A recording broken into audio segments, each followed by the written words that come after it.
Grand Prix to partake in his very first Indianapolis 500.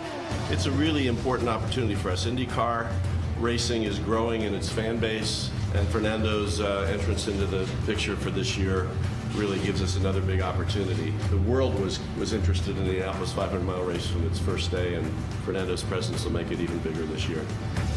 Competing the best races is the main goal against the best drivers and with the best and the fastest cars in the world. So I start thinking about how to grow up as a driver and become a little bit a more complete driver. To do so, I think you need to win the best races in the world and the most prestigious races in the world. And Indy 500 is the biggest race in the world. I've never seen a driver so excited, dedicated, and motivated to run in a race. We're excited to see the month of May. The ultimate goal was we got to figure out a way to make it happen, because this is just going to be such a huge deal and it's going to be great for everybody involved. Andretti is part of the history. We cannot understand motorsport in any series with not the Andretti name on it. So, we all grew up following these heroes. Now to be part of the team is an amazing thing, and I feel very, very privileged and very proud.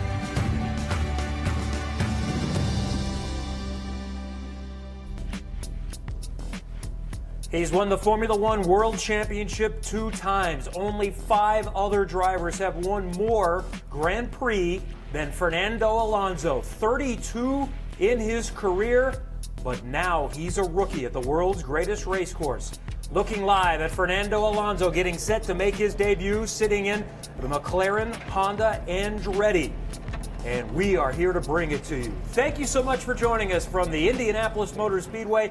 This is a very special day, and you're going to have the opportunity to spend it with us here in Indianapolis as we get to watch and just kind of eavesdrop on what the McLaren Honda Andretti team is going to be doing today and how Fernando Alonso gets up to speed for the very first time, not only on this racetrack, but in a car that he's never driven. He's done simulator work, he sat in the car, but he'll take his first laps in an Indy car and at this daunting place here coming up in just a matter of moments. We've got a lot of things planned for you today, and we're looking forward to bringing it to you. My name is Kevin Lee. Thank you for joining us. Plenty of special guests, some associated with the Andretti team, and some legends are going to be with us today. And we're going to need people that can explain what this challenge is for Fernando Alonso, a road course specialist, a Formula One driver, now making that transition. Well, there's nobody better to sit with us today than a 4-time IndyCar champion, someone that's won a Formula One World Championship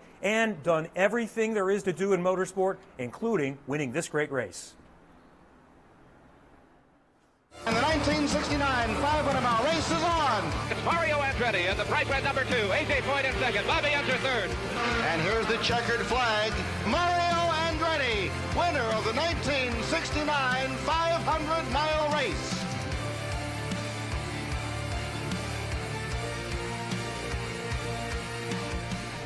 It is a pleasure to welcome Mario Andretti with us here today. Thank you so much for coming up to visit with us on this is a special day. I know I'm excited. What are you feeling as you get a chance to see your son's team, Michael's team, welcome this 2-time champion? Well, first of all, thank you for inviting me.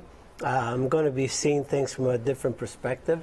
Usually I'm down there in the trenches and doing that sort of thing, confusing people there. So I'll see if I can confuse people from up here today. So, but it's an exciting day in many ways. The one thing that I noticed, I don't remember getting this type of attention when I was a rookie here. So it's all good for Fernando.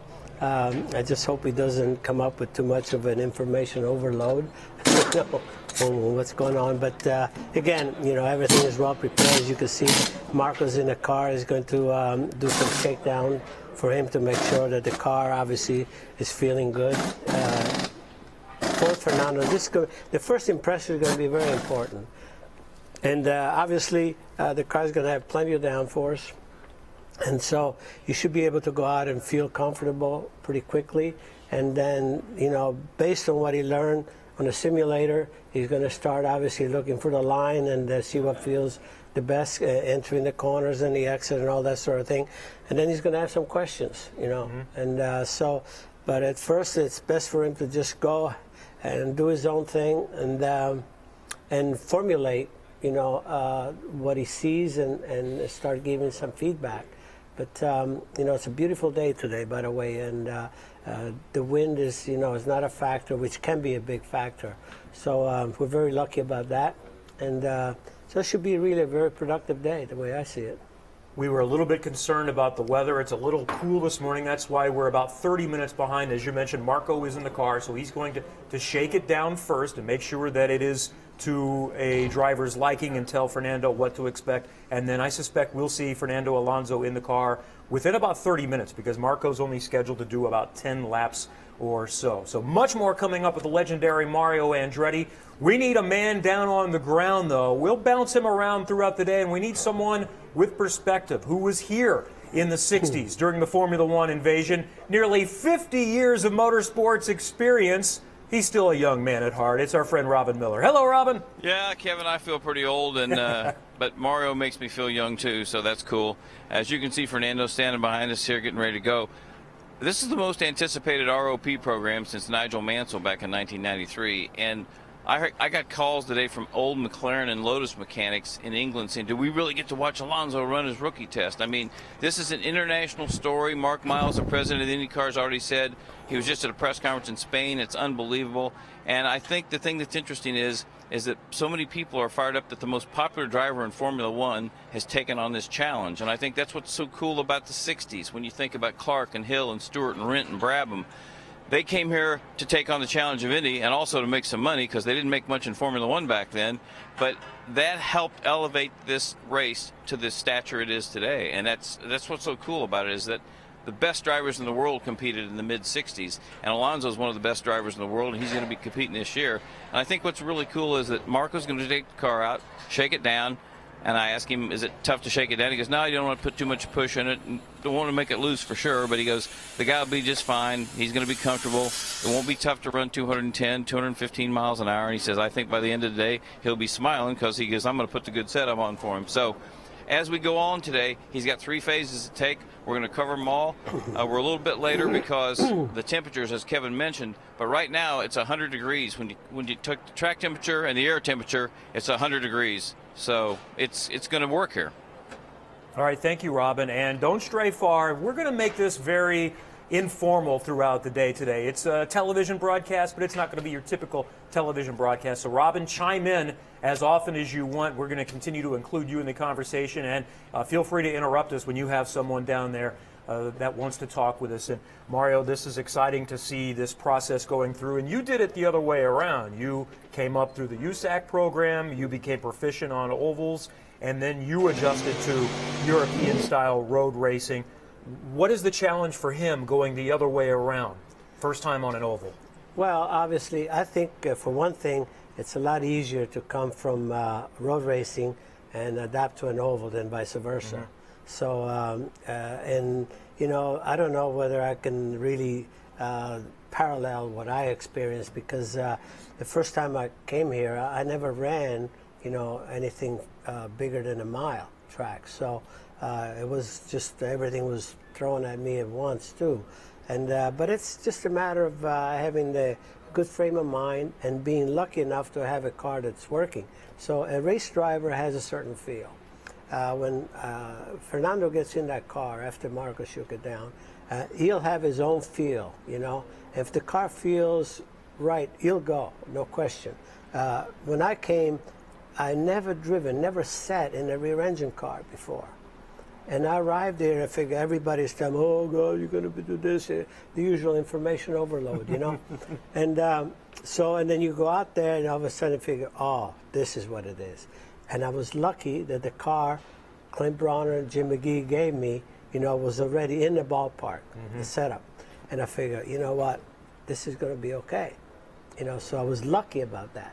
Or it could have been the other way, where all of a sudden I got spooked right away, and then it's a tough way back. Quite honest, any driver will tell you that.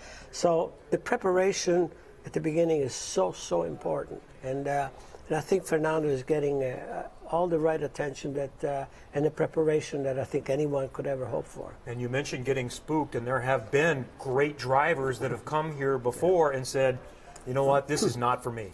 Yeah, well, of course. Like I said, all it takes is a couple of moments where it can be, because of the speeds, obviously, quite frightening. Yeah. And, you know, certain people deal with these things in a different ways. Some, you know, really gets to you and it stays in. Others can just blow it off, you know. But, you know, as matters, you know, it's just, it has to do with how accomplished you are and how much you have confidence in yourself, in your own feel. If you got to say, you know what, if it feels good, it's got to feel good to anybody, you know, so I can deal with this. You know, another challenge, keep in mind that he's not only adjusting to an oval, while these cars look similar to Formula One cars, they're very different. What is he dealing with an Indy car for the first time? Well, obviously, the environment is different, the cockpit, but, you know, these guys move around. They're in a different car every year anyway, so that should not be that big a deal. And I know they were very particular in the fitting, so he has what he wants. And there's going to be some adjustments after this, of course. But going in, I think it'll be just fine. He has to become, you know, a little more familiar with the systems, what's going on and all that. But that, again, you know, that will come. Overall, I think it's all going to be how comfortable is in the car, view, and the feel of the car. You know, these are the main things that's going to be important today. And then he's going to start, obviously, zeroing in on the few items, you know, details to make things better and better. And the beautiful thing about Indianapolis is that you have, you know, precious time, you know, before qualifying, you know, 6 hours a day of practice and all of that, you know, barring weather, you know, to really prepare for it. So you don't have to be in a rush to do things, you know. You got to take your time and then let it sink in and then sleep on it and all that. So, again, Fernando is in for a pleasurable experience, in my opinion. So today he gets in the car for the first time, but there are things that you can do to come as close as you can to prepare for it. This is yesterday, just west of Indianapolis in Brownsburg. Honda has a very high-level simulator. So, Mario, you've been in this. How much can this prepare you for what he's going to experience today? Well, you get some idea. Obviously, the approach, the speed, and of course, at least the simulator now has a groove in there, a line that will invite you to turn in, and you can get pretty crazy on this because you know it's not going to hurt if you make a mistake. And yeah, I think this is another tool that is there today in modern times, and it gives these you know, rookies a pretty good way to prepare. You know, it's again, it's another tool, and you use it, you know, for your own advantage. It's going to be interesting to see how this all develops throughout the day. And Robin, you're welcome to chime in. And you talked about Nigel Mansell, and I was here. That was my first year credentialed for the race, 1993, and that's what we're comparing it to. We know it's different. He was the reigning world champion, and he was racing full time. But the excitement level, it's big here in America, but as you touched on, worldwide, this reminds everyone of what this race means to the worldwide racing community. Well, think about this. It's so interesting here, Mario's perspective. He was never in a rear engine car. Parnelli Jones ran like 1,000 laps here the summer before he was a rookie. So when he came here, he wasn't really a rookie. He was pretty well prepared. Alonso's never been on an oval. He's never been around walls. It's interesting. I was at Ontario Motor Speedway when Alan Jones, who became the Formula One champion, took 5 laps in an Indy car and came in, got out, put his helmet in the bag, got in his rental car and went to the airport and said, no way. I was here at the Speedway one year in 1983 when Teo Fabi made his first dozen laps at Indy, got out and said, I can't do this. I cannot drive next to these walls. 5 months later, he was on the pole. So it's like Mario said, it's getting comfortable. Marco's going to put a nice setup on it. He's got Michael and Mario to feedback. He's got their feedback and he's got their experience. But what I like about Alonso is that he just has that look in his eye like, He's ready for a challenge. He's tired of not having any. He hasn't been competitive for 3 years in Formula One, and this guy's one of the great drivers of the last 40 years. So he not only is he excited about Indianapolis, he's excited about having a chance to be competitive again and getting a car that's going to be fun to drive. Yeah, he said this is not just an experience. I'm not just here to participate. His goal is to win and win the Triple Crown. Le Mans is also in his mind. He's already a winner at Monaco. Thank you, Robin. With Mario Andretti, I'm Kevin Lee. We'll have other special guests throughout the day, and you're going to have the opportunity to watch Fernando Alonso take his first laps around the Indianapolis Motor Speedway. Stay with us. Plenty more to come.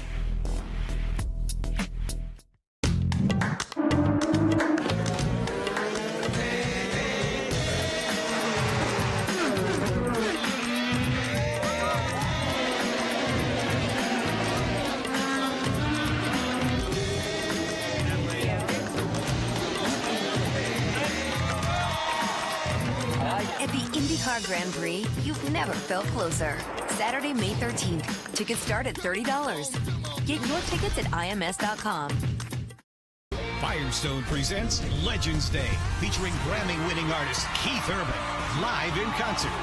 Saturday, May 27th at the Indianapolis Motor Speedway with special guests Dustin Lynch and Clayton Anderson. Tickets are on sale now at IMS.com. Part of the celebration of the 101st running of the Indy 500 presented by Pengrade.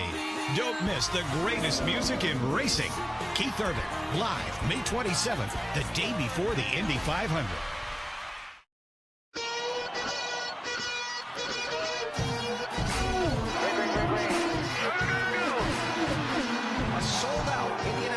Speedway here to witness the 500.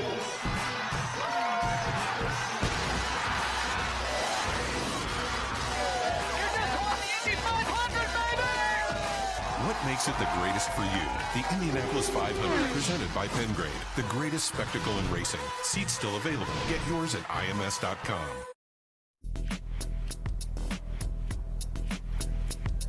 It's a special day at the Indianapolis Motor Speedway. It's the month of May as we prepare for the 101st Indianapolis 500 coming up on Sunday, May 28th. Track activity begins in about a week and a half, Monday the 15th. Don't forget the IndyCar GP coming up on Saturday the 13th on the road course. But we're really getting the month started today. Fernando Alonso making his debut at IMS, and Robin Miller is with the man who might have the most to do with making this happen. All right, Zack Brown. This is the man that made this whole thing happen. Called Mark Miles, said, "Can you get my man a ride at the Indianapolis 500?" And I think once Mark probably got over the shock that two-time world champion was coming here, was it the most challenging thing that's happened to you in motorsports? Oh, this is so cool. I feel like a fan, and I think we're all super excited. Fernando's very excited. So kudos to everyone at IndyCar to help put this together, and I think we're all super excited. I keep saying that every time we talk to him, he looks like he's always smiling. All the guys in Formula One said he hadn't smiled like that in 3 years. I said, I think it's because he's got a chance to be competitive. Oh, for sure. He's like a little kid. You should see his text to me. He's studying. He's probably watched 25 Indy 500s. He watched Ed Carpenter's entire race from an in-car camera. So that takes some sitting down to do that. So he's very studied. He's super excited, and never seen him so happy. So that's great. We all said, old guys like me said, if Ron Dennis was still around and Bernie, this might never have happened. So thankfully you were around. Yeah, well, I'm a racer. I love this place. I lived here for 20 years. I've been to 20 Indy 500s, so I know how special this race is, and it's just great. Fernando wanted to do it, and we can get it put together. All right, Zach, we're going to watch Marco shake this car down. Thanks for your time. Thanks for bringing Fernando to Indy. Thanks, And when Zach says he's a racer, he means it. He actually has been a driver. He came up through the junior formula cars, trying to become an IndyCar driver. He's driven sports car races, big sports car races, and this is quite an accomplishment that he's done. And Mario, we need to be honest, the circumstances aligned to allow this to happen. We all understand if McLaren Honda was consistently scoring in the points, this probably wouldn't have happened until after Fernando retired. Not even probably. It would not have happened. You're right. Yeah, I think all the stars aligned on this one, no question. And again, if I remember correctly, about 2 years ago, I was in Monza, and Fernando we had some idle conversation, and Fernando came to me and he said that he would like to do Indy sometime. And then I'm thinking, okay, well, after he gives up Formula One, then it's probably going to be, pretty much at the end of his career. And but I said, absolutely, it would be great to see you there, and I think you would enjoy it. And now all of a sudden, this is happening. But as you said, circumstances are perfect, and he's taking advantage of that now. And as Zack Brown also said, he said, I'm happy, because he's not really taking anything away from, his main effort. And now this can add something to his career, So it's a wonderful thing that they're actually giving him this opportunity without any, any political issues, along the way, which could stand in the way, as we know. We found a friend to join us. We've got another legend. One legend is not enough. Let's welcome three-time Indianapolis 500 champion and who's won in a McLaren at the Indianapolis Motor Speedway. It's Lone Star JR, Johnny Rutherford. Well, thank you. Thanks for coming. Here. So what's your excitement level? You have followed this race for many, many years, and we still see you at the races, including here in May. Yeah. How big of a deal is this to have a two-time Formula One world champion undertake this challenge? Oh, I think he'll remember this for the rest of his life, because Mario and I, we were talking earlier about the fact that your rookie year is etched into your mind. This is the place, the big place to be, and it was such a great thrill. If they had told me after I made my first lap around here, that's it, kid, you got to go home, I would have been happy, just to be at the Speedway and take the lap around the place. But there were a lot of stories involved with that. What's it mean to you to have McLaren back involved in the Indianapolis 500? Fantastic. It was a great part of my career, 7 years with Team McLaren, and having, I regretted that Bruce had been killed and wasn't here to witness the fact that we were winning, and that was the big part of being with them. And Tyler Alexander and Teddy Mayer and Paddy McLaren kept the McLaren racing going, and I was part of it, and that was always great for me. What a great thrill it is to witness this today. And you saw a few fans that have come out this morning on the hill. If you're watching us in the Indianapolis area, you can come out and join today.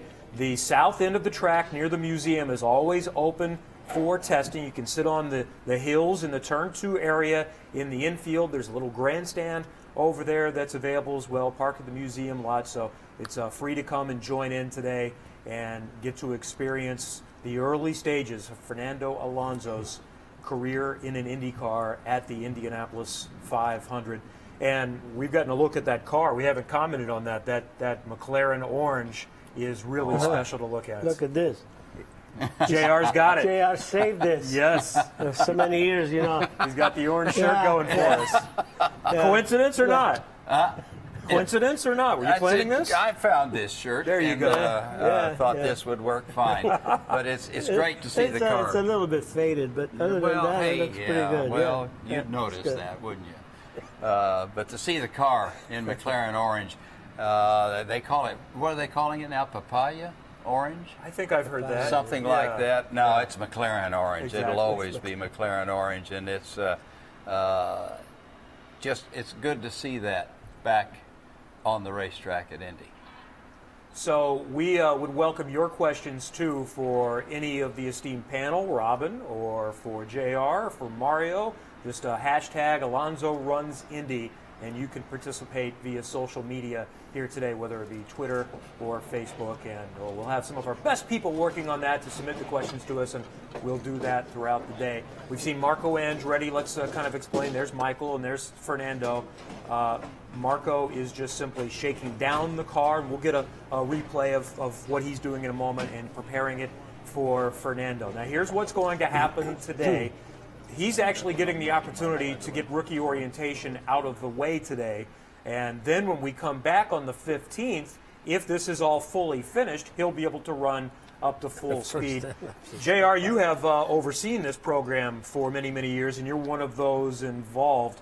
Kind of talk us through what is going on with a rookie. Well, first it's a 4-phase test, and you start out, it's kind of hard to look at the parameters here, 205 to 210 miles an hour, and you do 10 laps in that range.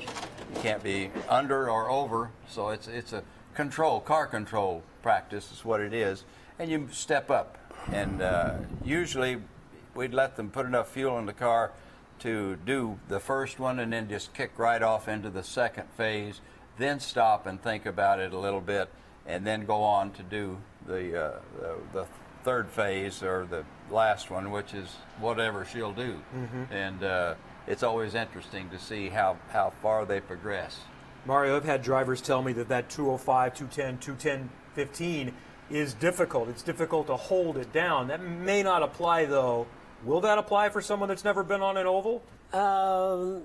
Probably not, quite honestly, because he's going to have some time now, before the test, right? I mean, he can do some things on his own. Get a chance to feel the car, see yeah, he'll be quite comfortable, I think. And today, you have the information also, of the speed. So it should be no big deal, quite honestly. But I think the test is a good thing in every way. Just so you can have more awareness of what you really need to do, what you can do and can't do. So you feel a little more in control of a situation. And but again, I don't see any big deal, as far as in doing any of that. Interesting to see how soon they figure out that kind of being lazy down the straightaways and then making your speed through the turns to get the feel of the car a little bit more. That's part of seeing how they're putting this through the mind process. I would have loved to have taken him around in a two-seater, but then, they never organized that. They usually do take guys around the pace car. That's one of the first things that happens with a rookie. Have we ever put a guy in a two-seater before as a driver? I did. Most are going to want to be in control. It's going to be fascinating to watch how this develops. Yeah, of course. Yeah. Mario Andretti, Johnny Rutherford, and Robin Miller is with us on pit road as well. Ryan Barnhart, you've been giving rookie tests for a long time here, but we were talking off camera about how important it is that Alonso gets out here and runs a little slower than he's going to be when he comes back. Well, it really is. I mean, I think it's important to keep in mind that the rookie orientation nomenclature on this is not to really test his qualifications capabilities. It's not meant to be disrespectful in any way. In fact, it's the exact opposite of that. No one's questioning that. It's just a great opportunity for him to get on track, get familiar with the racetrack, and unless you actually make these guys do something like this, they really learn a ton in the slower speed phases because it gives them a feel for what the car is going to be like in traffic. And unless you make them do that, they really don't find out till much later in the month. So the valuable experience from doing that is really important. And again, just being familiar with the place with nobody else out here is certainly a help as well.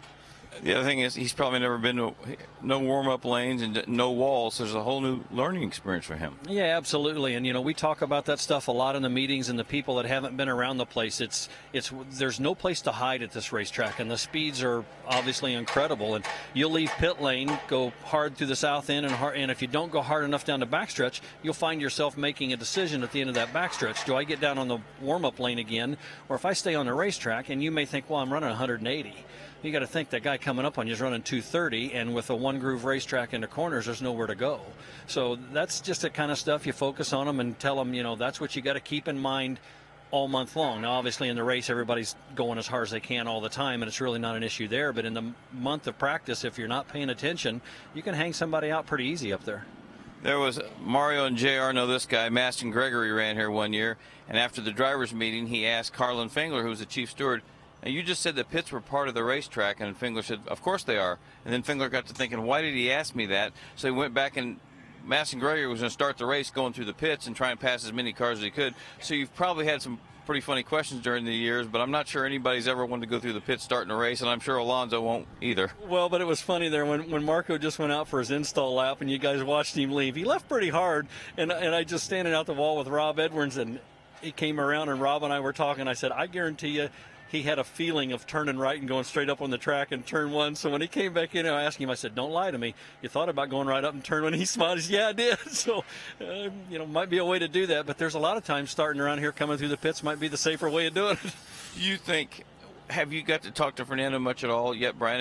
And most guys that come over here that have never run on an oval, is their biggest concern how close can I get to the wall, or what should I do warming up? Should I always be looking in my mirrors? Is that the biggest concern? I haven't talked to him a whole lot. He was down at the Barber event, as everybody knows, and it went really well there. But that guy's so switched on. He's got far more people that know much more than me. In between his teammates and with Gil and with Michael, he's got a lot of people that have got experience around here that can offer him far more valuable input and insight than I can. All right, Brian, thanks for your time. Kevin?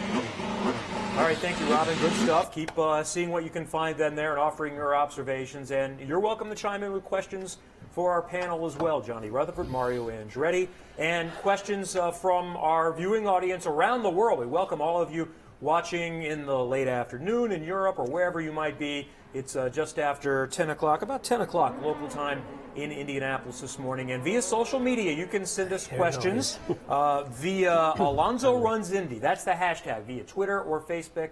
Alonso Runs Indy. And this question from Tom for the guys. How demanding or different are G-forces here versus an F1 car? Fernando has run here the opposite direction on the road course, but what are the G-forces like from an Indy car to what they normally experience in a Formula One race? Well, you will experience a lot, pretty much the same, because in a Formula One car you do experience, up to about 5.5, sometimes 6 peak. But here you're in it a much longer period of time, and then as soon as you get a little bit of relief in a short shoot, there you go in it again.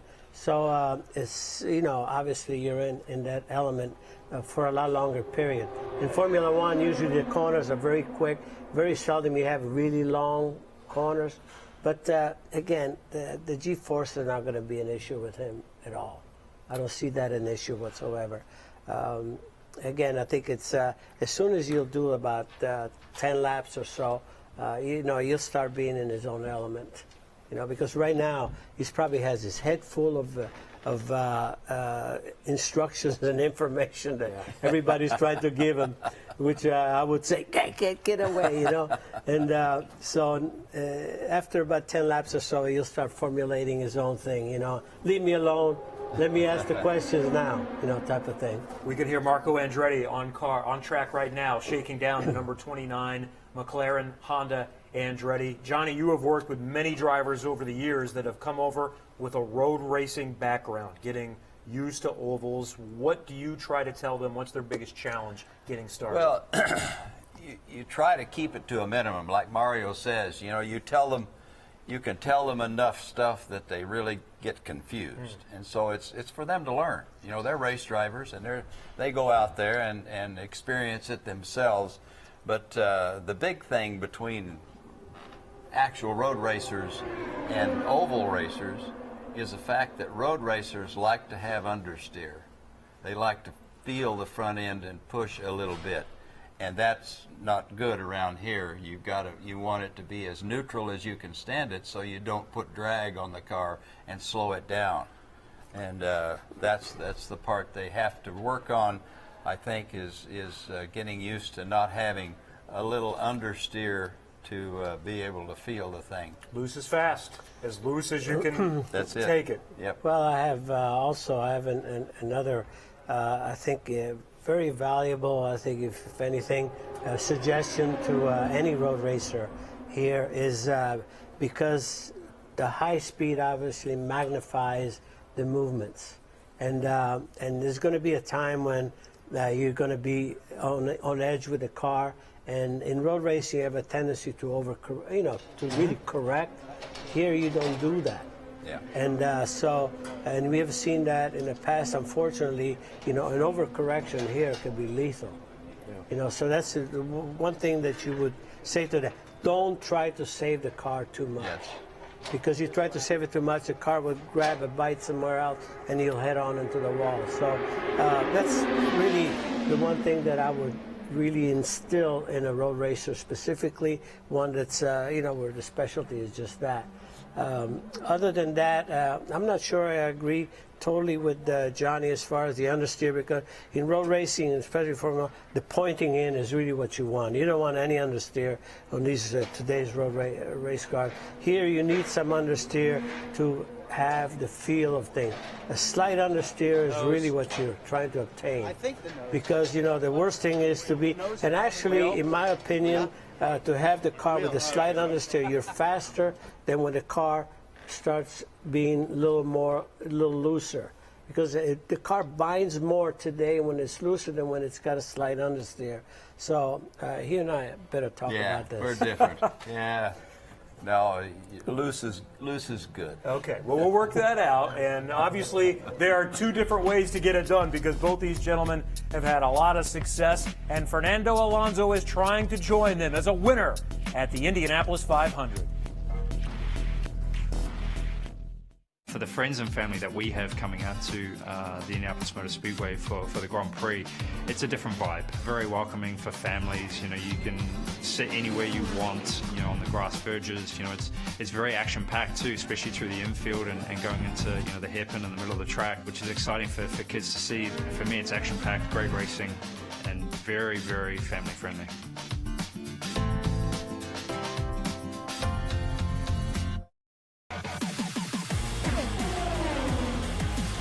Indianapolis is the greatest show in racing. May is the greatest month in racing. The greatest tradition in racing. The Indianapolis 500 has the greatest fans in racing. The greatest sounds in racing. The greatest competitors in racing. The greatest smells of racing, the burning rubber. The Indianapolis 500 is the greatest experience in racing.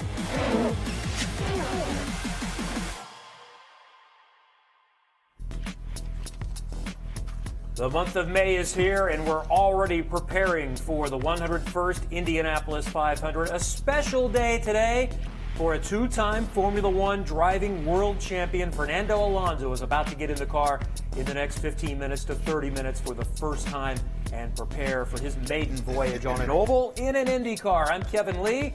Johnny Rutherford is here, a former IndyCar champ, a three-time 500 winner, a four-time champ of IndyCar, a Formula One champ, and an Indianapolis 500 winner. Mario Andretti is also with us, and his grandson Marco Andretti is in the car. He's already been out to prepare Fernando Alonso for his first opportunity. We're going to get a chance to look now at Marco's opening laps to make sure the car is as he wants. And what is Marco trying to do? Because obviously he's as good as anybody at this place, but he's not setting it up to his liking at this point.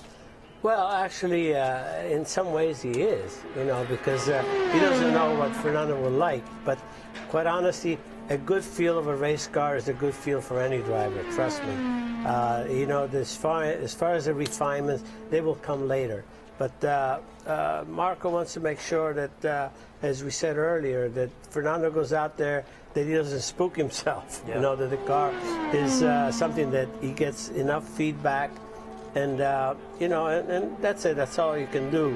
And then Fernando, as he goes along, he'll personalize things to his own liking. But I would welcome have anybody with obviously with the experience that Marco has to set up the car for me to start with. So I think this is actually a luxury in itself, for Fernando, and you'll see that as soon as he gets in the car, you'll feel fine.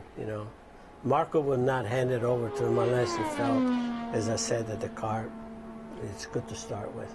And what a huge luxury, Johnny, to get in, because Fernando Alonso doesn't know what it's supposed to feel like, and now he's got the affirmation. It's, as Mario said, a little more conservative than normal, but this is something that this is what it's supposed to feel like. He knows that Marco's driving the car around there and not scaring himself, obviously. Right. So he's setting the car up or getting the car to where he thinks that it's going to be comfortable for a rookie or a new guy to get in and go out and experience. And that's what it's all about. A live look now back on pit road.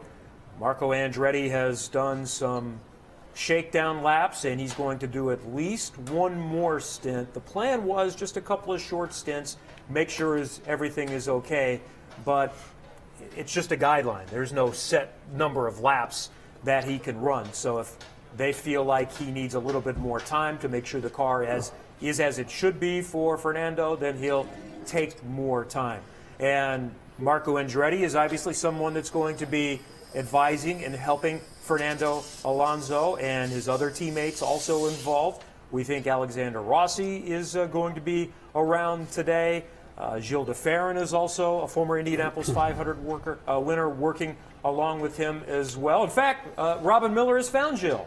Gil, you think about growing up and being a road racer, thinking about Formula One. Talk about your first experience on an oval, and be honest. Terrified, happy, get me back home? My first experience on an oval was '95 in Phoenix, actually, and well, I remember a funny story. I thought, I know, I always had a pretty big neck, and they were like, "What do you want to use?" I said, "Nah, I don't want anything." 2 laps later, I go, "Oh my God, this is hurting." You know? But it was, yeah, I tell you, it was, you know, easy. It was okay to get up to a certain level, but really to learn how to push the limits and understand what balance you needed in an oval track and everything else. It took me quite some time. Mario was talking a little earlier. It seems amazing that guys that are really good road racers can convert to be oval track racers really quick. Emerson's first victory, Emerson Fittipaldi, was at Michigan. Nigel Mansell won 5 races or 4 races on ovals. Why do you think that is? Why is a good road racer, why does the adaptation to ovals easier for them? I think a good racer is a good racer. You know, if you have a good feel for the car, you know, I think in ovals it's particularly important for you to have a good feel for the tires, a good feel for the balance, and if you're a good driver, you should have a good feel for the car, and that will help you a lot in oval racing. Was it hard to imagine, though, growing up, and you know your heroes were great Brazilian race drivers, that you're going to be an Indy 500 winner on the Borg Warner Trophy someday? It was, to your point, it was hard to imagine, and it was one of the proudest days of my life, you know, and something that I'll never forget. Okay, well, watch it right now. Are you? Was that pass good or what? It's the 2 Penske cars out front. Elio Castroneves, the 2-time winner. Gil de Ferran has nearly won this race the last 2 years. They run 1-2 here at Indy. We just saw Elio Castroneves lose a lot of momentum in turn 2. He got hung up behind the lap car. Gil de Ferran underneath Castroneves and takes the lead headed to 3. Out of 4, 1 turn to go. It will be 3 straight for Roger Penske, but not 3 straight for Castroneves. For the second time in 3 years, Team Penske goes 1-2. This time it's Gil de Ferran winning the 87th Indianapolis 500-mile race.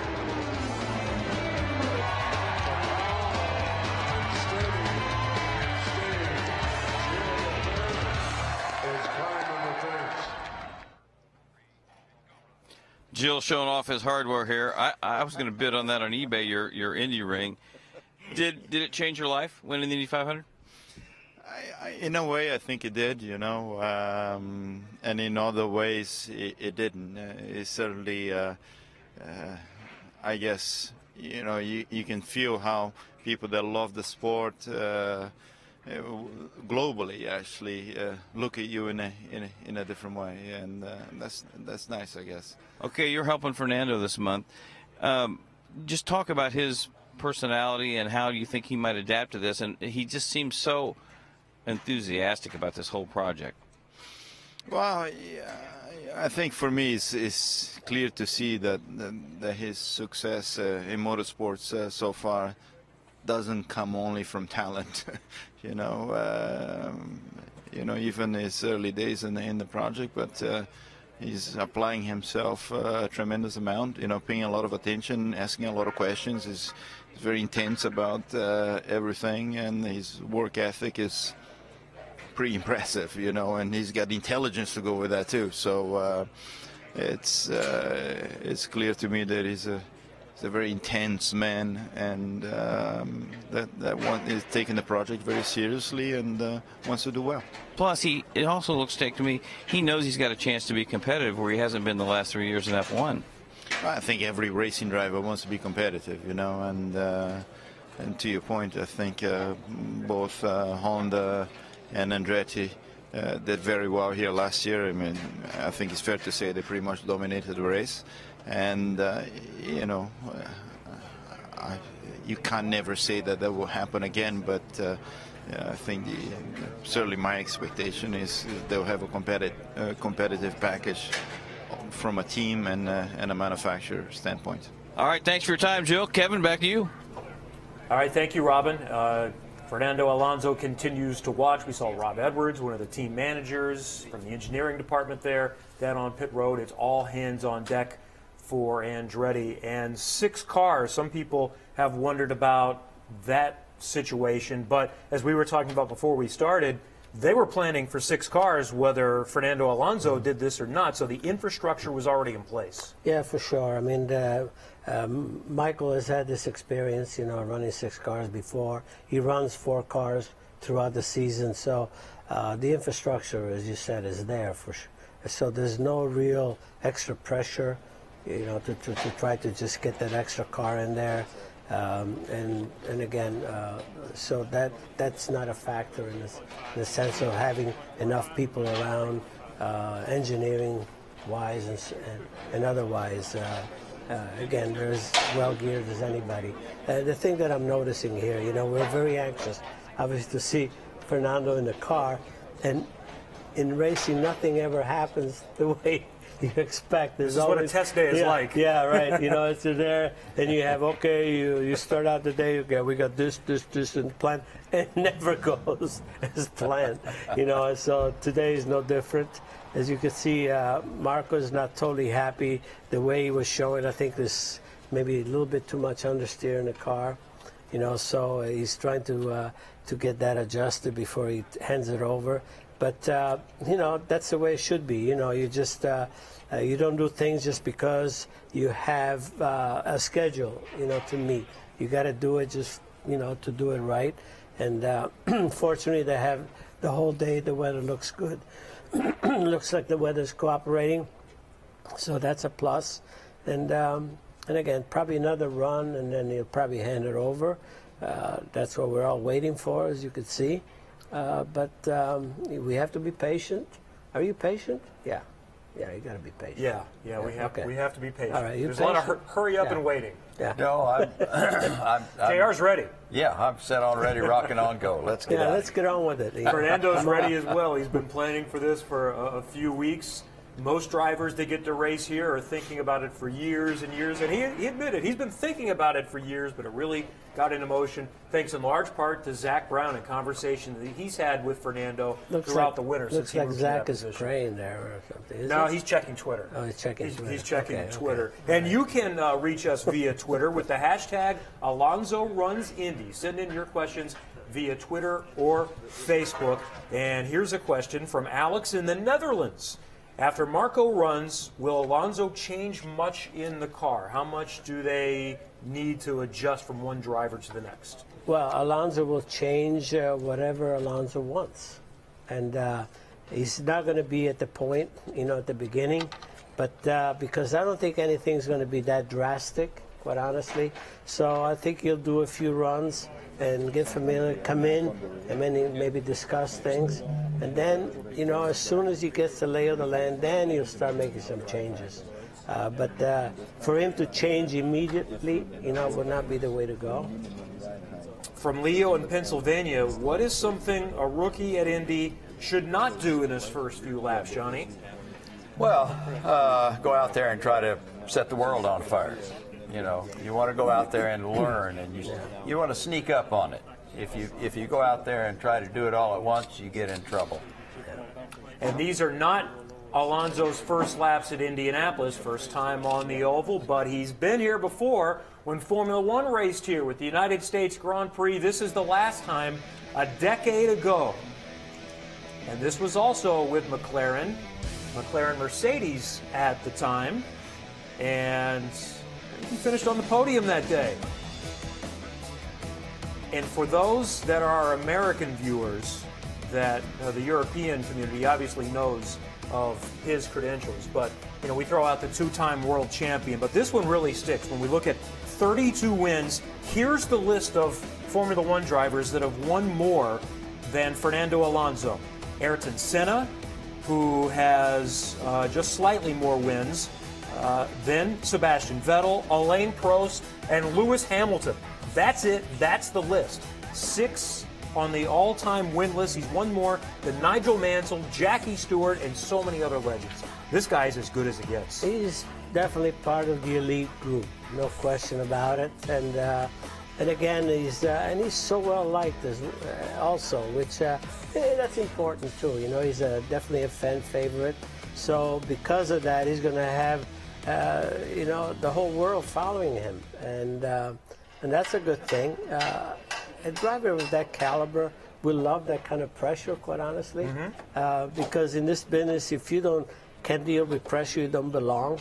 I think pressure should be something that actually inspires you, you know, and he's going to have plenty of audience to try to please, which is good. And again, this is the theater to do it, you know. And he, I think, is embracing this new challenge. He's conquered what he can conquer in Formula One with 32 wins and 2 world championships. And I would maybe equate this to what you did, Mario. You had conquered American racing, not only IndyCar racing with the 500 and championships. You had won the Daytona 500, but as you said, you came up racing short tracks, ovals, running on road courses in Formula One cars. I don't think people give you enough credit for what that was to be able to conquer that world as well. Well, it's a personal thing. It's about not being really satisfied with what should be your specialty. Yeah. And, you know, the world of motorsports has, the top level has a lot of good things to offer. You know, the disciplines, the top disciplines, you know, you would say, you know, it's IndyCar, Formula One, NASCAR, and then sports prototypes, you know, not necessarily in that order, but all have something different to offer and different challenge, of course. And if you're curious and you have the opportunity, if you don't have the opportunity, you just make an opportunity, you know. But at the top level, I'm sure if you just express a desire to jump over, you know, you're going to have a lot of takers, you know. So that's the beautiful thing about it. And the thing to do is to try to go with the top team. Only with the top team you're going to have a chance and opportunity to come back with results. Results is everything. Results with a capital R. And so that's the area where I think I was lucky enough to take advantage of, because when I went to NASCAR, I went with the top team, Ford, factory Ford, Holman and Moody, and all that. And you know, I was alongside you know, Fred Lorenzen, you know, at the time, you know, he was the golden boy of NASCAR, you know, so I knew that I was at the right place. And then the other thing was in Formula One, my first taste of it was with Lotus. Well, Lotus was the very top of their game. Ferrari, I won with Ferrari my first race, my first Formula One race. So again, you know, in sports car the same. I drove Ferrari, I drove Porsche, and with, you know, with teams that were capable of winning. That's what really creates, you know, that hunger, you know, to just go for more. And, you know, Fernando's coming in with a team that certainly is fresh in memories of winning this race. You know, they won their 100th anniversary. Now they're going for 101st. So he's placed exactly right, you know, as far as jumping disciplines. And, you know, I love, because I know exactly, I think I feel what he's feeling right now. Yeah. You know, that really looking forward to. I bet you figure, okay, Marco, get the hell out of that car, you know, let me in there, you know, so, you know, so, he probably has that going. That was the beauty part of our careers. We lived through that. Stock car racing, IndyCar racing. One of your first big races was in Daytona, right? Yeah, Daytona. I won the first race I ever ran there, the 100-mile qualifying race. Drove Smokey Yunick's stock car and set a new world record, track record. Yeah. It was, you know, it's just part of the learning curve coming up, and we got to live through that, you know, and have a good time doing it. And I want to go back in a little bit, because we've got some time to chat throughout the day as we follow Fernando Alonso's first day at Indianapolis. We're going to reminisce, and we're going to talk about when Formula One really first came to Indianapolis in the 60s, and both of these guys were there with a great vantage point. Also, we want to welcome in Doug Bowles onto our set. He's the president of the Indianapolis Motor Speedway, and congratulations. And Fernando Alonso says, you're welcome for throwing this into your lap. For the world's greatest race just got a little bit bigger in the last couple of months. You know, we talk every year about how the 33 men and women that start the Indy 500 are the best in the world, and there's no argument this year with Fernando here, so we're excited about having him. Although I could sit here and listen to these two all day, sitting next to these two legends and the stories. This is a pretty neat opportunity for all of us really to spend today chatting about what's going on behind us. And I agree with you. I think Marco was flat. It seemed like from the minute he went out, I think it's time to get him out. Let's put Fernando in the car. Let's get going. So what has been the impact since this announcement was made for the race coming up on May 28th? It's been great, obviously, for the momentum and the excitement. You know, Zach and Mark working out the details. There's a whole bunch that went on behind the scenes to make this work. You know, they deserve a lot of credit for what's happened. But fans from all over the world started calling the Indianapolis Motor Speedway, buying tickets. There's a lot of excitement around it. I'm sure today, just around the world, people paying attention to this test. It's great for the brand. It's great for the Indy 500. I think we're going to notice there's a lot of international interest in this. Always is every year. But this year, I think it's going to be even bigger. Do you have any numbers yet on, say, international media?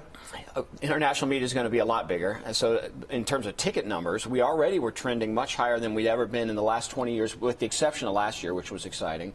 But really, the last 5 or 6 days, we have been almost equal to our 2016 sales numbers day over day. So this is going to be another great big crowd at the Indianapolis 500 this year. And a lot of it's because of momentum like this, but a lot of it is really because of the momentum over the last 5 years of the Indy 500 and the great finishes we've had really since 2011.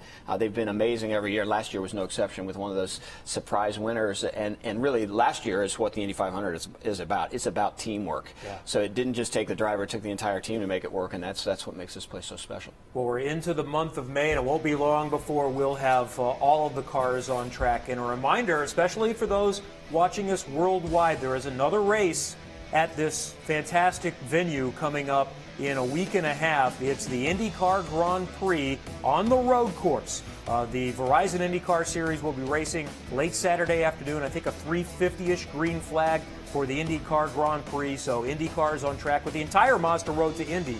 The ladder series for IndyCars will be here that weekend. And then we get started on the Oval. The first 2 hours on Monday, May 15th are for rookies, and then it's everyone, and also those that are getting a refresher opportunity. And Fernando Alonso will be in that group, eligible to go out at noon as well. And Doug, we get so excited about the month of May. We see the on-track activities, but there's so much more that you can speak to that goes around with the car activity.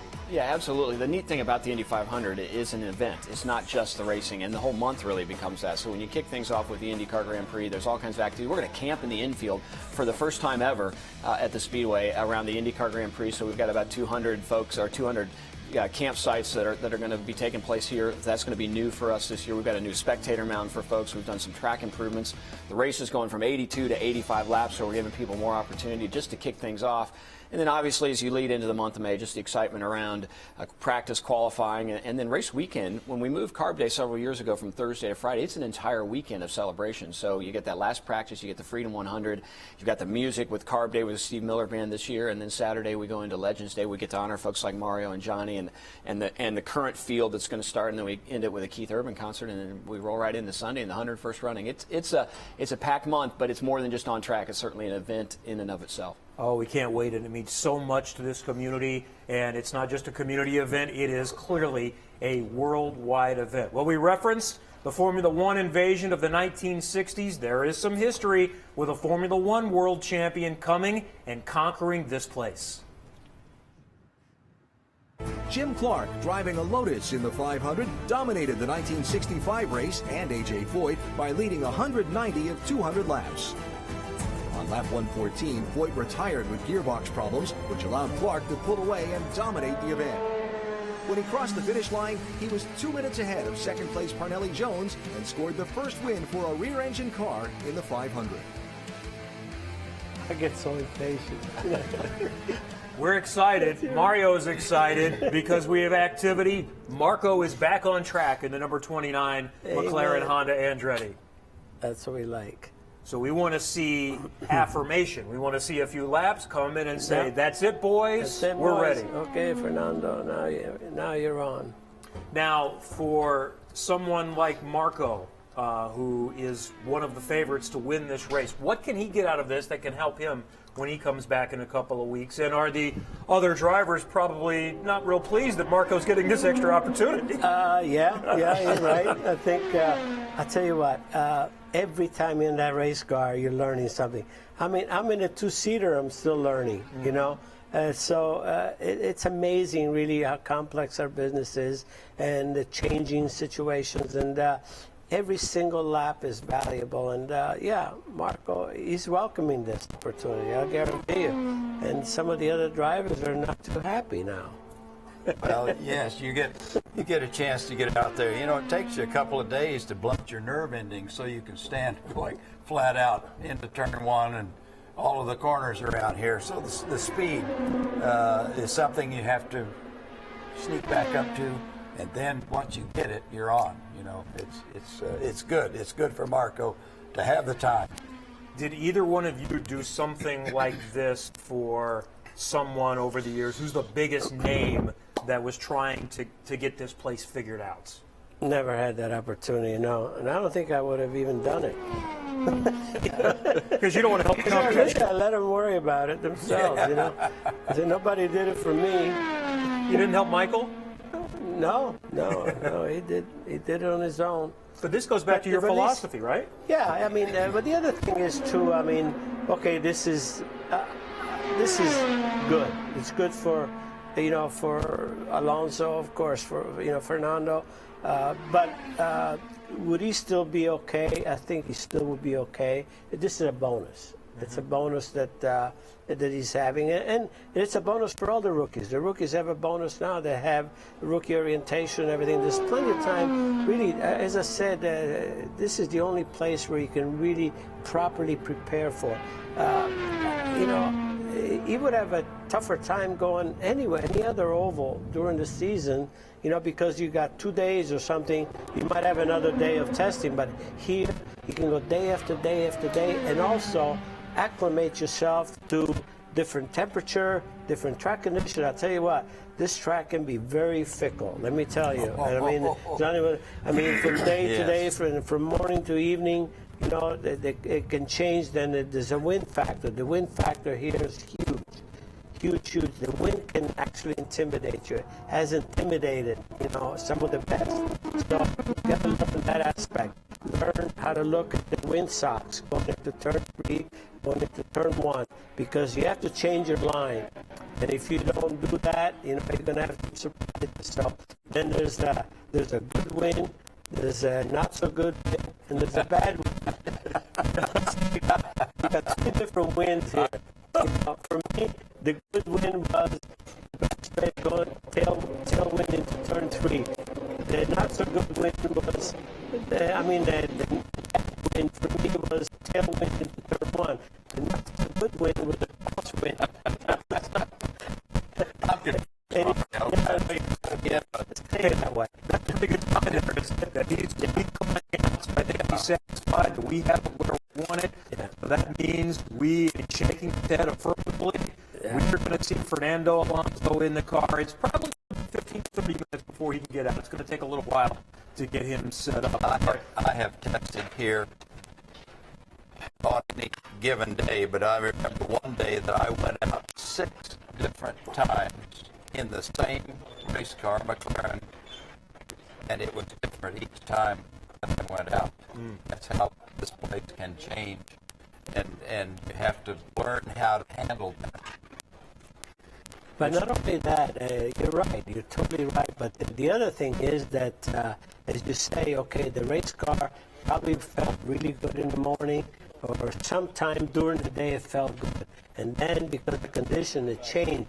So, you know, you have to try to resist making too many big changes, because that's when you get lost.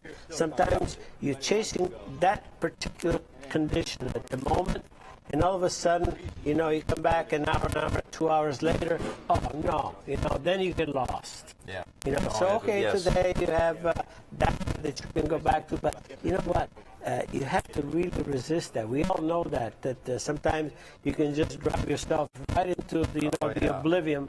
Oh no, what have I been? So again, the time is a luxury, but also the time can work against you, because when you start experimenting, then you go out there, you spook yourself. And then you feel, oh gosh, so there's so many factors here that enter into the complexity of it all.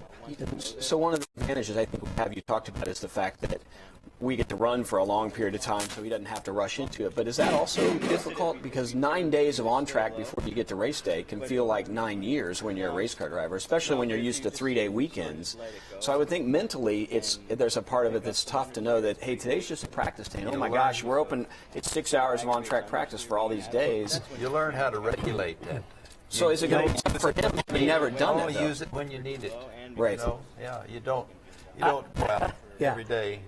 I think we've been all ends of the spectrum. Right. There were times where we were here for 2 days, figure, man, let's qualify tomorrow. No, you're ready. Let's not do anything more playing around, So luckily, if you reach that stage, you figure, you know what, I think I got this, I got it, I don't need any more. So again, it's a luxury and it's a curse in so many ways. So but you gotta, the time is there, and you gotta be able to just really accommodate and then do the best of it without getting too far off and then and trying to get too cute about, okay, now we're reaching for the sky, which is not there. So many elements. That's what this place can drive you crazy. This is fascinating to watch the debrief with Marco and Fernando. Mario, you're, I think we can declare you the boss to some extent of Michael. I don't know if we're allowed to listen in or not, but let's try it. Oh, of course, yeah, let's listen. Yeah. He said it's solid. Going on the line, that's going to be I think you didn't want us to hear the proprietary information, so that's why you continued the conversation while Marco gave away all the Andretti family secrets. Sorry, yeah. That's okay. That's okay. They've been gracious enough if Fernando is like us, what Marco was saying right there was going in this year and coming right out this year. Yeah. Let me get in and try it myself. Now it's my turn. Now it's the time. I mean, he's anxious. He's anxious to get in there. And like I say, he's hearing all these things. And of course, I think the most important part is what Marco said, quite honestly. Well, not what the teacher on the side, you got to look at this and that. It's what Marco said, and now focus, and then now all of a sudden formulate your own thing. And it's all going to come. It's all part of it. The experience that he has is what's going to dominate. It should obviously dominate what's going on. But the anxiety is still there. I don't care what. Still something that he has not done before of all the things that he has done. So, look at him. Let me go. Let's go.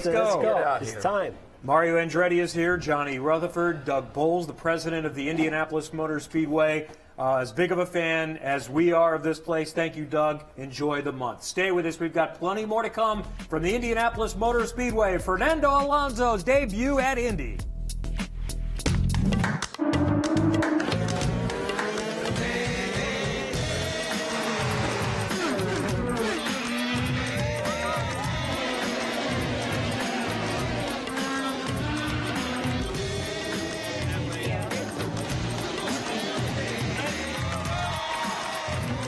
At the IndyCar Grand Prix, you've never felt closer.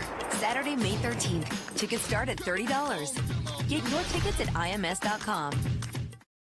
Firestone presents Legends Day, featuring Grammy-winning artist Keith Urban, live in concert.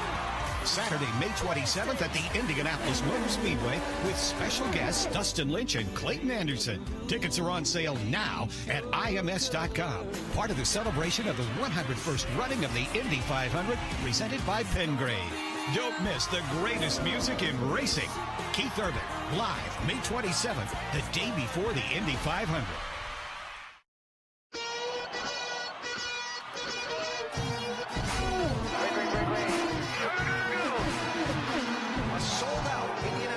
Speedway, here to witness the 500.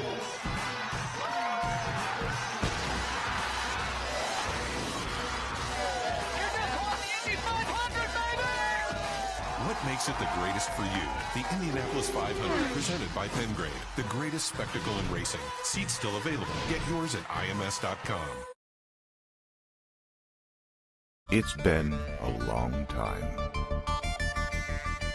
Decades have passed. Races have been won.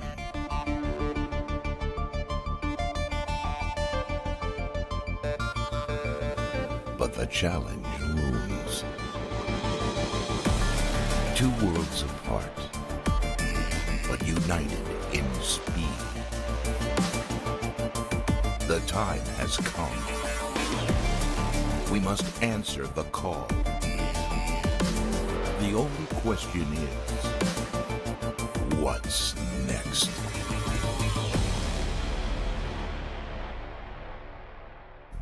His experiences. Welcome back to the Indianapolis Motor Speedway. A very special day as a two-time world champion makes his debut in IndyCar and on the oval at IMS, preparing for his participation in the 101st Indianapolis 500. Thanks for joining us worldwide today. My name is Kevin Lee. You know these gentlemen, Mario Andretti and Johnny Rutherford. And as much, guys, as we talk about how big it is for a two-time world champion, Johnny, I want to start with you because you won the Indy 500 for McLaren. I think it's almost equally significant that McLaren has said, no, this race is where we need to be. And they're not just talking about participating this year. Zack Brown has said, we'd like to make this part of our racing portfolio every year. I think that's great. I think it's good to look forward to and to play on, because McLaren, when they came here in, 68, I think it was, Bruce had a couple of cars that really weren't quite there, and but then they started the learning curve, and Tyler Alexander and the people involved to design and build race cars. They built the M16, and that was a great race car. It was probably one of the fastest flat bottom cars to go around here, and it was a treat to drive. And then we switched over and to the M24, and it was not quite the same type of car, but it was gaining. But McLaren was very interested in the Indianapolis 500 and being a part of it, and we had some success, and that's what it was all about. And Tyler Alexander was one of the guys. I think success for a driver and a chief is to be able to communicate. You have to communicate with one another and understand. I could tell Tyler what I thought we needed to do with the car or what the car was doing, and he could tell me and relate to that and make the car, do better.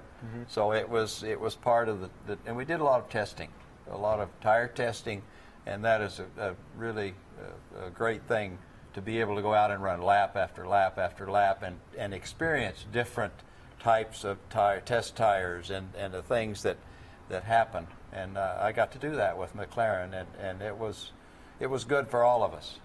All right, let's go down to pit road again and find out. Go ahead, Mario. Yeah. Nobody knows, but I drove a McLaren here for Roger Penske when I drove for Roger Penske. Really? Yes. Drove the M16. I drove a McLaren here. Yeah. So, I know what he's talking about. Yeah. and I want to come back to your insights on McLaren and what that means in a moment, but I want to check in with Robin, who's downstairs, and tell us what's going on, Robin. Well, I wish we had a little audio mic to listen to Michael. Eric Bretzman, who's going to be Fernando's engineer. Fernando and Marco kind of talking about how the car felt, what he's looking for, and just, Fernando's asking a million questions, and they all sound pretty intelligent about, okay, what about this? Is there a bump here? And Marco's like, look, the rear's pretty He's stuck. for the helmet. Yes, yeah. That's good. That's good. Let's talk to Marco right now. Hey, Jimmy, come back. Now it's your turn, big boy. Loved it. The best thing was trying to listen to you guys, because he's very inquisitive, as he would be, and your goal there, kid, was just to make the thing as secure as possible, or what are you trying to do for him? Zach, yeah, just get a conservative balance. At this place, understeer's not good either, right? So you just need to make sure it's stuck for him to get confidence, which he will. I mean, we ended pretty comfy there, so you don't want it too loose or too much understeer. So it was pretty stuck there. Well, you didn't take it easy anyway. I think your first lap looked wide open, so it must have felt pretty good right off the bat. Yeah, it's pretty good. Yeah, good. When you go out, when he goes out, do you tell him? Do you try and get the rear planted? What's the most important thing for him to feel? Well, I think with this level of downforce, this is like race downforce. It's, when there's no traffic and you're by yourself, it's just stuck. So, the front and the rear is stuck right now. That's what you want for your first run. Do you think too many people? You're going to tell him what to do. Jill's going to tell him. Michael, Mario. Are there too many voices, or is it all good? He'll have to learn by fire for a lot of it, but I think he's asking the right questions. There's definitely a lot of information that I had the same as a rookie. Look who my father and grandfather was, but you got some. Did you get some information from them? They give you some tips? Yeah, they told me afterwards what not to do for sure. But yeah, no, I mean he'll be fine. Race car driver. I only heard the end of the conversation. You said there's only one way. What was that about? About going through the corner? Yeah, I was making sure he didn't pull a Schechter and end up on the road course going out of the pit lane. Yeah, you sort of get to no man's land if you don't know it, and then you see the pit exit. So I was just describing that. Did you, kid, when you were a rookie, did you feel confident 2 days in and, I can go wide open? Do you think that's what's the toughest process about this place? Toughest process is not today, not anything from today. That's why I think he'll leave today pretty confident. It's wind, it's traffic, it's circumstances. It's the month of May, and the toughest part is rolling what you thought was a really good race car out, and it's a new day and it's the new challenge. So that's what the month is about. Would you say the conditions are decent for a rookie today? Yeah, I mean, he's gonna be spoiled after today for sure. All right, Marco, thanks, brother. We appreciate it. Kevin? Thank you, Robin. And we watched Fernando Alonso get strapped in for real for the first time. And I think right here I'd like to just take a moment to thank Andretti Autosport and McLaren Honda. They did not have to allow this. This is a private test, and we normally are not allowed these opportunities. And oftentimes, especially for someone that's in a car for the first time, we've had NASCAR drivers and others get an opportunity, and it's a little bit on the down low. So this kind of shows Fernando's confidence and his willingness to help. This isn't just helping IndyCar, the Indy 500. I believe this helps worldwide motorsport. He's doing his part. I so agree with you. I think this is overall brings attention to motorsport in general, Formula One, Indy, and so forth. So this is what we obviously, that's what we relish, that's what we love, and that's part of our lives. So, but again, talk about the attention as a driver. If he was a real rookie, this type of attention would probably really affect him. Yes. All these cameras on him and knowing, oh my God, I've been scrutinized every second of the way. But being the experienced driver that he is and the champion he is, he can just all of a sudden just wipe all this stuff off his mind. It just it will not be in effect. So it'll be fine. You'll be fine. It's just I think he's right now. I guarantee you, is really, really anxious. To get a feel of the real thing. But as soon as he does a couple of runs, all of a sudden he'll start relaxing. And I can just see it happening because I think all the right things are there. The fact that, as we said earlier, the weather is really cooperating. That's huge. The wind is not a factor. That's huge. The track's a little green, but the car is pretty well stuck. So again, all good things are happening right now. But it's so interesting to see because, like anything else, it's the first time for him to do something, really, really different. A little bit away from his wheelhouse, if you know what I mean. I think this is a heavy moment. This is a historical moment. Yeah. It's you notice, I don't want to interrupt you, but you notice all the padding and everything that he's got. And a lot of that is going to change. Sure. once he goes out there, because I noticed the way he has his head, really stuck, and all of a sudden he's going to have a little bit, maybe too much vibration, this and that. So a lot of those things are going to change. You mark my word. When he comes in, some of those pads are going to come off, and on and on. So it's interesting. That's going to be part of what's going on. He's starting his learning Speed is curve. not going to be in his mind, but now it's going to be comfort level in his cockpit, and that's going to be the first priority that he's going to be concentrating on. And I want to speak again to our American audience, the IndyCar fans that know who Fernando Alonso is, but maybe look at the standings and see, well, wait a minute, this guy hasn't scored a point all year. This guy hasn't been on the podium in the last 2.5 years. Speak to that, Mario. In Formula One, no matter how great you are, it depends on the equipment. This guy's still at the top of his game, is he not? Oh, absolutely. I mean, no question about it. And nobody in the know disputes that. It's just the fact that he's just been unlucky. McLaren has been unlucky, with the effort. And quite honestly, Honda is working very, very hard to right that, because Honda has got an illustrious history in motor racing, period. But in Formula One, they were for so many years the absolute advantage. They won so many world championships. Ayrton Senna, he lost a big advantage when he lost Honda. Honda's going to be back, and they're going to be at the top. It's just that Fernando is now, unfortunately, going through a period where Honda, is not providing what he needs. But that doesn't take away from his abilities in any possible way. I mean, if put Fernando in any of the top cars today, put him in a Mercedes or Ferrari, he's going to win a race. Yes. So don't ever please judge his ability with his performance in the last couple of years, because he's not had a car. That's why McLaren is giving him this opportunity, because they feel that he deserves maybe an opportunity to have a bright spot in this season. It may come later in Formula One, hopefully so for his sake. But again, Fernando is at the top of his game right now, no question about it, as a driver. And there's a look at the history of McLaren, and John won 2 500s for them. And Johnny, as a worldwide motorsport fan, I think you can speak to this too. Again, for our American audience, McLaren, Ferrari, these are the teams that have the significance worldwide. That's why we're making such a big deal about their participation. Oh, definitely. It's world racing. They race all over the world, and it's an opportunity to have a world champion, i.e. like Mario and Fernando, to come here and want to run. Jimmy Clark and Graham Hill and everybody that has succeeded here, and that's the name of the game, is being able to succeed here.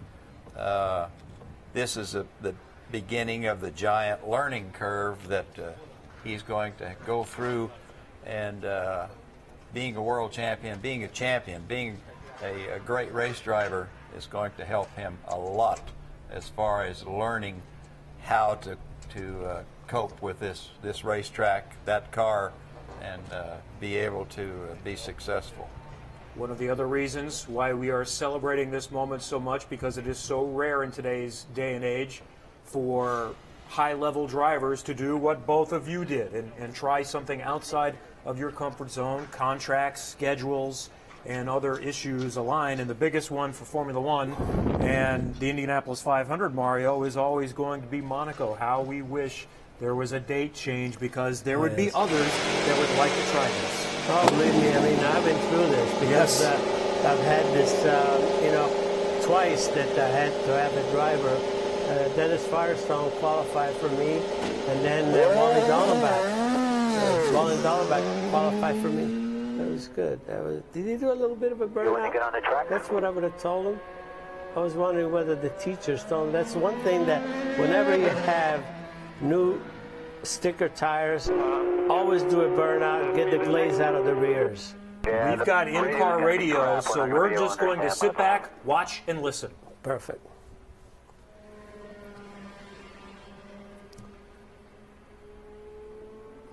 copy me? Yeah. 10-4. Yeah. Made it to the track. Like I said, you know.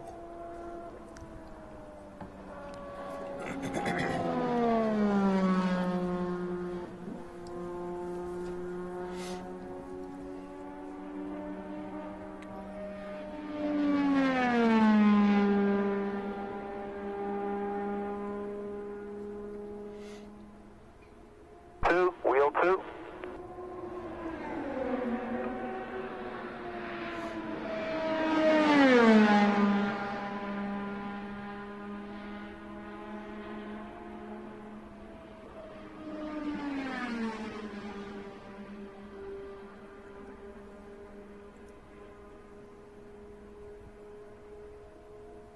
How much stagger do they run now? About 25. 25. 25. 30 at the most, I think. I don't like a lot of stagger. I never did.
McLaren in 70. First laps for Fernando Alonso at the Indianapolis Motor Speedway on the 2.5-mile oval in the McLaren, Honda, Andretti, number 29 car, working his way up to speed in the 190s, and he just cracked over 200 miles an hour, 208, the latest speed. So this is the plan, 205 to 210. Got it. Textbook perfect. The approach, he started, as you said, in the 90s, worked his way up, felt his way, and already is up at the pretty much the top end of the rookie test is. And so it's perfect. Things are looking good. I like his line. It's very conservative. Yep. You know, very conservative. So 206. 206, good. Yeah, the next lap after that, 208 and 206. Yeah. We won't see him picking up speed. The goal is to stay between 205 and 210. He only has 20 miles an hour to go. Yeah. You know, I've always heard that, you know, it's one thing to get up to, say, 220. It's that last 2 or 3 or 4, as you said, close to 10 miles an hour that separates us. Well, I just watched him now. He started nipping just right below the line there, coming in turn 3. You know, so he's getting the feel of it. Yeah, there you go. 209. He's just the thing that will, you know, it's really very professionally done. He's doing exactly what he needs to do. And the thing that will help him the most is when he comes in, stops, and gets out of the car, thinks about it a little bit, and go back out. He'll feel coming more in there now. he comes. Perfect. Good job. Good job. Good job. Yeah. Perfect. Yeah. So first stint's done for Fernando Alonso as Michael Andretti, Marco Andretti, and so many others watch from the Andretti Autosport team.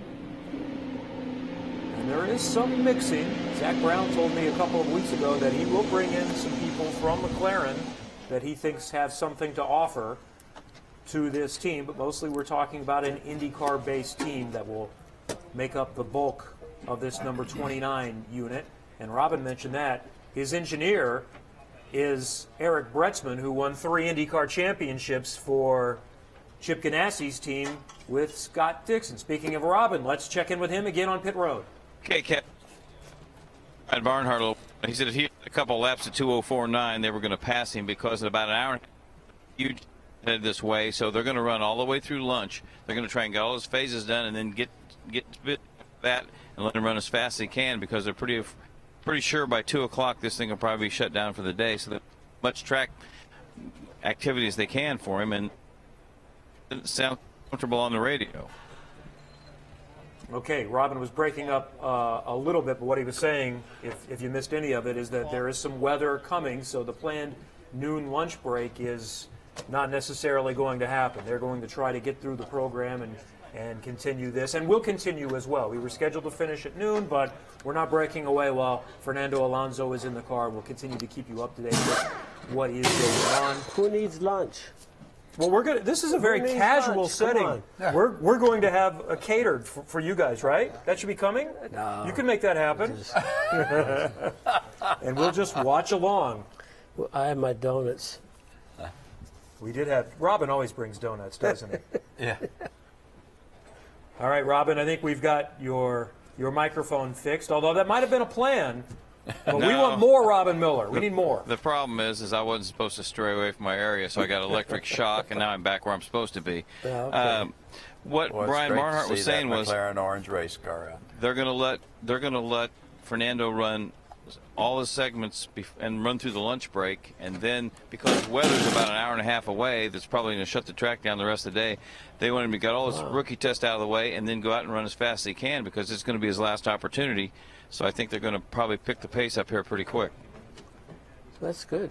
And it's an accelerated program because he's got another job. He's got the Spanish Grand Prix coming up off this weekend, but the following weekend, the same weekend as the IndyCar GP here in Indianapolis. But the great thing that is going to allow him, as we see last year's 500 winner Alexander Rossi chatting with Marco Andretti, what's going to allow him an opportunity to not just be here and compete is, unlike some of the NASCAR drivers that have tried to do the double and going back and forth, once he gets here on, say, the 14th or 15th, he's here to stay for a while, if not the rest of the month. Oh, absolutely. Yeah. I mean, he should. Yes. You know, because, like I said, he has no other racing commitment after that I know. And so from there on, you concentrate because you're going to take advantage of every minute that you have.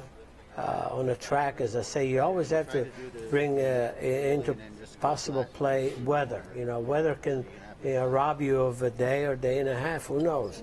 So, but the main thing when he comes back, then he's going to have traffic around him and all that.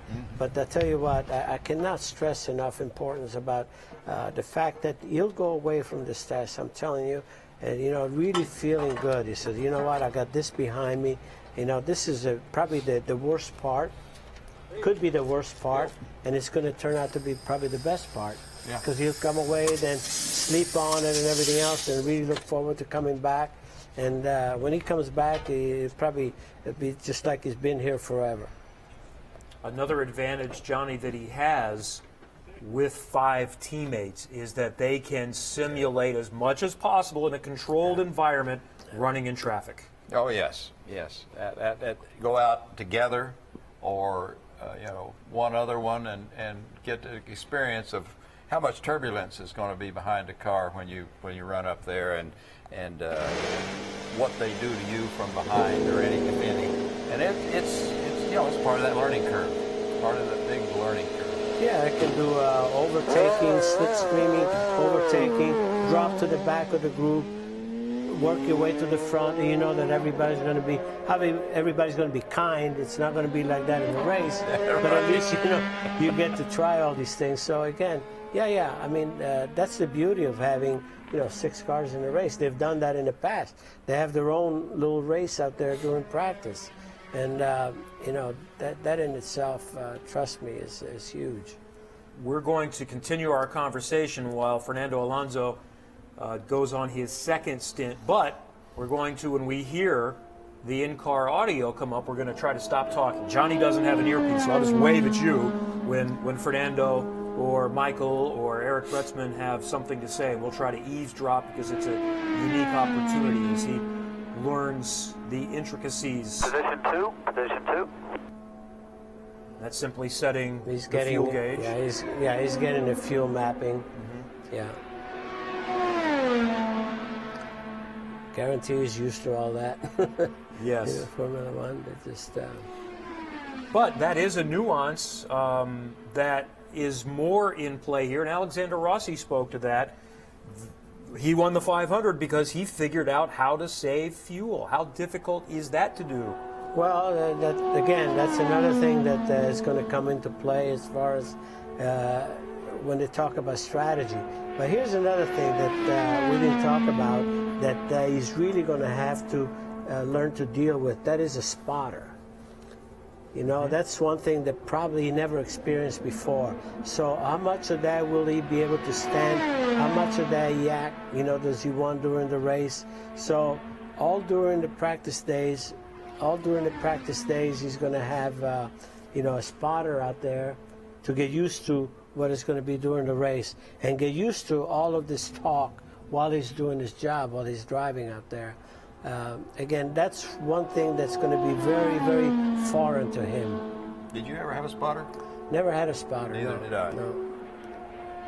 When did they become most prevalent? You had the option, right? No, we didn't. It wasn't even in the early to mid-90s? No, it was not. No.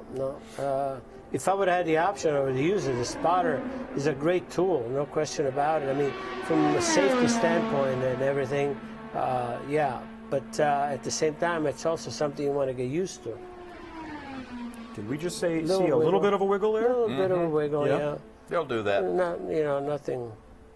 But you guys are calmer than I would be. Yeah, he's got, you could see that, he's not really using all the track, and he doesn't need to at the moment. I think he's very conservative, but to me he looks quite comfortable, no question about it. There's no critique that needs to be made here. I think it's all good. That's why I could see that Brian Barnhart just say, you know what, let him go. It's prudent to just let him go and work on his test. Let's go back just a bit ago and look at this moment, if you will, for Fernando Alonso and see if this is significant or not.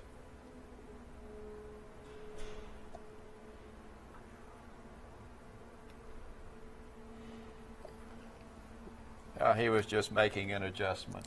It really. Yeah, it it wasn't. was a little. It was pinching. He's gonna. Turn one is that. It's 3 more laps to go to finish the phase. About 3 more laps. Turn one hides from it. Yeah.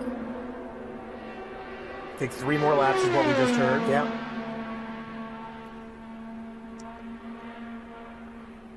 Yeah, it's good to get that out of the way, and then then you have certain freedom. He's running at 207, 208 range, which is obviously where he needs to be, and you can see that he has no problem gauging that. We've talked about running in turbulence. The other thing drivers have always told me, it's one thing to run in a pack of cars in practice, but when you look down to turn one on race day, what does turn one look like with people on the inside and the outside? Well, I was told by some veterans around here that turn one at the Speedway is like running down a city street at 75 miles an hour and turning in an alley without lifting. It looks like a hairpin when you're coming down straight away. Yeah. It really looks, oh man, in other words, I'm going to go flat in there. Really? You want me to do this? You have to trust a lot of a lot of things. And everyone says more it actually than anything, trust your tires. Yeah. You know, I have all the trust on Firestone, believe me. You know, that's one thing that you really keep looking at that right front and say, baby, I'm with you. Yeah. Stay with me. And for international viewers, that has been one constant in IndyCar racing for quite some time. There is an advantage to having a sole tire supplier, and while when sometimes you come by the next lap, you'll complete the phase, and then you can stay out and go a little quicker. The next phase is between 2:10 and 2:15. Okay, there you go. They wanted to pick it up a little bit. While other series have had some drivers that haven't been too happy, you don't hear ever any complaints about Firestone from IndyCar drivers. Let me tell you that I need to say something that people don't realize the comfort level that actually Firestone give you because of their knowledge, their experience. It's all proprietary. It's not that another tire company could come in here and we can feel all jolly. No, I mean, this is something that I preached all along. I said, you know, there's no other discipline on this planet that has the rigorous demand of tires like So IndyCar. it's going to be about a half a because second of the, to the negative to be in the range from 2:10 to 2:15. because the tremendous speeds that you're dealing with, not just in Indianapolis, but at the other super speedways, where you just got to trust your car lap after lap, you know, and hitting that corner 235, 40 miles an hour. Yeah. And then let it turn, the tire staying with you. Believe me, we as drivers think about it. You know, you think we don't think about it, we do. Many times, you know, I feel like kissing that right front tire, especially.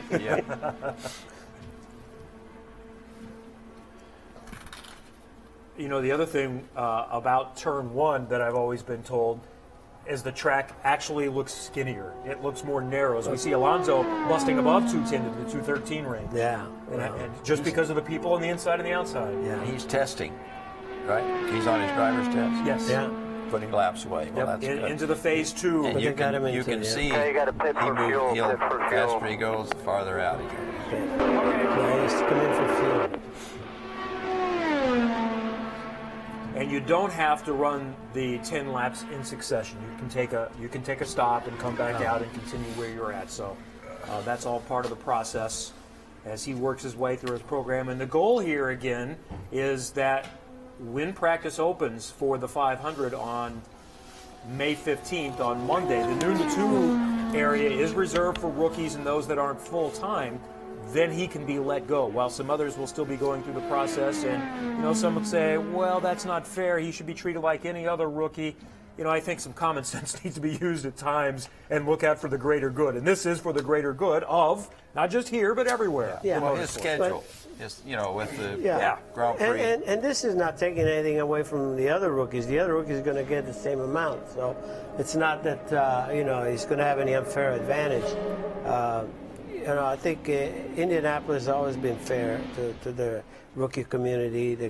I mean, it's for everybody's interest, you know, to give them as much as possible, as much as it is possible, to give them so they're comfortable. It's a safety aspect, you know, that comes into play. All the other drivers, you know, they want to know that these guys are as well prepared as, you know, as can be, you know. I don't want somebody out there that's searching, you know, too much, and so again, it's for the overall interest of the show. But yeah, again, you know, the all-time thing is about Indianapolis. There's a luxury about time that you can have in a race car to prepare for the race, which does not happen anywhere else. Even, you know, in our own series, you know, we run 500-mile races, you know, we run Pocono and so forth, and you got 3 days to prepare, you know, and but here, boom, you know, you got all this time, and that's why, you know, someone like Fernando can come in here, prepare properly, and feel like he can be competitive. That's Mario Andretti. Johnny Rutherford is with us, both 500 winners. Mario, a world champion, a 4-time IndyCar champion. Johnny Rutherford also has an IndyCar championship. My name is Kevin Lee, and we welcome now into our set, the second floor of the Pagoda, right above the Yard of Bricks. This is Jay Fry. He's the president of competition and operations with the Verizon IndyCar Series. Special day. What does this mean for someone involved and a race fan like the rest of us? Oh, absolutely. No, it's a big day, and so far everything's going really well. When you were talking earlier, the similar process happened a couple years ago with Kurt Busch, where he did it on a different time frame. So it's been done before. So I think he's, Fernando just did phase 1, so good to go. Mission accomplished so far. So far so good. What kind of challenges has your group dealt with to make this work as best as possible for all parties? Well, the biggest challenge, we got home last night like at midnight from St. Louis, which we all did, so they did too. So we're excited to be here today, and everything's going very well. But no real other challenges. I mean, it's a normal process and procedure we're going through. So far so good. And the excitement level within the paddock. What are people saying it's about good. this? I think everybody's curious to see how how he'll do, and it's obviously brought a lot of exposure to the series, which is great. And we've got there'll be 33 of the best race car drivers in the world out there, come May 28th. So it'll be interesting to see how it plays out. So pretty cool. How did this all come together from your perspective? We talked a little bit with Zack Brown, but when did you get first wind that this was possible? Well, it was around Long Beach, I guess.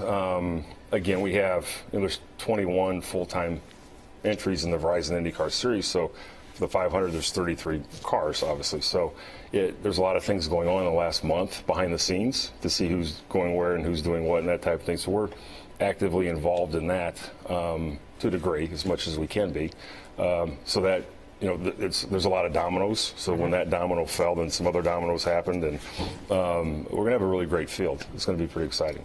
We should probably also make mention of Stefan Wilson, who had not announced a program, but he was working towards a program to be in the 6th Andretti car, and I think we have some thanks to give to Stefan Wilson and his partners for understanding the significance of this opportunity. Yeah, absolutely. I mean, he's a great kid. He's going to have a great opportunity next year, it sounds like. So, again, that was one of the dominoes. And then, I still think there's probably a couple more dominoes to fall that will be announced here shortly. But again, it's going to be a really good field. Jay Fry is the president of competition and operations with the Verizon IndyCar Series. Thank you for joining us on this exciting day. That's all I got. We're good to go. We'll have much more to come from the Indianapolis Motor Speedway. For the friends and family that we have coming out to the Indianapolis Motor Speedway for the Grand Prix, it's a different vibe. Very welcoming for families. You can sit anywhere you want. On the grass verges. It's very action-packed too, especially through the infield and going into the hairpin in the middle of the track, which is exciting for kids to see. For me, it's action-packed, great racing, and very, very family-friendly.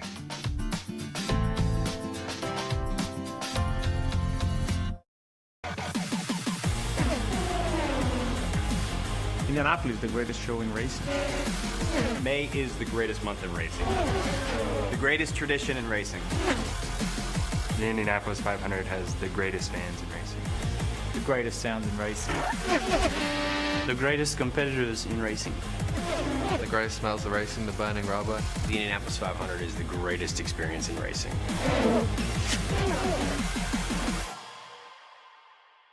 Katie.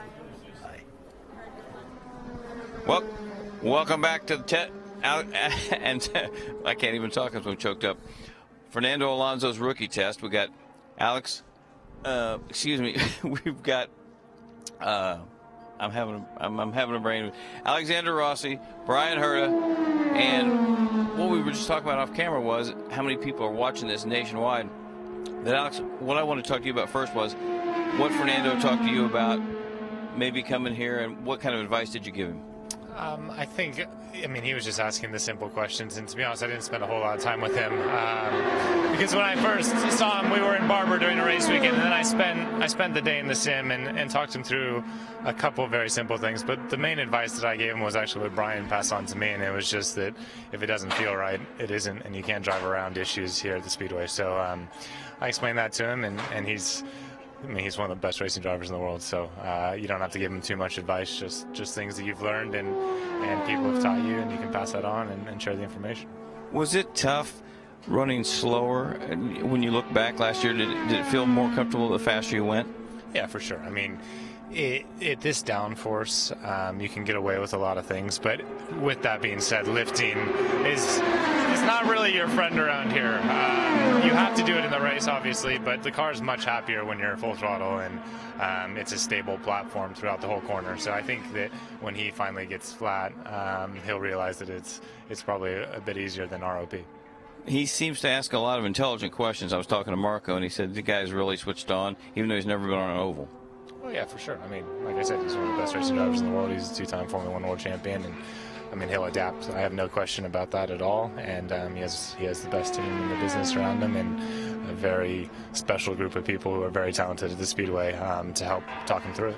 Your father was telling me a couple races ago that he befriended you, Fernando befriended you in Formula One, and was really good to you.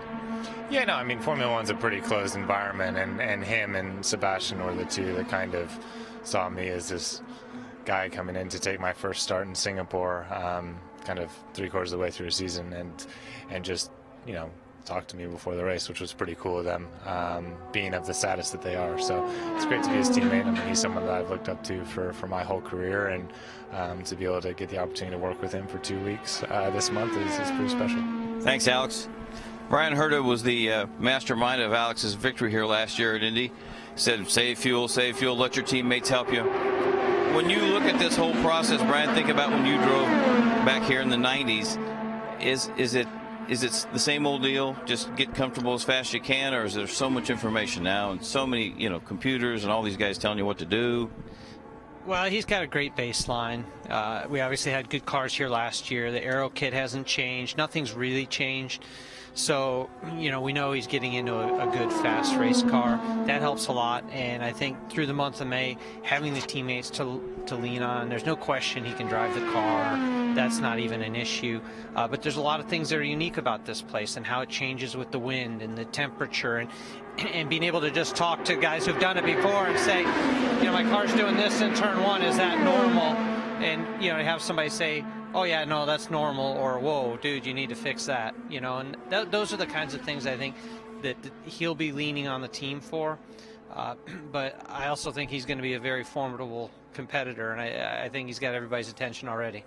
Did you find when you went to ovals, was this place easier than going to Phoenix or Milwaukee or places like that, or was it tougher? You know, this was my first IndyCar race, was the Indianapolis 500 in '94, driving for AJ Foyt, and I was nervous about coming here the first time, and I actually talked to Mario about it, who I didn't know really at the time, but I sought him out as a veteran and said, what do you think? And he gave me great advice. He said, this is the best race to do your first race at, because it's the only time you'll get so much practice. And he was right. You know, anywhere else we go, you get, you know, 1 or 2 hours of practice, and boom, you're into qualifying, you're racing. And here you got a whole week. You got, you know, he's going to have 30 hours of practice before qualifying. 30 hours, that's a lot of time. So it's a real advantage to be able to work up to things, and I think this is going to be a great experience for him. Do you think sometimes it almost looks like sometimes you have too much time, and maybe if you're really quick early, then you can dial yourself out too? You can dial yourself out of the program. You can, and again, that's another advantage of the bigger team is, you know, if you do get a little lost, usually somebody's not, and you can kind of come back to a known point. So I think we work really hard at keeping everybody in the box, as it were, you know, not getting too far out of the box, not chasing, you know, if we get a crazy day with conditions or something, we don't chase it too hard. You know, we try and get a car that's good in every condition, and really those are the things that he'll have to learn about here, is this place can be maddening, but those of us who've been here a long time have come to love that about it. Right. All right, Brian Herta got Dan Weldon, victory lane. He got Alexander Rossi. He's trying to help Marco Andretti this year. He's already got him looking better. Back to you guys in the booth. So many great resources for Fernando Alonso. His first test day, his first time on the 2.5-mile oval, his first time in an Indy car, and we have the opportunity to watch it all unfold to a worldwide audience here from Speedway, Indiana. I'm Kevin Lee, Mario Andretti, Johnny Rutherford are with us, Robin Miller on pit road. We've had plenty of guests, and we'll have more to come throughout the day. And again, the plan is to continue beyond noon because there is a threat of rain in the 1 or 2 o'clock area. So the idea is to get through rookie orientation, a unique program. This lap. to the Indianapolis Motor Speedway as Alonso prepares to pit. I had a question about Mario. Do we really want to consider Fernando Alonso a rookie? That's not fair. I like that part of this place. You're a rookie here until you've done this race. Yeah, of course. You know, yeah, he is a rookie no matter what for this race. But Yes. He's not a rookie the way he's approaching this thing right now. He's looking really quite good. And as I said, this is probably going to be the happiest part of this month because it's going to be the most comfortable. Like I said, the car has plenty of downforce and all that. It's going to get, you know, that's when it's going to get, you know, daunting and challenging when you start taking that downforce off, and all of a sudden you start feeling the real limits of the car at a different level of speed. What I heard, the best advice you could have ever given, which was given to him, trust your senses. As a race driver, you know, you have your own senses, your own way of assessing the balance of the car, and trust that. That's one thing that obviously was given, and that's of course you know, what you got to go. Trust your butt, you know, and at the end of the day, if it doesn't feel right, it's not right. Yes. And that's the challenge. The simulator can do some things for you.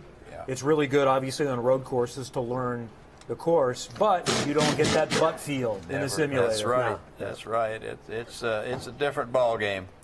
You have to go out and trust what that car is telling you, and if it's not right, you don't stay out there and try to fix it. You come in and find out what's wrong. Very consistent running. On his second phase there, it looks really quite good.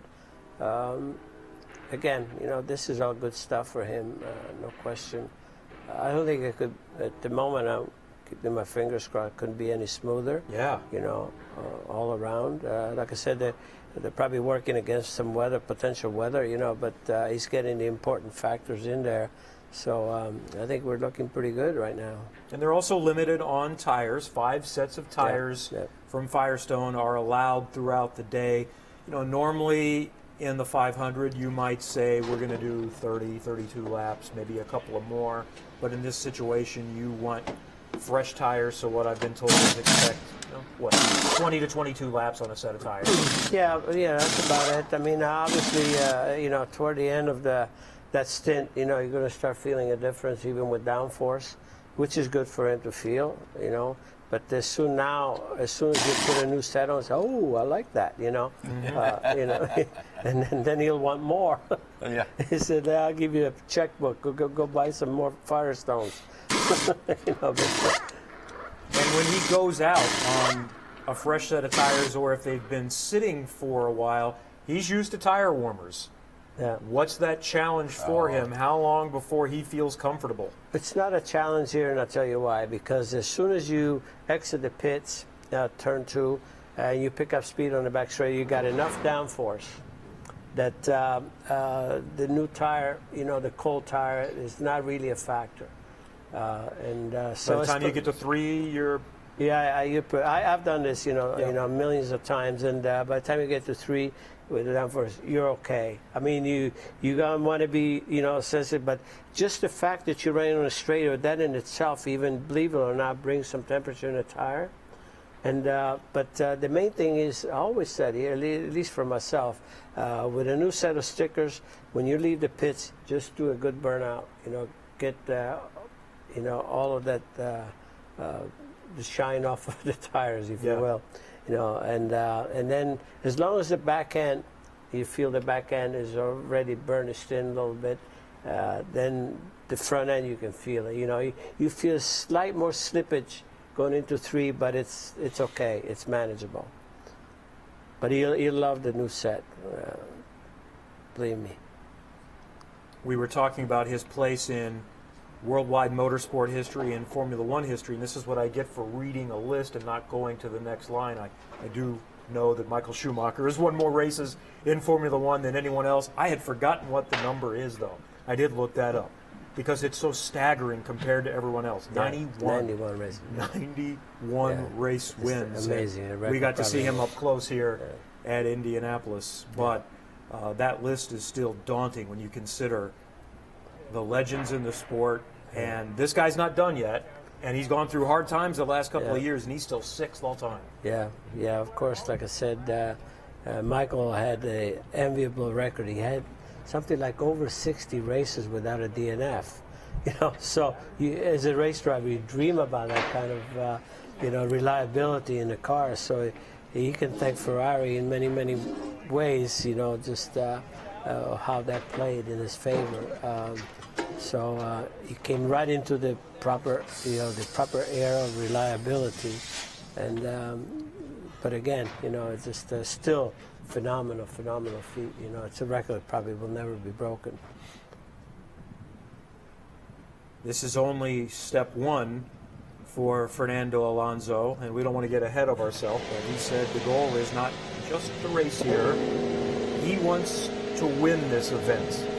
So if he can't win this year, and assuming if the McLaren Honda, if he resigns, and if the program gets better, this might have to wait again a little bit.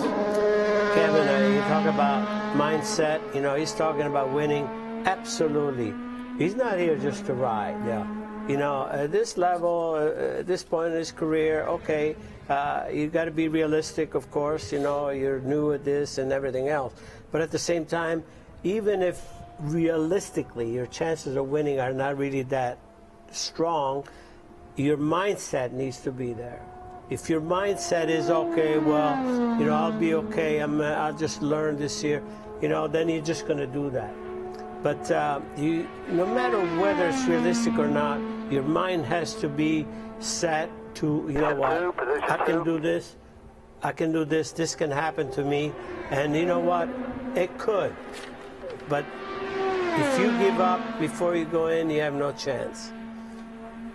And how much is he looking what one of his now teammates, Alexander Rossi, who had no oval experience. There you go.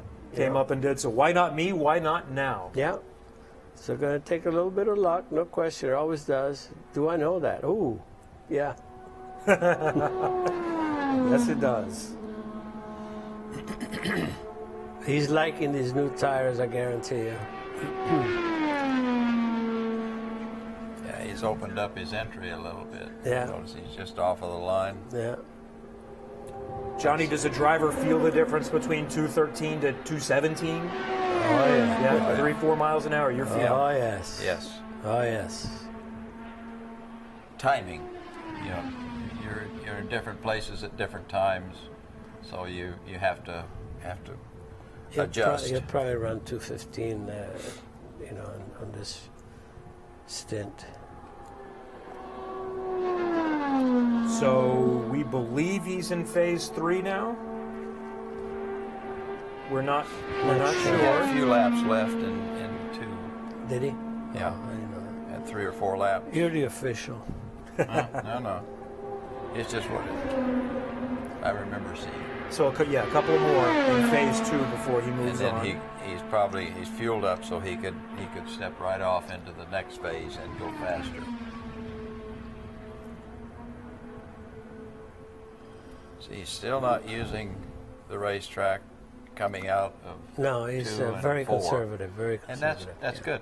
Yeah. He's the car will take him there when he gets. When it starts shedding some downforce. Yeah. I had a driver tell me once that his first year, he was told, "You're not getting close enough up to the wall. 2 more to go. 2 more to go. You're not using all the racetrack." And the driver said, "No, I am. I am literally a foot from the wall. I'm less than a foot." No, let's look at the video. And, you're 2 yards away from it. But I cannot imagine what that looks like, because to any of the rest of us, 2 yards away is going to feel like inches away. But that's the precision that is needed to do this at the extreme. To go fast. Did you see some of my qualifying before we got wings?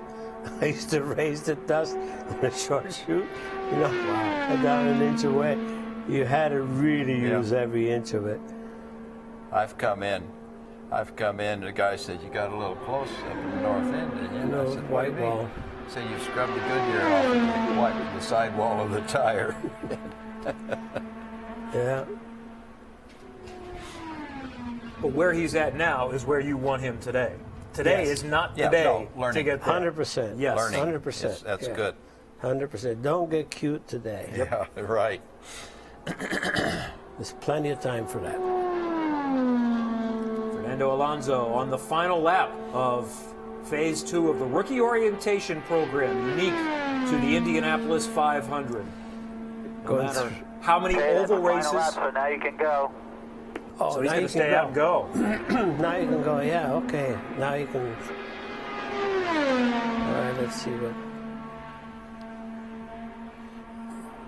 He's already like 3-4 inches closer to the wall in turn 1 and 2. I mean, in short Still. But still, you know, very Turn much. 2 is. He's still giving himself plenty of room coming off. Yeah.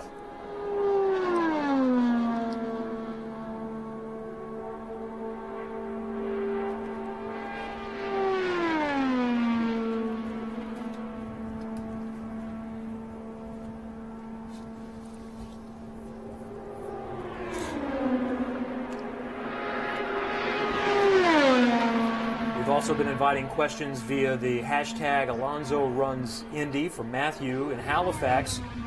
Guys, what are the physical differences in terms of cardio and hydration and everything that Alonso is going to have to deal with to prepare for this race? Well, physically, he's totally ready, period, because you know, the physical, the stamina that you need to drive a Formula One race is beyond what you need here, quite honestly, physically. So that part is going to be a piece of cake for him. He just ran 219 plus. Yeah, he's getting after it now. I love this. You know, he's doing exactly what you were hoping for.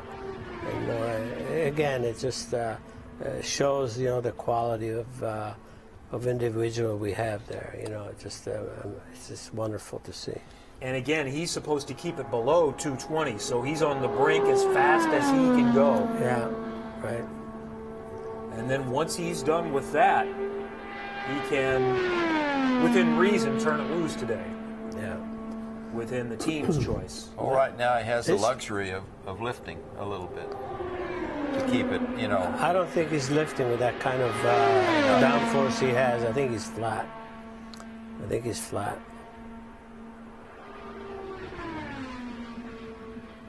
When could you start going flat here?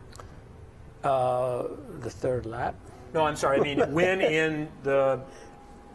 It was sometime, I assume, in your area, because when you guys started, you were lifting in the corners. I went flat when I set the track record here in the M16 McLaren at 199 fast lap and 198 average. You were flat? And that was flat.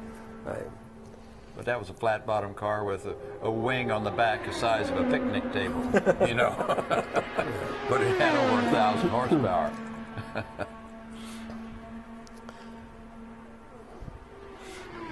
It's in the 19 and a halves yeah. consistently, which is really, that's a race pace right there. Yeah. And for those that are joining us, especially internationally, we should explain again the caliber of team that Fernando Alonso is joining. They've won the 500 4 times in the last dozen years, including last year. Michael Andretti, Mario's son, is the team owner as Alonso gets the call to pit.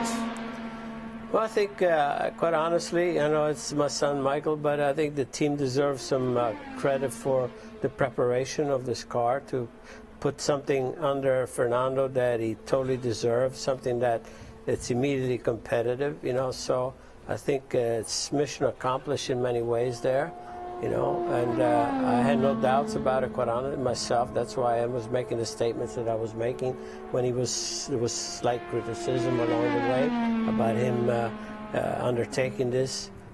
So I think all of what we're seeing is justifying, you know, his motive for doing this in every possible way. So again, you never know what the future will be, but I think a very critical point is already behind us, believe it or not. Will pit stops be any challenge or any adjustment from the 2.5-second pit stops without fueling that he has in Formula One to what we're going to see well, in by IndyCar. comparison to Formula One, he'll be able to have a sandwich during a pit stop. Here, you know, in Formula One, it's like 2.5 seconds. Here, you know, a good pit stop is like 7-8 seconds. So, yeah, I mean, that's not an issue whatsoever.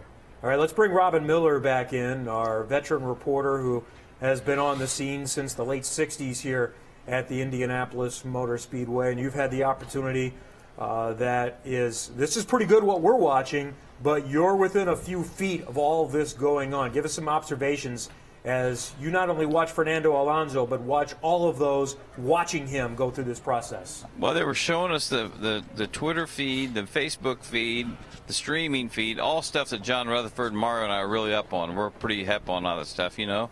And there's like 200,000. There's like 200,000 people watching this already, and that's pretty cool. Brian Barnhart and Brian Herta just said they heard a big lift in two, and they wondered if he had a moment. Did you guys happen to notice anything?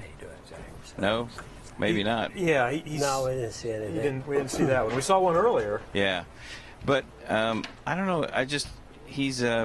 He obviously has a limited amount of time with the weather moving this way, but I think they're pretty impressed that he keeps moving up the track. Marco's just going over there telling him right now, look, you know, you look like you've been out here for a while. You know, you don't look like a rookie. You look really good. So I think the confidence factor's got to be. Let's face it, you got to have confidence to run this place, but it looks like he's got it already. I agree with you. I think he looked he looked like the pro that he is immediately, and as I said, credit all around. I think he's been given a piece of equipment here that's worthy of him. That's the best way I can put it. You know, and he looks quite comfortable. Look at the amount of laps that he's done, and now in this just third phase here, you know, just a stream of 19 and a halves that he put together. Let me ask more. That's awesome. I think that's remarkable. I was going to jump in. What'd you tell him, kid? What did he say to you? No, I'm just saying that if he downshifts to fourth out of turn one, he might be able to pick up some revs on the back straight.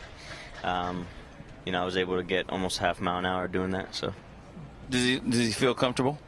Yeah, he's comfortable. Yeah. So he likes it so far? Yeah, he likes it. Yeah, I mean, he just keeps talking about how stuck it is. So, time to trim it. Time to trim it. That sounds like an Andretti.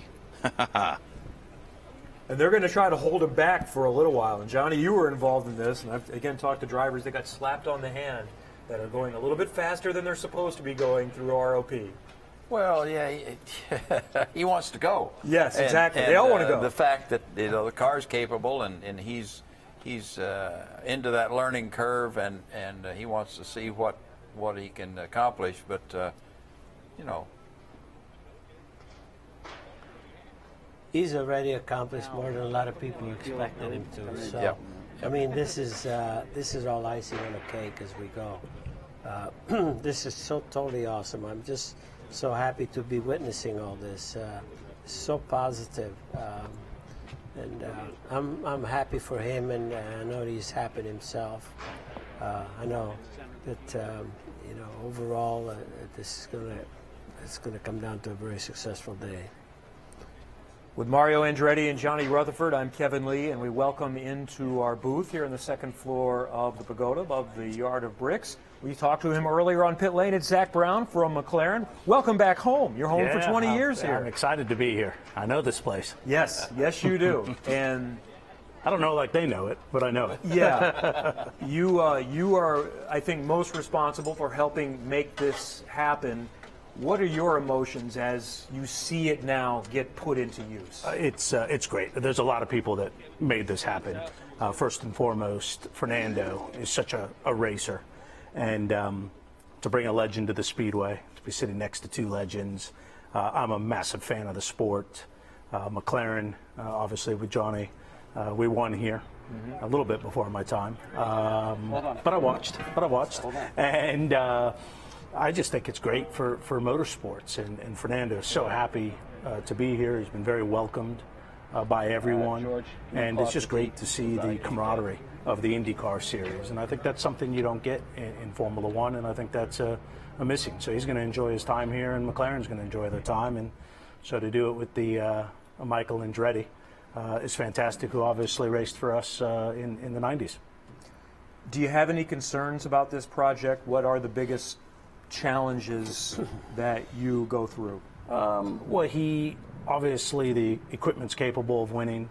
He has the natural talent to be very competitive, but he doesn't have the experience. But he's very smart. He's probably watched 25 Indy 500s. On the plane when we were flying over, he watched Ed Carpenter's in-car camera the entire race. So he's not coming into this thinking it's going to be easy or that the drivers aren't world-class. He knows this is every bit as difficult as his Formula One challenge. So he's coming in very well prepared, and Indy 500's a tough race, so anything can happen. What would make this a successful venture?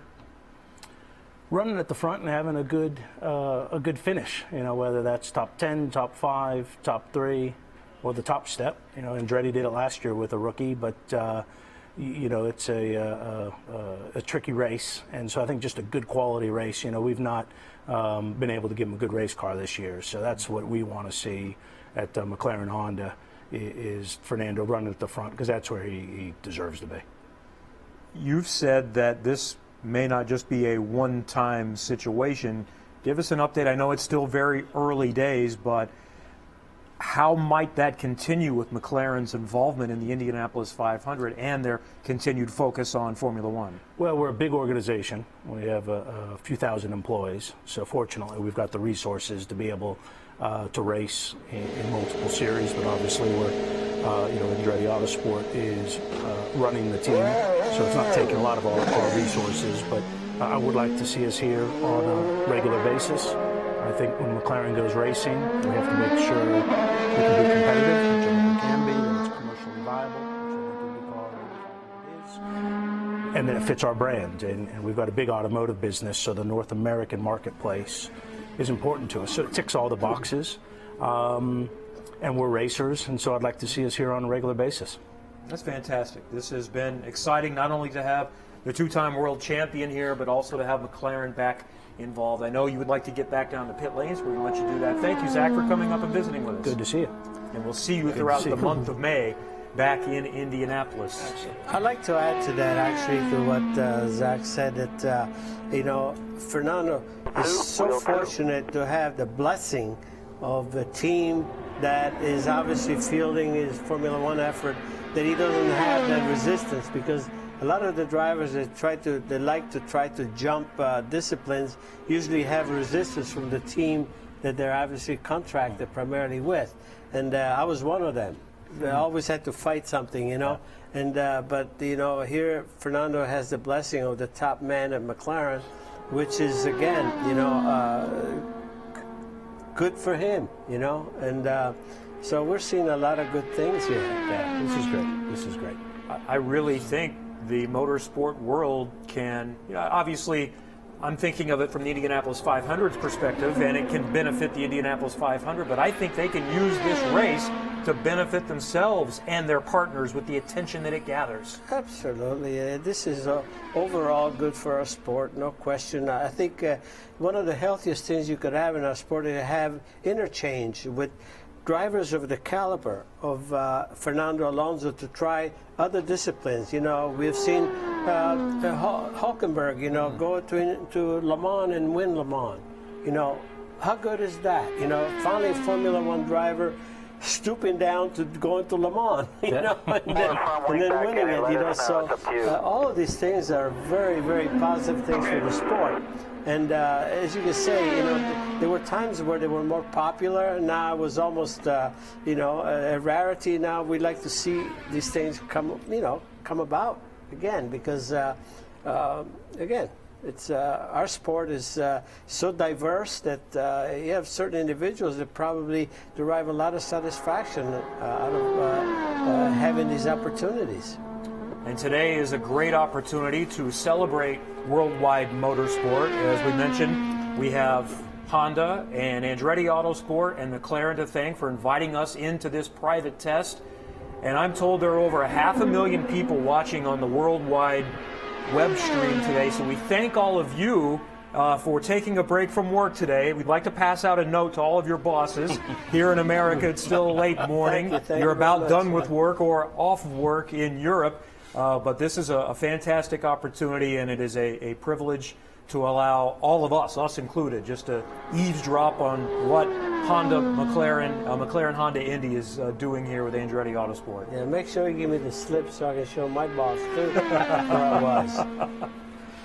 Well, we have been privileged to be joined by several joining us here. Most recently, Zack Brown from McLaren. We're going to let him get back down to pit lane with Johnny Rutherford, a 3-time 500 winner, 2 of them with McLaren. Mario Andretti, who reminded us that he drove for McLaren with Penske back in the 70s, and also a 4-time IndyCar champ and a world champion. I'm Kevin Lee, and Robin Miller is with us now. We've been cutting you out way too much. We're going to keep you involved. I ask all the questions of these 2 legends. I want to let you ask them some questions. Well, as he's clicking off these laps, he's like 5 away from passing this next phase. I want to ask Mario and JR. They pulled him in the last time because he was below the white line in 1 and 2. And is the easiest thing at this place to pinch the corner? Is that the cardinal sin? Is that the toughest thing to avoid? Well, I love to see that. I love to see him do that, because he's trying to use the track as much as possible. This below the line, I've been reprimanded enough times myself, in the days. But I love to see him do it, even though they like that at this stage him not do it. But when you start nipping up below the line, that shows a comfort level, believe it or not.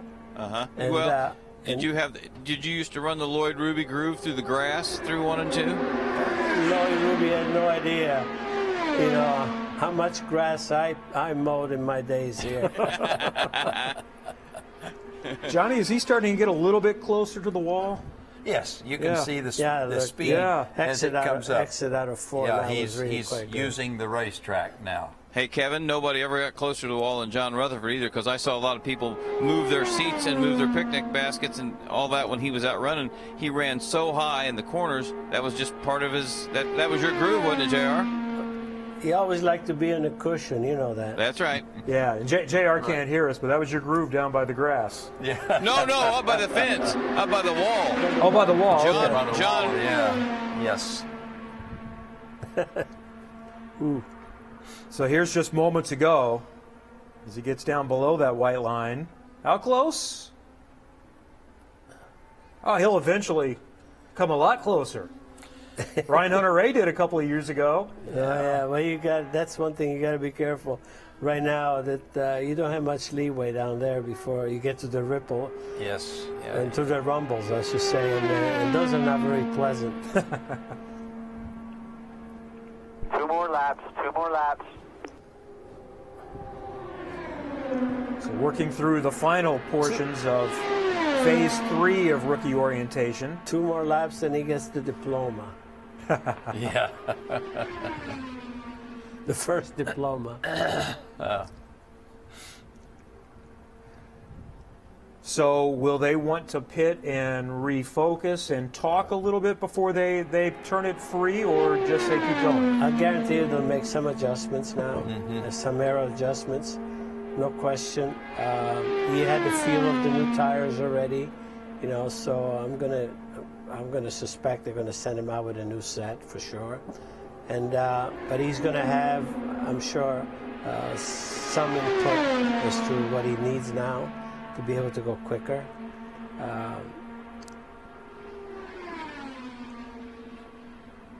And again, for those just joining us, the original plan was to take a break at noon for lunch and come back out, but there's some threatening weather in the Indianapolis area by as soon as maybe 2 o'clock or so. So the latest we've heard is that there is no break. It's going to be up to the team, and they can continue on as long as they feel like it's necessary. So we'll stay with you beyond noon. Hit this lap. There's the call.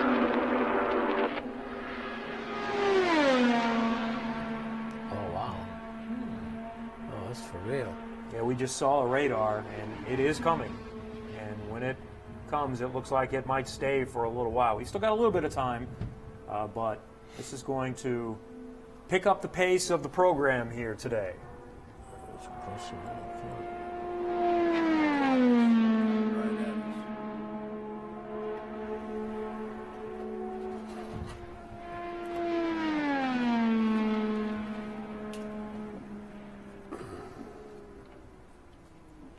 So we're told that Fernando Alonso has now completed the 3 phases of rookie orientation in just 50 laps. His top speed so far, 219.654 miles Okay, we'll get you out of the car here. per hour.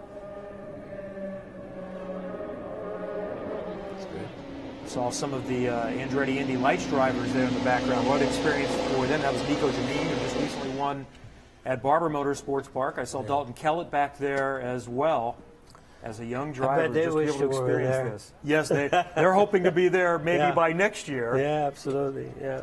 But just to hang around this environment, listen and learn, what an opportunity that is. Good job, Fernando. Good job. Very proud. He did exactly what we knew that he could do, and he did it in grand style. That's my opinion. Now the next phase is all you can do. Yep. Yep. Let it all hang out. And that's when you really begin to prepare to compete. Yeah. So how quickly do you go through the process of trimming? What's considered gradual? Well, you just said the word gradual. You know, you just talk with the engineers and assess the speeds as they are, and then just start taking a couple of degrees off the wing. Let's get the left and then you'll pick up. It's amazing, how much speed you'll be picking up, with just small changes. But it's all about just doing that and try to maintain the balance that you need. Let's listen in a little bit. Yeah. Around 120, 130. It's only when I shift my hand. Yeah, that's good. Pedals can come. Sorry, guys. Maybe a little bit more. He's been saying that for 3 years. You want the head straight on the corner? Yeah. I feel it anymore. You're going like this. That's the only thing. Seat, pedals, everything. You want to do that now? Yeah, I think so. How about your steering load now that you felt the real car? It's good there for now? Yeah, I think so. Yeah. How you felt the steering? The weight? Yeah. It's about normal. Okay. It's definitely lighter than I'm used to on the road courses. It's normal here. Definitely on the simulator it's much lighter than here. Yeah, we were wondering if you wanted less load at the simulator, you'd really want less load here. Yeah, it's okay for now. It's okay. Yeah. Did you feel that front wing? Yeah. Yeah, too far probably. You took it out? Now it was too much on the Well, we steering. tried. But I kept, running because Well, I it's good you change your line for it, right? So you learn what to do when you have that on your steer too. Yeah, you are on the steering car and you are a little bit wide. Yeah. It will be very low. Yeah, turn in a little early. That was just for reference. There was a quarter for 10. Yeah, it's small. Yeah. That's why I didn't want to take it out. They create a little bit compared to the run before. Yeah, they noticed that. Yeah. So, yeah. There is some dake already. Yeah. That's even on race downforce, right? So as you get lighter and lighter, that's why whole weekend, right? It's new tires every run. Yeah, you don't want to run second run on tires when we're trimmed.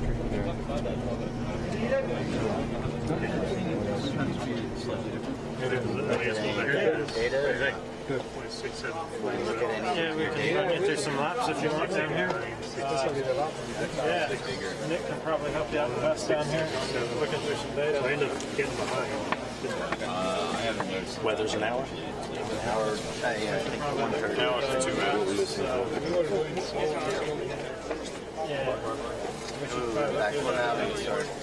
What a fantastic opportunity just to listen in to the first debrief as an IndyCar driver at the Indianapolis Motor Speedway for two-time Formula One world champion Fernando Alonso talking with Marco Andretti. He greeted Alexander Rossi, talking with Eric Bretzman, his engineer. Michael Andretti over there, Gil de Ferran is in the background, and he seems to be taking this all very much in stride. Oh, absolutely. I mean, this is all normal, obviously. Now he has the questions. And now he's going to be looking at data, things that he want to know to be able to put a name on what's happening, you know. But overall, I mean, you can see that he's totally satisfied in what happened, and now he's starting to relax, I assure you, you know, and looking forward to the next step. You know, now he's going to have the freedom. Don't worry about dropping below the white line and all those things. You know, I can do whatever he wants.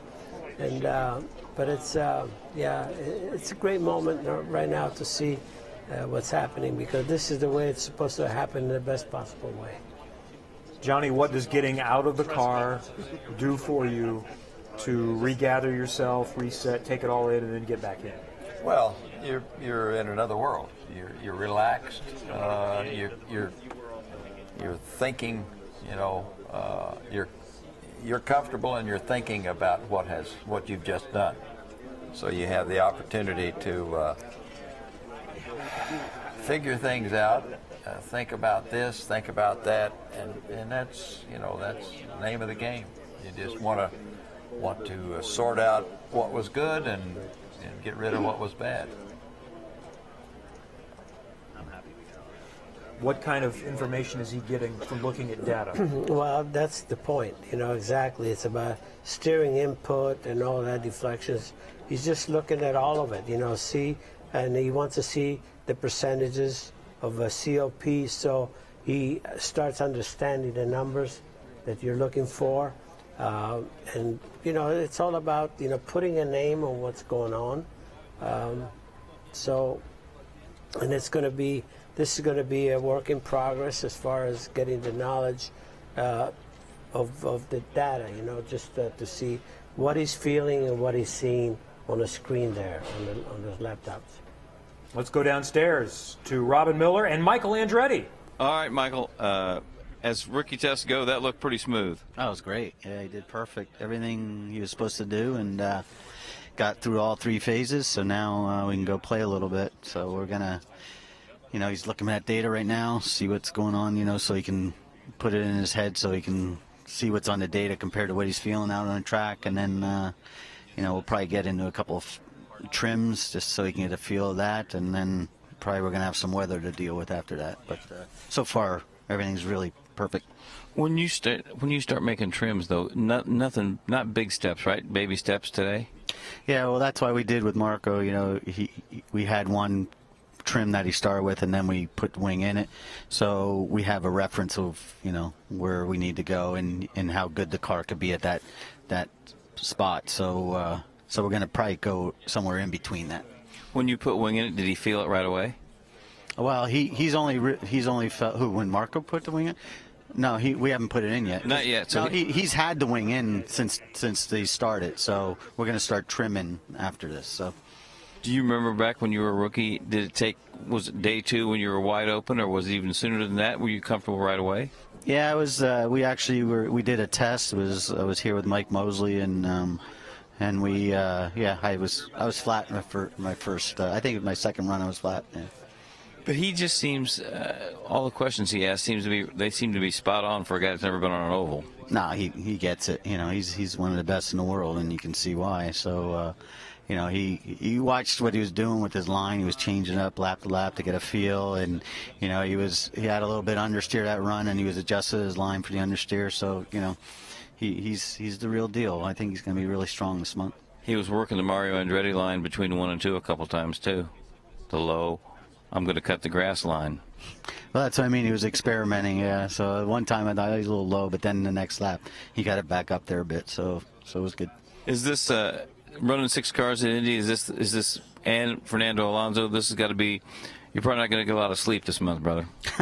That's all right. Things are really going smooth, to be honest with you. So I don't think having the 6 cars really going to be that bad. It's great. We're going to have Michael Schenk here helping us out, and I don't think I think it's only going to strengthen us, not hurt us.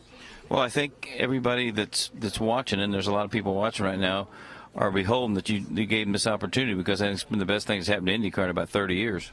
It's exciting, I mean, when Zach and Mark Miles called me, I'm like, okay, I don't know how we're going to do this, but we're going to do it. We're going to figure out a way to get it done, and it was just good teamwork, everybody working together to get it done, and it's too big of a story and too big of a deal for our team, to have somebody like Fernando running with us, and the big thing is being associated with McLaren.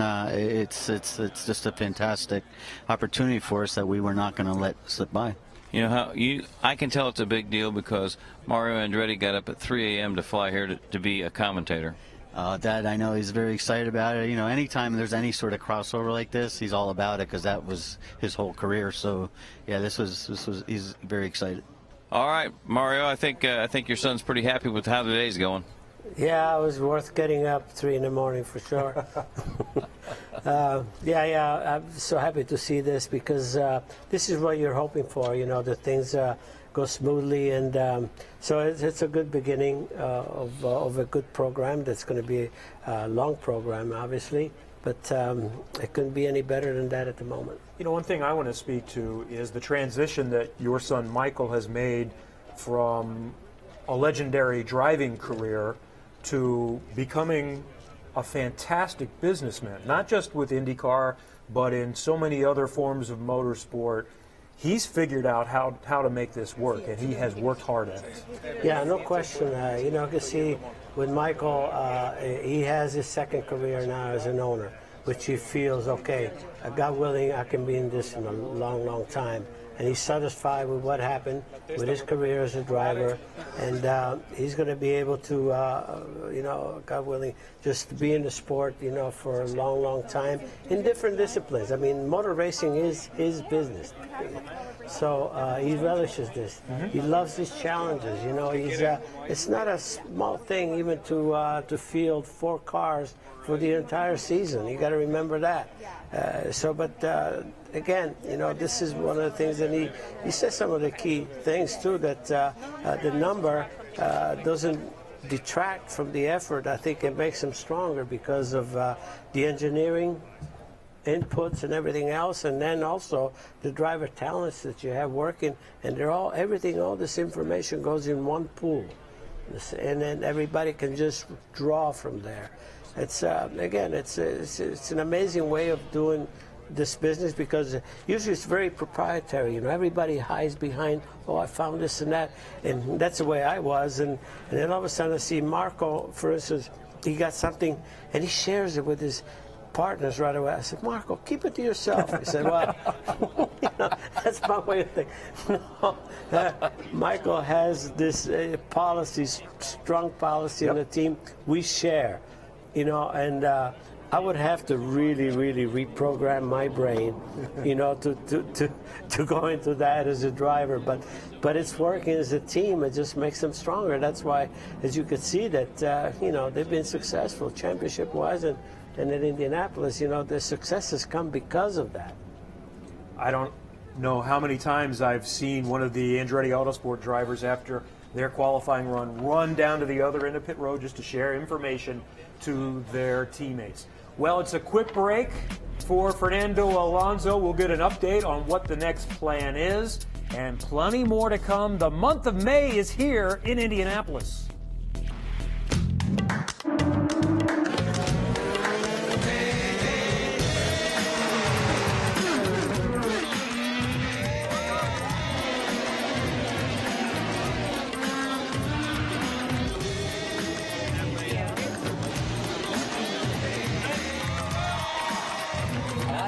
IndyCar Grand Prix, you've never felt closer. Saturday, May 13th. Tickets start at $30. Get your tickets at IMS.com. Firestone presents Legends Day, featuring Grammy-winning artist Keith Urban, live in concert. Saturday, May 27th at the Indianapolis Motor Speedway with special guests Dustin Lynch and Clayton Anderson. Tickets are on sale now at IMS.com. Part of the celebration of the 101st running of the Indy 500 presented by Pengrave. Don't miss the greatest music in racing. Keith Urban, live May 27th, the day before the Indy 500.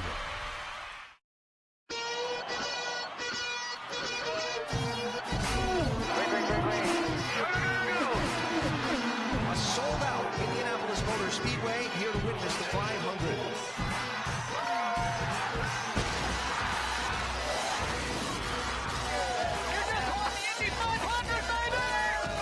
What makes it the greatest for you? The Indianapolis 500, presented by Pengrave. The greatest spectacle in racing. Seats still available. Get yours at IMS.com.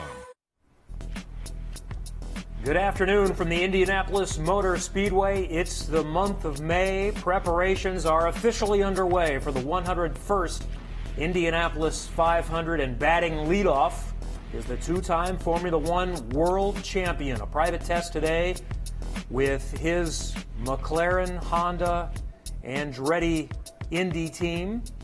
And Fernando Alonso has already finished rookie orientation, going through the three phases in just 50 laps. He's lapping at close to 220 miles an hour, which is the limit that he's allowed to do under the program. My name is Kevin Lee. You know these gentlemen. This is world champion Mario Andretti, a four-time IndyCar champion and an Indianapolis 500 winner, another IndyCar champion, three-time winner of this race, two times with McLaren. This is Johnny Rutherford. Robin Miller is also with us today. Early impressions of what we've seen on this day, Mario. We've seen a lot of good things happening, and once it got into gear, you know, once Marco obviously got in the car and did a few runs, of course the big anxious moment was to see Fernando getting in the cockpit, and he sure did not disappoint. You know, immediately he just looked out, he went out there and he had the line, and he did everything that and more than he was asked to do. So so far, again, it's just been very, very successful. It says a lot for the team and Alonso. You know, they've come together, and he's gone out and nearly completed his test, and that's what it's all about. And he looks good out there. His line is good. He's not doing anything that you would want to criticize him for or say anything. He's just running a good, solid run. One of the reasons that we have been so excited about this opportunity is not only the pedigree that Alonso has, but it reminds us of back in the day when both of you were racing. What, in 1967 we had something like 6 or 7 full-time Formula One drivers. You were both here. It had started right before you. It started in 61 or so with the Cooper Climax and Jack Brabham, but you saw up close. Johnny, what was that like in the day when the greatest drivers, the NASCAR drivers, because of schedules, were allowed to come and race at Indianapolis? Well, that's the way it was, and it should be that way. It's an international sweepstakes is what this place was dubbed when it was invented, the Indianapolis Motor Speedway, and the fact that it's entertained that sort of entertainment, and it's been good to see international drivers coming over and competing, and makes this the great race that it's always been. Were they welcomed then, Mario? Oh, absolutely, absolutely. I think here again you have the theater, but you got to have the players, the best players possible, and this facility has entertained that. So you know, it's a big word, world champions, you know, and they, I think, gained a new appreciation also for what was going on here. But it elevated everyone. The curiosity factor obviously was very important. The fans loved to see it, which is the most important part, you know. But and as you said earlier, in the 60s, there was a period where it was very, very popular, and then it sort of lost some steam. But maybe now all of a sudden, maybe it's going to grab some attention again, because it's good for the sport, and And it's good for whoever actually undertakes this challenge. Yes. You know, that it does something. I know what it did for me to be able to go in somebody else's sandbox and try to win at their game. You know, that's really what it's all about. You know, so when somebody will talk to Fernando, this is no longer a foreign subject. You know, so I've been there now. All of a sudden, I know what they were talking about. And so again, yeah, let's hear what. I think the fact that McLaren. We got Fernando, but we'll come back to that thought, All right. Johnny. Take it away, Robin. All right. Congratulations, rookie. You breezed through that. Was it fun? Was it daunting? How did you feel? It was fun. It was fun. I think it's a good way to start, to build the speed. And, yeah, it was probably a little bit difficult at the beginning to reach the minimum. But then on the next stages, it felt good. And, yeah, now hopefully we can put some laps and start feeling a little bit of the car because, you know, at the moment the car is driving myself. No, I'm not driving the car. Well, but as you got going faster, did it feel more comfortable? Yeah, I do feel more comfortable. Not because the speed, just because the laps. You know, you are already with 30 laps in the pocket or 40 laps in the pocket, so you are able to fine tune a little bit the lines and the upshifts, the downshifts, which gear to use in which corner, etc. And yeah, at the moment everything looks good, but I think now start the real thing. Did it was it what you expected, Fernando? What the oval was? You run a simulator yesterday. Did it have that same feel?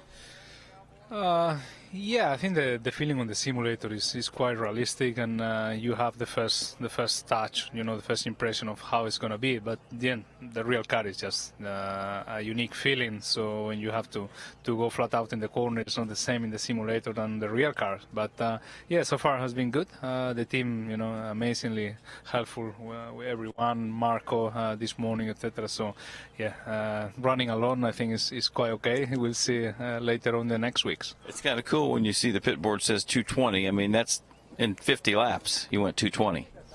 Yeah. I think as I said, it was so far a good experience, but now I think it's start the real deal. All right. Thanks for your time, Fernando. Have fun the rest of the day, Kevin. And as he said, now it really begins. Now we get to work. He's realistic. He knows what we're talking about, and yeah, that's when he's going to start really getting the feel of the car more and more. But the fun begins. And he's going to get back after it. Just a very quick break, and as you can see, he's getting ready to get strapped in and climb back in. Okay, before the two-time world champion rudely interrupted us, JR. Finish your thought on McLaren. No, I'm just going to say that McLaren stating that they're going to come back. Yeah. They want to come back and run, may open the door for other Formula One teams to follow suit and come over and make this truly an international event. I don't expect this to happen, Mario, but I would love everyone to agree. Let's try to work out the schedule because Formula One, especially with the new ownership group, would like to grow the sport in America. Having your teams and or drivers participate in this event, which, by the way, last year drew unofficially close to 350,000 spectators for this event, that can help. Well, obviously, as we said all along, it's just that the difficulty would be actually to combine the schedules because Monaco has been following a religious holiday with their dates forever. I don't see them changing that. So you have traditions here that will not be violated. So there are obstacles for sure. And I know what I went through. Even my days when you had to give up one or the other. I had to have somebody else qualify the car for me twice. Because I was in Monaco and I couldn't qualify. In fact, in 1981, JR was on pole. But I came back on the second week of qualifying. I beat his time, but I had to start 33rd. Did you not remember that? No, I don't remember that. Don't recall that, do we? No, I don't remember. No, I don't think you ever did that. And you had to miss the 500 in 79. Yes, the year after the 79. World Championship. Yeah, for sure. Yeah. So, again, it's a difficult and it's a unique situation for Fernando. Let's say that, because if he was competitive in a championship in Formula 1, he would not be here. Sure. You know. So again, it's. But let's enjoy what we have right now. You know, and make the most of it. As you can see, he's all in. And the month is just beginning for him. Obviously, it's a daunting undertaking, but I think he's going to be smiling at the end of the month. And this is not a marketing ploy. This is a driver wanting to fulfill a dream and try to win the Triple Crown of Monaco, Le Mans, and Indy. Absolutely, and of course it has appeal. Of course it does. That's a side effect. That's a positive. That's a side effect, you know. And I wish, quite on a personal side, I wish a lot of people would have paid more, or the press would have paid more attention to what I was doing when I was flying around back and forth, you know. But now is the time where it's open, you know, with social media and everything else. You know, the world is really a smaller planet, and all the attention that's going on here is awesome. But it's not primarily, you know, that kind of a thing. You know, it's this, you have to first and foremost realize that this is a dream that is being fulfilled, you know, for a driver, you know, and having a unique opportunity. Give him that, you know, give him that credit. I want to bring Robin Miller back in as well and hit another discussion point. Robin mentioned this a little while earlier, and Mario and JR can comment too. This is a one-off for the Indianapolis 500. It was mentioned how big this is, and it's the biggest thing for IndyCar in quite some time. And some might say, well, wait a minute, how does this help IndyCar? He's not doing the entire season. He's only doing this race. But Rob, in my opinion, would be that the Indianapolis 500 is the event that IndyCar has a chance to showcase itself to a worldwide audience and maybe get people to say, you know what, I really enjoy these people and this style of racing, so I'm going to possibly take in their next race. I think this has a real tangible benefit to the rest of the season, even if Alonso is not involved. Well, first of all, I think this year's TV number is going to be so much better than it's been for the last decade just because of this guy, because people that have never watched the Indy 500 before are going to watch Fernando Alonso. He's got 2.5 million Twitter followers, and he's the most popular driver in Formula One, and he's got a following like nobody over here has. So I think it's going to open up a lot of eyes and a lot of new fans. And will they stick with it? Well, if the Indy 500 is as exciting as it usually is, they might. But he's going to make people pay attention to it for the first time. And it was just like when Mansell came over here. Suddenly Bernie was nervous, Bernie Ecclestone, because more people were watching kart races than they were watching Formula One races. And Barry Sheen, who was a famous motorcycle racer in Australia, used to have a kart night on Sunday night. Try not to get run over here, Robin. And he had a Sunday night, and they watched the kart races instead of Formula One. So would Alonso come over here someday full time? I asked him. I said, you know, Emerson Fittipaldi didn't. He started his second career when he was 38 years old. You're only 35. You could have another career here. He said, well, let's see how Indy goes before I make any decisions. He goes, I'm a Formula One driver first and foremost. Robin, what was it like in 1993 when Nigel Mansell came in to do the full season as the reigning world champion? That was the biggest shocker late '92 when we heard he was coming. There were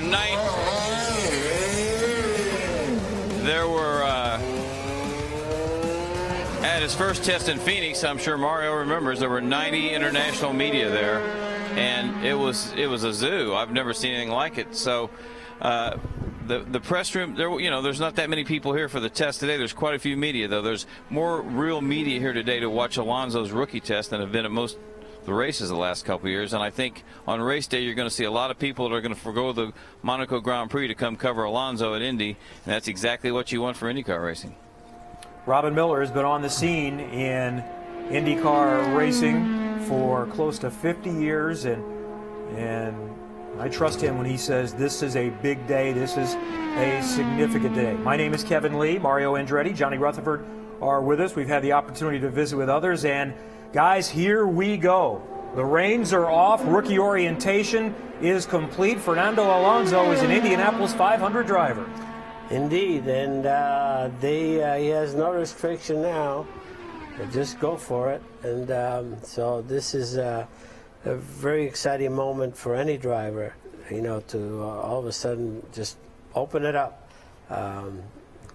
I remember, you know, again, you always have to go back to the experience that we had, you know, during our rookie test. I had like 30 minutes left for the rest of the day after I passed my test.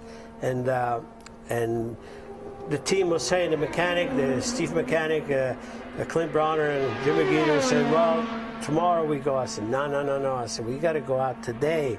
Because all of a sudden, I said I could go as fast as I could, and I set second quick time that day. So I slept like a baby that night. And he's going to sleep, Fernando's going to sleep like a baby tonight, I guarantee you. What was your first experience like, Johnny? Well, when I got to take the three strips of tape off of the tail of the Roadster, I was driving, it was time to go, and I went out and could use the entire racetrack and go for it. And boy, that was great, and I'm running at, you know, speed and everything feels good, and I've come off at 2 down the backstretch, and Roger Ward went by me like I was painted on the fence, and I thought, what am I doing here? The experience that you have had, Johnny, starting in a Roadster and going through all the different styles of cars up to, what was your top speed? It was probably close to 220? 218 or yeah, 20, exactly. something like that. But that was, these cars are incredible to watch. They look very stable. I'd love to take a ride. Have you been in one yet? One of these? Yeah, well, no, just high-speed testing. I'm not done on circuit testing. Yeah, but that two-seater that I drive is the closest thing to it. Let's check in with Robin on pit lane. Well, I want to ask those two guys what a big deal it used to be in the 60s just to get to take your rookie test. You had to run Phoenix or Trenton or Milwaukee or all three. Then when you got here, I think your final phase, you had to have veteran drivers sitting in all 4 corners and give you their okay. Wasn't that it, fellas? Yeah, right now I can see Johnny Rutherford. He's the official, and he was critiquing, you know, Fernando, but he was giving him big mark. Really good marks. So we're at peace now. We're good. And you did used to, Johnny, you couldn't just come to Indianapolis. You had to do other races before. Yes, you had to run 3 races without any incident on a temporary permit when I came into USAC, and that was what you had to do, and so it was dirt and pavement. So we ran, you know, Trenton on the pavement, and then went to Sacramento on the dirt. And anyway, it was different, but they're going so much faster, and it's very interesting to watch this test and see how he accepts it, and he's proven why he's a world champion. And as has been mentioned, he's watched about 25 Indianapolis 500s. The last 3 or 4, though, are the ones that he needs to watch. And this is, I think, a good reminder for us to remind our Formula One fan base that's watching worldwide that maybe they haven't watched the 500 for a couple of years. If you have not, it is an entirely different race these last few years. Well, first of all, the other thing that is very different is usually the entire field finishes. You know, you don't have the field thinning out, and because of that, you have action throughout. You know, and so that in itself, I think, is a very interesting element. You know, and with the reliability of the cars today, the way obviously the rules are, it's also a big plus for any driver involved. You have the best chance ever to finish unless there's a mistake somewhere. You know, like either your own or caught with somebody else, get caught up in somebody else's. But overall, as far as the mechanical reliability of the cars today, I mean, that's awesome. You know, that's a big plus. And so you're going to be in traffic the whole race, believe it or not. You know, whether you're leading or you're back in the pack, is going to be all, you know, a lot of traffic, and because of that, it's a great race to watch. I mean, it's very entertaining throughout. You've seen, I mean, just some of the overtaking and everything else. I mean, it's been phenomenal. Fresh firestones going on now for Fernando Alonso. And that's what's left for him now. Yeah, is to get here with the crowd and run in traffic and see what that is like. So he's gaining in confidence with the car and the way it feels. But now he's still got that to face when he comes back and gets on the track with people.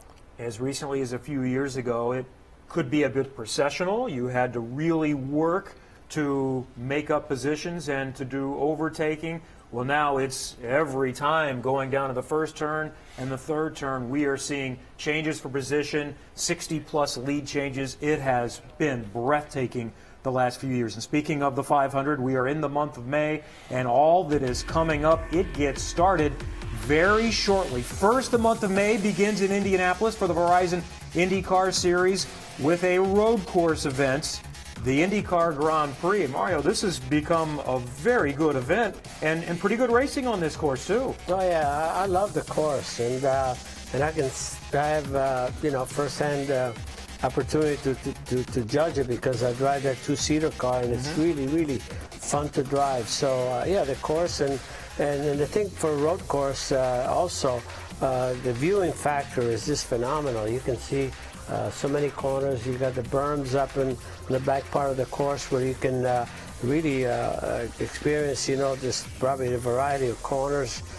So that's the beauty of, and right now they're going to have, as Doug Bowles said, opportunity to do some camping and all that, which brings in the ambiance of road racing. So I like to see that event grow because then Indianapolis obviously can give you the best of both worlds. So a full week of practice begins on the Oval Monday, May 15th.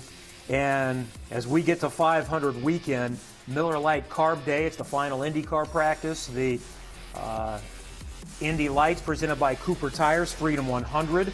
The top step of the development series, the Mazda Road to Indy. That's been a fantastic race. And then a pair of concerts that draw, I don't know, close to 100,000 people throughout that day. The Steve Miller Band, Bare Naked Ladies. Legends Day includes the autograph session and another huge concert with country superstar Keith Urban, all leading up to the greatest spectacle in racing, Sunday, May 28th. I get excited just thinking about what is upon us. It's May, and we're already here, and we've got an extra storyline this year. The story, the event, the race itself is plenty for all of us. They are already expecting close to 300,000 people, and now you have the added elements of Fernando Alonso, a two-time Formula One world champion, making his debut, and we have been witness to his first day on track today. He's done a quick shakedown after passing rookie orientation. Now it's simply a test day, and he can go as fast as he feels comfortable doing. And we'll get set to watch Alonso's next run coming up in just a moment. Stay with us from Indianapolis. For the friends and family that we have coming out to the Indianapolis Motor Speedway for the Grand Prix, it's a different vibe. Very welcoming for families. You can sit anywhere you want, on the grass verges. It's very action-packed too, especially through the infield and going into, the hairpin in the middle of the track, which is exciting for kids to see. For me, it's action-packed, great racing, and very, very family-friendly.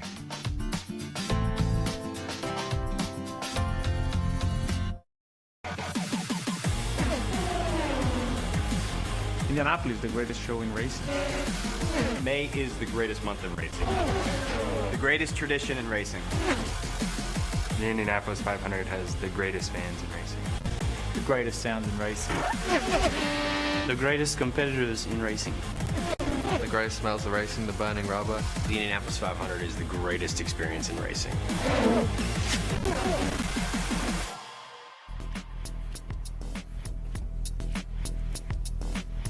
Thanks for joining us from the Indianapolis Motor Speedway. A very noteworthy day. Fernando Alonso, the two-time world champion, making his debut at Indianapolis, and McLaren making their return. It's been open to the public.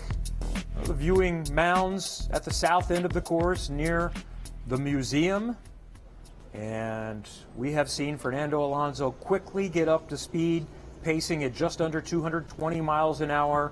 That was the top speed he was expected to do and allowed to do within the rookie orientation program. Now he is free to let loose. I'm Kevin Lee, Mario Andretti, Johnny Rutherford, kind enough to join us here today So what kind of things might they be doing now? We saw them, are they making any kind of shock changes or just simply trimming out a little bit? I don't think it's going to be mechanical yet. I think it's aerodynamic, but it's going to be a slow process, which it should be, just to get them to feel things. I didn't see any real changes in the aero package there. I didn't see them playing with the rear wing yet, and I think that's going to probably make the biggest difference as far as increasing the speed. But I'd have to go down there and just to see exactly what their plan is. I'm sure they have a plan of attack here. I'd like to point out another thing that, you know, about the silver lining in a lot of this, and this is something going back to what Zack Brown said. Okay, this could be just, okay, we're looking at the effort, the one car, one driver effort for McLaren, but all along, though, I've been thinking that this could lure McLaren into coming into the series, you know, which is really, to me, that would be a byproduct of what's happening here that that I would love to see. Sure. And I love to see because, and as Zack said, that he sees that the value that McLaren, you know, will derive from being part of this series as well. You know, they have a great sports car that they're marketing well in the United States, so this could be a valuable market for them to be involved in, and that's what it's all about. So I hope that that happens, and a lot of it, you know, possibly is going to be dictated by the success or the experience that they're having here, but I cannot see that it wouldn't be positive in any way. You cannot predict anything in the sport, we all know. But, you know, going in, I think all the elements, all the good elements are in place. You know, things are going to be changing for Fernando Alonso. A lot of the Formula One drivers like to holiday in America because they go somewhat unnoticed. I hear that things are already changing for him. He's starting to get recognized a little bit more. For sure. Oh, yeah. But that's good for business. Of course, that's good for business because Liberty Media and Formula One want to make more of an imprint in the United America. States, yeah, of course. Yeah. And this, I think this is a really key way to do that. All right, let's check in again with Robin. Okay, we just talked to Michael Andretti. It looks like at least 2 more runs, fellas, and maybe 3, depending on how he likes these changes. And then Zack Brown said if there's any tires left, he might go out. But he hadn't been in a car for a while, but he looks pretty tough. He's got no coat on down here. And Zack was a pretty good race driver before he decided to become a racing entrepreneur. And I'd say without him, we wouldn't have this put together because I can't imagine Bernie. Mario knows Bernie Ecclestone as well as anybody. I can't imagine Bernie letting this happen, or Ron Dennis. Yeah, I agree, 100%, 100% on that one. There was, you know, there were some real obstacles, you know, at one point as far as any of the Formula One drivers venturing, you know, into IndyCar. Believe me, and some of that doesn't exist at the moment. And you know, I think partly I got to thank the Liberty Media, probably for allowing this because they see the bigger picture. Yeah. You know, and again, the U.S. market is so important all around. I mean, for everyone. And I think Formula One, I'm sure that they'd like to expand for at least to have another event, have 2 events here, and this country can definitely support it. But again, as far as the exposure factor for the sport, this works for everybody. What are your thoughts on the grand scheme of things, Johnny? Oh, I think it's you know, great. The fact that there's a reason why they've noticed and why they want to, obviously for sales for their sports car or whatever it might be, but it's going to enhance the 500 to have those people here, and it will have their fans around the world cheering for them and coming over to watch them. And it's just going to be a good program. Mario, what kind of flack did you get when you were doing both Formula One and some IndyCar races and the Indy 500? Oh, everything was positive, obviously, because I had a home everywhere. I felt just like, you know, my home, obviously, the beginning was once I reached the level of Indy cars, I thought that was, okay, the top level here in the United States. But then I found another home once I got into Formula One, and that remained. I have homes everywhere now, and I love it. I go to NASCAR. I feel like, you know, even though I did very little there, you know, but I still feel at home because of the way I was accepted there, you know. So, you know, as I say, all of this, you know, exchange and everything is very healthy. And I know it worked for me in a big way, and it can work for others.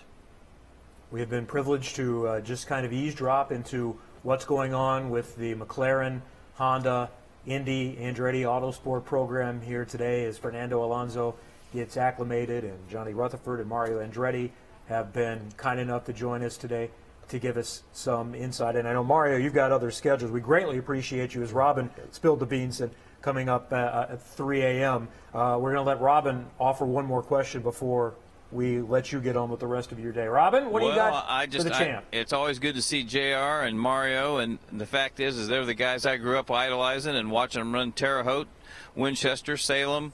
I knew they were brave. I knew they were crazy. I didn't think they'd see 30 years old, but they surprised us all, and I'm just honored to have them as my buddies.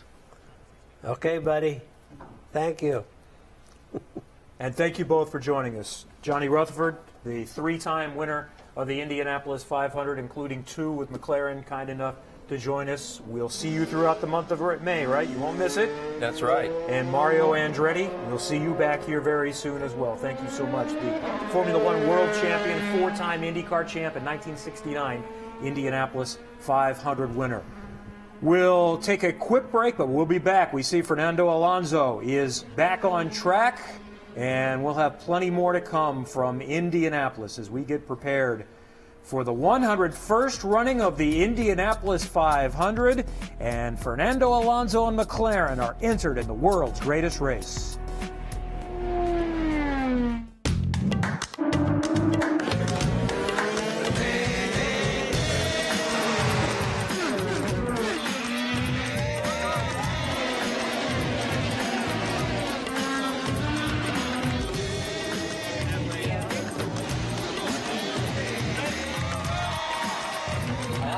IndyCar Grand Prix, you've never felt closer.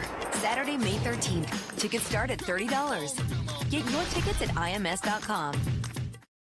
Firestone presents Legends Day, featuring Grammy-winning artist Keith Urban, live in concert.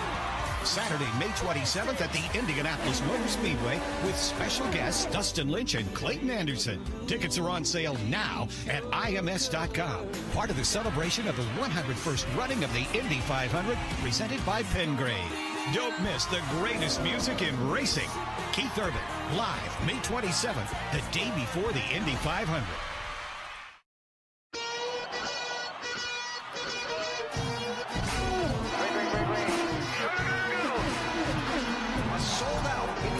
Motor Speedway, here to witness the 500.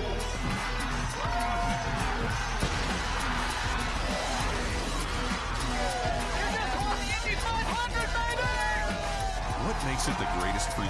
The Indianapolis 500, presented by Pengrade. The greatest spectacle in racing. Seats still available. Get yours at IMS.com.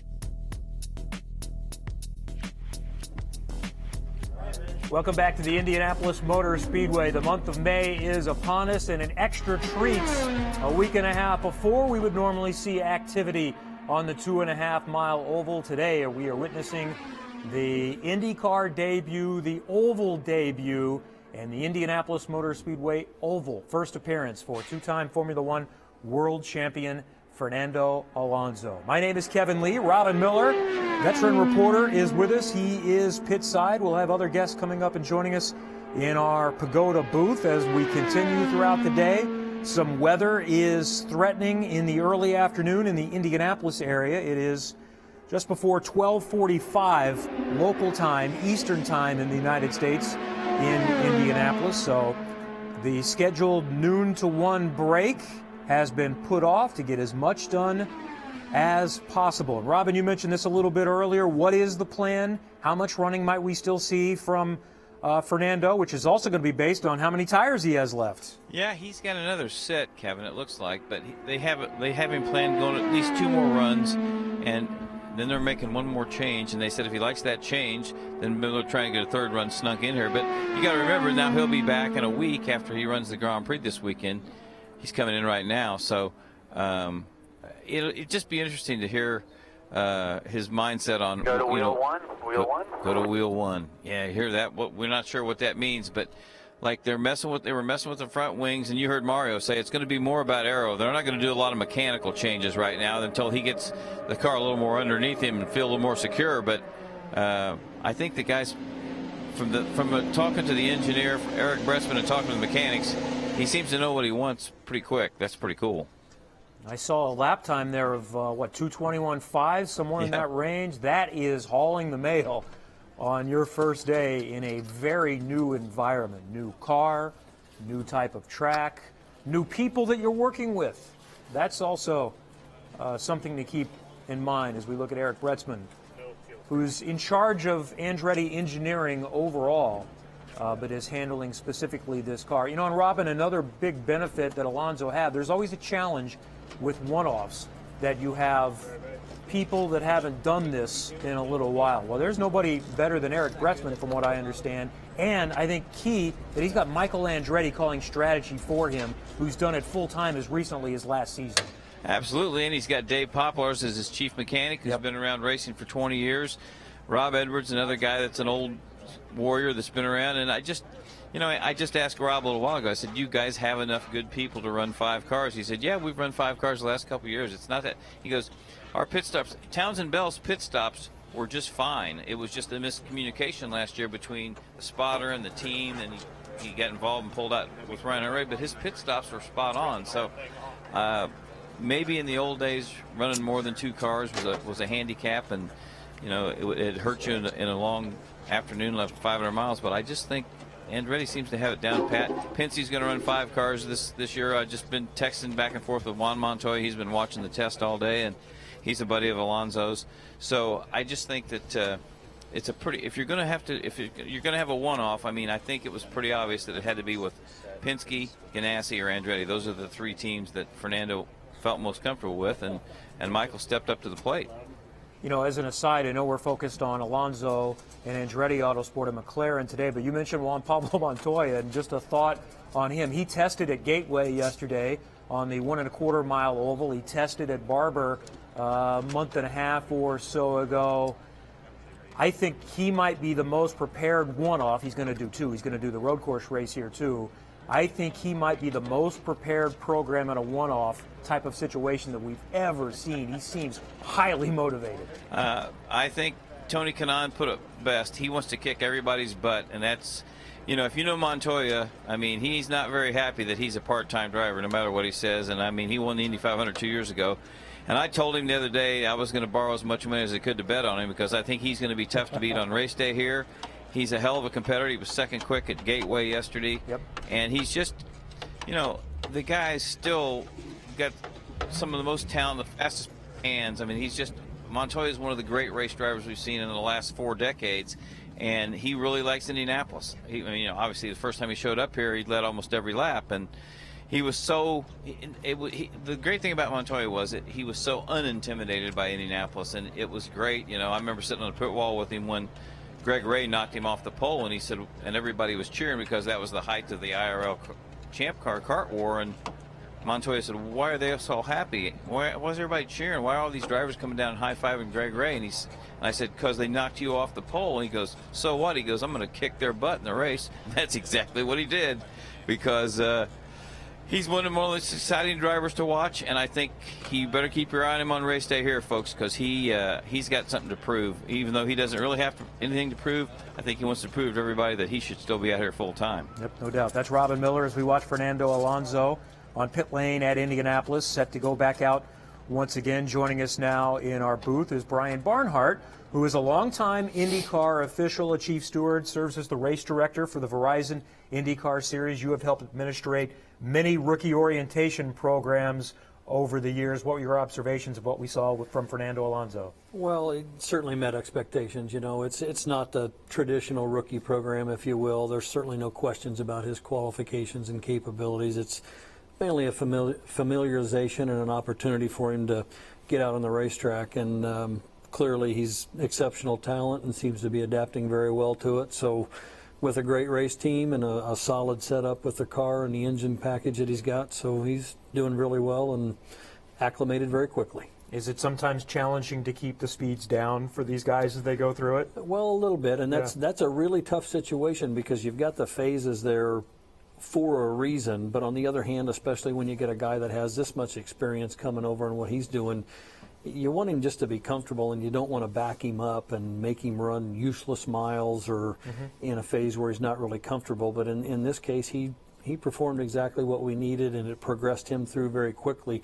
You know, a couple of conversations, as I mentioned earlier, it's a neat opportunity for him to really get a feel for what the car is going to feel like in race traffic when you make him run the slower speeds, because the car becomes a little more unsettled, a little more unstable when you're lifting and running the slower speeds, and that's their first opportunity to get a feel for what the car is going to be like in traffic without actually having traffic out there to do that. So that's kind of an added benefit of the ROP phases, if you will, just plain getting laps and getting familiar with the racetrack as well. And there he goes out on another run, and we'll stop our conversation as we hear radio chatter between the team and Fernando Alonso. I think most of us would agree that because of this unique circumstance and the opportunity of having someone of the team's pedigree and the driver's caliber, it's worth doing something a little bit different. But I think it's also important, and you can explain this and note, for example, for tire allotment. This is still working within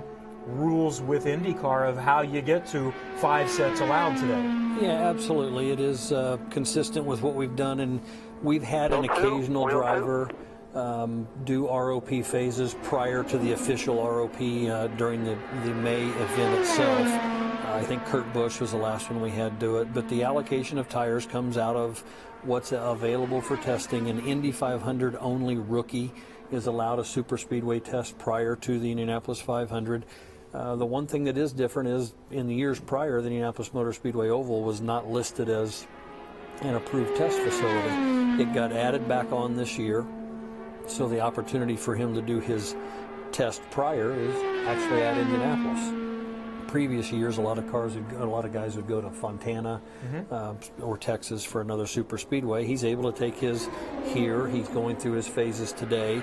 When you do that test day, you're allocated 4 sets of tires, and when you do ROP, you're allocated 3 sets of tires. So those 4 and 3 become 7. And we're letting him use 5 of his 7 today because Marco used half of the set to get the baseline setup on, which basically leaves Alonso 4.5 sets. He'll carry over 2 sets and be able to continue to run on May 15th when we run the rookie orientation official program and the refresher test. He'll be able to participate with those 2 sets of tires, but because he's completed his phases already, he'll be able to go out and run and practice at any speed he feels comfortable. And that's the first 2 hours of the first open day of practice for Correct, the 2. Yes, on May 15th. Michael Andretti continues to watch as Alonso works back up to speed. You've been around this all your life. You've been in IndyCar racing for 30 years or so now. What are your emotions as you watch other people outside the sport get excited about this, the worldwide attention that this has created? Well, I think it's obviously a great thing on all levels, and to me it's just a reflection of how great the event of the Indianapolis Motor Speedway is, the Indianapolis 500. To bring someone who's, you know, in the middle of his Formula One season back over here is just a recognition of the magnitude of this event, and you know, it's going to generate a ton of activity, interest. I can't think of, you know, evolution of everything, but including social networking and what you guys are doing live streaming it. That's never happened before, and so, you know, it's just exposing more and more people to the facility, to the event, to IndyCar as a whole, and that can only be a good thing. And he's trying to do what you've been a part of from a team perspective. You've been chief mechanic that's won this race. Well, it is an unbelievable experience just to be able to participate here. And when you enjoy success around here, as you say, very fortunate to have been with Little Al when he won both of his races here. And, you know, up and down the paddock, everybody works so hard. It's what you strive to do. And it's just, you know, a great feeling when you have success anywhere, but especially at Indianapolis. 221 plus mile an hour laps for Fernando Alonso. and a quick debrief. And we've had the opportunity to listen in as they go around the track, but when they pit, they can plug in, and that now becomes a private conversation. Oh, we wish we could hear those debriefs. Well, it's been interesting, you know, and again, the opportunity to come out and There's Mario. And have the time on the racetrack is great. But one of the things that we will stress with him when we get to the May drivers meetings with him, there's things that take place today that I hope he recognizes the difference when we have 32 other cars on the racetrack with him through practice. And you know, when you're out here today and you're the only car on the racetrack, you don't think about using warm-up lanes. And you know, one of the aspects of that we stress with these guys is, especially through practice, when you leave the pits, if you don't go hard enough through the south end and then hard enough up through the gears down the backstretch, we tell them to take the warm-up lane in 3 and 4. It's a very narrow racetrack. There's no place to hide out there, and you have to be at speed, or the guy up there, you may think I'm going 180 into turn 3 and I'm all good, but the guy behind you is going 230 and he's got nowhere to go. So they're going to eat up that territory in a hurry. So you're going to stress this. It's one thing to be out there by yourself and go through turn 3 coming out of the pits. It's another to be doing it with the other cars that are out there. And it's a great opportunity here for this. I see they're, they've got some tires set out right now with cones in them, and he's practicing turning in and out of his pit box with simulation of another car in pit lane with him. So that's a good opportunity to do that without anybody here as well. Yeah, they're covering all the bases because this is a different type, and there you can see behind the car the tire and the cone to simulate this, because it's a different feel. Pit stops in Formula One, not only are they 2.5 seconds, but you're generally driving pretty much straight in, and this would be a question for a driver, but I have to believe that getting in and out of the pits with the amount of steering that is required is incredibly challenging. You watch them turn that wheel, and it's remarkable how much. Well, it's totally different, like you say, just the nature of how we conduct our events. In IndyCar racing, we close the pits upon the declaration of a caution, and then, you get packed up behind the pace car. So then when you open the pits, it's not uncommon to have the entire field come down pit road. And most of what he's accustomed to, his whole career, has been maybe one other car on pit road, and you don't deal with the traffic and the same type of thing. When you come down pit road here, which is pretty narrow, you got the concrete pit boxes and then the 2 through lanes out there. It's pretty congested if you get 28 to 30 cars on pit lane here. We had a couple of cars make contact in the pits last year. It's a huge component of the event itself. You look at those types of things, and he really won't be able to replicate that until race day. As much as they're trying with the tires, that's one thing. Same type of thing. He won't be able to really replicate the rolling restarts. When you go back and look again at our procedures and how you restart the race, it's not uncommon to go down into turn 1 on a restart 3 and 4 wide. And that's going to be a new experience for him, that's for sure. No matter what you try and do, there'll be certain components and aspects of the race that he just won't have that experience level until it actually happens for the first time. Let's check in again with Robin. He's down there, and there is a lot going on in the Andretti pit. Racer, what are we doing here? Just a little fine? Are we trying to trim just a little tiny bit, you think? I'm not going to tell you. Montoya's watching, so be careful what you say. Okay, of course. They're trying to take advantage of the time they have available, and they're going to do, a little more trimming than what we have seen so far. So, and he seems to be comfortable. Obviously, as we go along, the feedback obviously is quite good, and I think it's like he's been here forever. So that's all good stuff. Is it good to let him run on used tires, like 15, 20 lap tires, or do you wait for May, a little further in a month before you do that?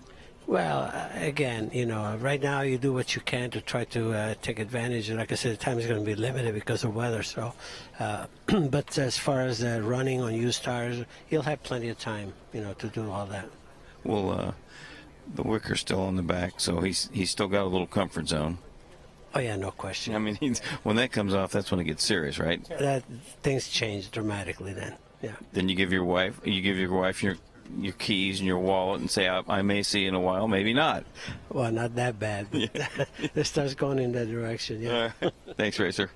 Kevin? I like it. Now that he's left the couch in the booth and back down there on pit lane, he's more secretive with information. He's back in competition mode. Yeah, he's back in the team mode. Now we're trimming out. Now we're seeing how we can go fast and what we can learn. And this is probably why maybe some Chevy teams and some Andretti opponents probably aren't excited about this extra opportunity. As we said, this is for the greater good. So it's worth it to let a rookie get up to speed and the attention that he's going to bring and grow this event and grow the sports. Alonso waiting for the next opportunity. And weather threatening later on in the day, so they want to get as much done as they can as we hit the 1 o'clock Kevin? hour. Yeah, Robin. It's interesting too because when you trim the rear, you gotta balance the front too. So they're being really careful not to do anything too drastic. And I said, how many laps are on these tires? And they said, oh, you know, we don't want him to run any more than 20. We don't want to. There's no reason to put him in the danger zone. So it's interesting. As good as these Firestone tires are, you know, 25 laps, 30 laps. That's a stint. So it's time to pull in and start again. But I like how they got this tire here. He's already figured out how to leave the pits, which will come in handy on race day. He's also figured out as well with the white line at the south end that he's crossing right there. He knows you can cross it with the 2 right sides only and not all 4 tires. So his teammates have already told him that's the better way to try and carry as much speed through the south end and down the back stretch so that you're as fast as possible going into 3. And he knows he can cross it with the 2 right sides only and not all 4. And as Mario Andretti told us, by the time you get to right here in turn number 3, there's pretty decent temperature in the tires. So this is, if this was an IndyCar road course event, he would be dealing more with the difference of no tire warmers, which is what he's used to in Formula One. But not as much of a factor on this type of a course. Well, the guys were talking down in pit lane, and you guys have probably already covered all this, but just Rob Edwards was telling me that he has already watched every race video that he can find. He is really interested in doing cold tire launches and hot tire launches. Obviously very studious in his preparation, and you would expect nothing less. He didn't win all the races that he's won and the world championships that he's won by accident. Let's remind people with the communication that he's getting when he's told wheel 2. What's he doing? They're setting the fuel mixture on the steering wheel for him and telling him where to position that.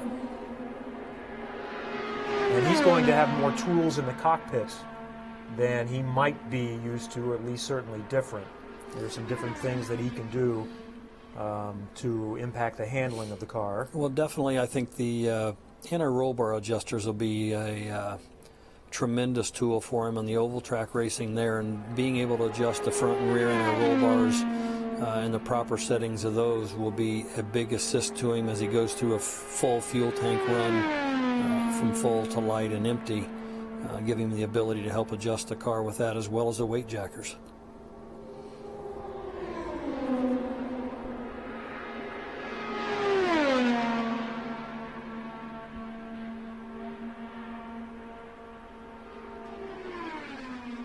It's always special to watch cars lap at the Indianapolis Motor Speedway, and today an extra treat, bonus activity.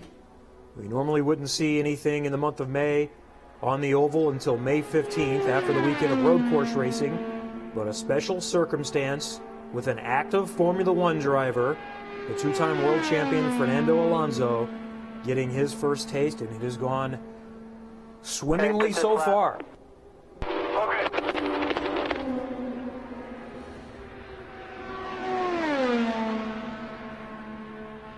Doing shorter runs, obviously when we were going through the phases, his runs were a little longer to get him through those, and now that he's basically in free practice, they're running shorter laps with him, or shorter stints, so he's only running 2 and 3 laps at a time.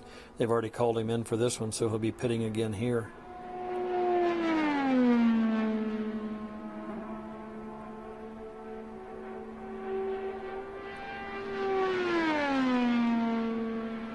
Another opportunity for him to practice entering the pits off of turn 4. You know, again, when we begin the event on May 15th, We don't use pit off of 4 until carb day, so that's another value of what he's getting an opportunity to do today is practice basically race day entries, which for the rest of the group won't come until carb day and race day.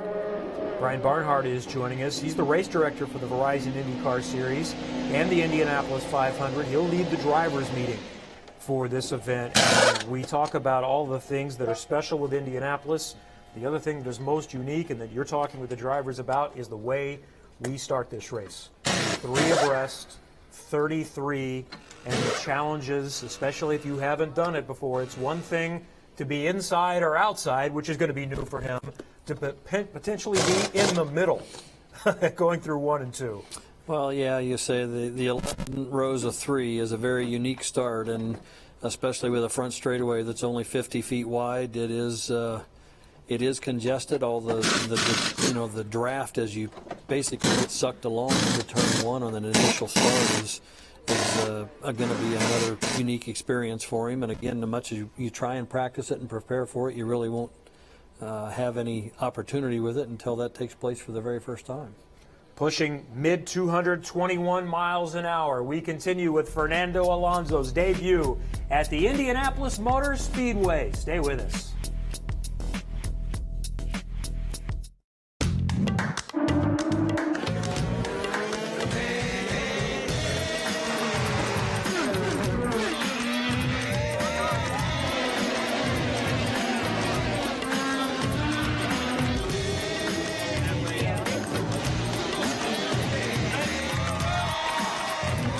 At the IndyCar Grand Prix, you've never felt closer. Saturday, May 13th. Tickets start at $30.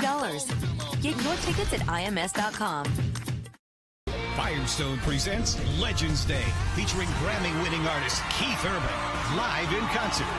Saturday, May 27th at the Indianapolis Motor Speedway with special guests Dustin Lynch and Clayton Anderson. Tickets are on sale now at IMS.com. Part of the celebration of the 101st running of the Indy 500, presented by Pengrade.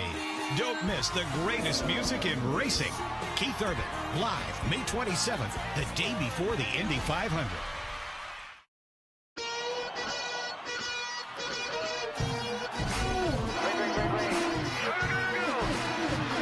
A sold-out Indianapolis Motor Speedway, here to witness the 500.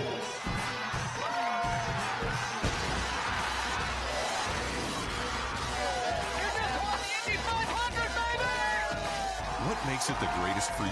The Indianapolis 500, presented by Pengrade. The greatest spectacle in racing. Seats still available. Get yours at IMS.com. Welcome back to a special day at the Indianapolis Motor Speedway. We thank you for joining us during your workday in America and in the evening, post-work, in many places around the world. Two-time Formula One world champion Fernando Alonso taking his first laps today at the Indianapolis Motor Speedway on the oval. He has already passed 221 miles an hour. He has moved through and breezed through the 3 phases of the rookie orientation program, and he is getting set to go once again. Brian Barnhart, the race director for the Verizon IndyCar Series, is with me. I'm Kevin Lee, and Robin Miller is on pit road, just feet away from the 2-time world champ.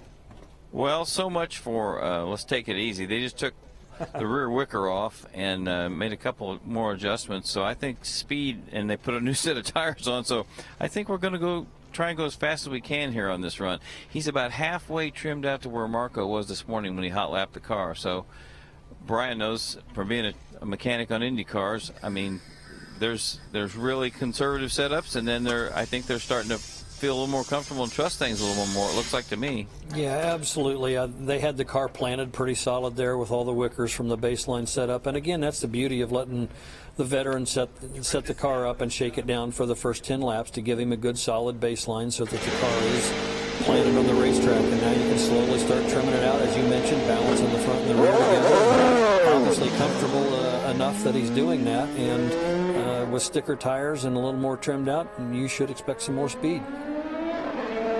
We think this is the last set of sticker tires, so if we're going to see some speed, we're going to see it here in the next few laps. Remember the old days when it was just all they had was the gurney flap, and that was it. I mean, right? That's what you had, and your right foot in the gurney flap, and how you felt. But I mean, Mario was one of the first guys I ever saw that messed with shocks and springs, and now everybody talks about dampers, and you got shock guys. I mean, it's pretty sophisticated, fellas, from what it used to be when I first started hanging out here. It was actually kind of funny earlier that in the day we saw Eric Bretzman, his engineer, off the pit stand out making adjustments out there, and it was Kevin Blanche and I were standing out pit road, and we laughed back in the days when we were crew guys. We didn't let the engineers touch the car. We told them to go back up there. We made those adjustments, but now the engineer's out making them himself. So let's go back to taking the wicker off. Let's explain to people that are new with us what that's doing, where it is, and how much extra speed you can gain from just that one change. Well, the wicker is stability. It's downforce, but it's also drag, and there's give and take with that. So the fact that they've taken a wicker off tells us he's going to have slightly less downforce. He's going to have less drag. It should be freeing the car up. Does there need to be another change that goes along with that to balance the car? Yeah, you would balance. If they took the wicker off the back that Robin was referencing there, they would do something to balance the front downforce as well. Because if you just took the wicker off the back only without balancing it with the front, then the car would be loose. Now, if it was in a push condition to begin with, you could do that to balance that out. But if the car was balanced and they took it off the front only, and he's up to 2:21.9 last lap, so he is a little quicker on these stickers. I would think this lap here probably even a little quicker as well. So if they did that, they definitely need to balance it with less front downforce as well. Now, these are, quote, spec cars within the two manufacturers, with Honda and Chevy running different aero kits. However, I think you can say it's a lot more than spec, because these teams still have quite a few choices that they can make. You can go aggressive and you can go conservative. So spec is only kind of a label. It is, and it's better than it used to be for IndyCar. We've certainly opened up a lot more areas for the teams to have some freedom in, and the manufacturers. You just say there's a Honda aero kit that obviously they're running here, and there's a Chevy aero kit. But there we go. There is some more freedom, and yeah, he's up to 222.5 with this change, so definitely feeling comfortable and freeing it up a little. So we don't know what the speeds are going to be by the time we come back in a couple of weeks, but from recent years, we're pushing, you want to be in the high 220s to be competitive, and potentially in the low 230s. Yeah, it's, Indianapolis, it's very much weather dependent by the time we get to the qualifying days, and he's got a pretty good day right now with the cool temps and no sunshine out there, not much wind, but obviously he's just beginning and just starting with it. So, I would expect in prime conditions, as you said, we'll probably be in the low 230s, 232 range if the weather would be acceptable to that type of running.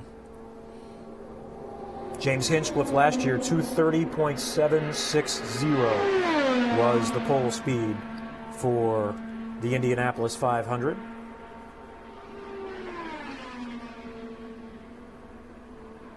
And by the way, the speed that he's running now, don't misunderstand that this is way off the pace. When we get started on Monday, May 15th, this is the type of speed that you're going to see most running for a little while. Yeah, absolutely. That'll be everybody coming out of the box. That's, again, the beauty of his opportunity to get to do this today without any other cars out there, and will certainly put him in a much better position. They've just told him to make a front bar adjustment there as well. So, again, that's one of the tools he's going to have in the cockpit that he'll become more accustomed to and be very, very valuable for him on race day. And also keep in mind there's going to be a natural progression of extra speed in qualifying, because they'll turn up the boost and go faster. So in the current setting, you couldn't really get to 230, even if he was totally trimmed out. But qualifying weekend is a different matter. Correct. We do the 2 boost levels, obviously, and bump it up for qualifying, and we do it on Friday of fast practice day a week as well. So they're calling him again now with those sticker tires. That was a good solid run. He obviously was comfortable after making the aero changes and stayed out there for the whole duration, went quicker. So positive steps for him there as well.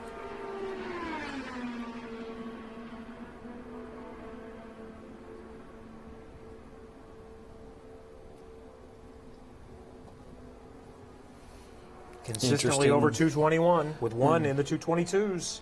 Interesting, they brought him off the backstretch onto the warm-up lane in 3 for the first time there, so that's the first time I've seen him use that at the north end of the racetrack.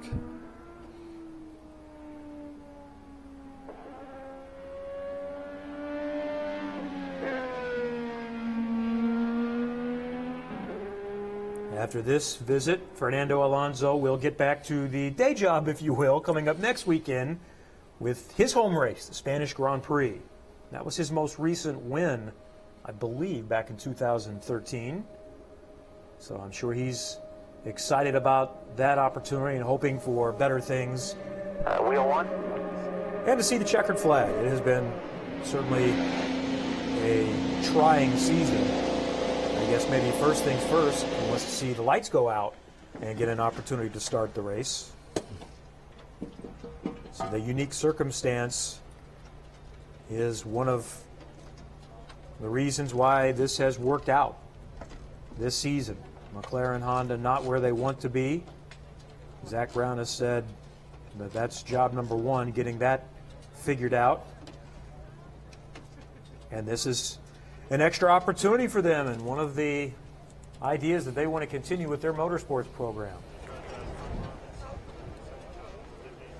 And there's Zack, who was toughing it out in the short sleeves early, but it's a little bit chilly today. It did. It looked like the weather continues to move in this direction, a little southwest of the city right now, and the sunshine has disappeared. The breeze has picked up a little bit. That's another thing that he can certainly make use of his first time on the racetrack here. There's a windsock on top of the famous pylon on the front straightaway, and there's another windsock on the top of the grandstands at the end of the backstretch going into turn 3. And we always remind the drivers every year in the drivers meeting the importance of those windsocks and how the effect the wind can have on these cars, gusts through the gaps in the grandstands, and how it can affect them. And recently with IndyCar activity, we just ran the practice session at Phoenix on Friday evening in some of the most difficult conditions we've ever seen. Tony Kanaan texted me and said he's never driven in conditions like that. As much wind as we had there, and blowing and swirling dust storms. And IndyCar did an open test in St. Louis yesterday, and the wind was pretty brisk there as well. So commonplace that we're running them in the wind, and that's an important tool to make note of around here when you see the windsocks on the pylon and in turn 3. There's a good look at the pylon. Now we'll continue here for the next little while, but a reminder to stay tuned to IndyCar.com, IMS.com, all the different outlets, the YouTube channel, the Facebook page and channel. The press conference with Fernando Alonso will be coming up after we're done, and that will air live. So obviously we cannot give you an exact time for that when he steps out of the car for the final time.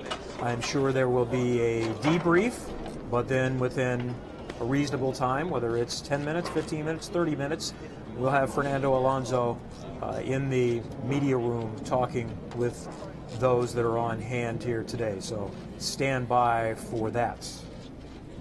But he's not done yet. There's Gil de Ferran, the former 500 winner, who is consulting and helping. And there's plenty of insight from Mario to Michael Andretti to Marco Andretti to Ryan Hunter-Reay and Alexander Rossi and the entire Andretti Autosport team. Robin, I see you down there. Well, mechanically, I'm probably one of the dumbest people in the history of racing that ever owned their own race car, but they're putting inlet blockers in now, which is another little gimmick Brian can probably help explain to make the thing a little cleaner through the air, and they're messing with the rear wicker. They got another small one they just bolted. So I think I think he wants to go 225. I think that's his goal, but I'm not sure there's enough time and enough tires and enough changes left for him to do that today. Well, the inlet blockers obviously will adjust the temperature, and the drag on the car created by the air, the more air that goes through those inlets and then through the radiators and oil coolers slows the car down. So the more you block it off, the faster the car will go. Also, the warmer the car and the temperatures will run in it as well. But with the temperatures cooling off, I'm sure they're able to block off quite a bit. Those are the types of things you do during qualifying. With only a 4-lap, 10-mile run, you block off as much as you can and make sure the air goes around the car instead of through the car and slowing it down. So cooler temps here allowing them to make some of those adjustments, and looks like they put a partial wicker back on the rear wing. Yeah, I think that's exactly what they did. And so he's got a little bit of a qualifying. It's not wrong to say he's got a little bit of a qualifying, right?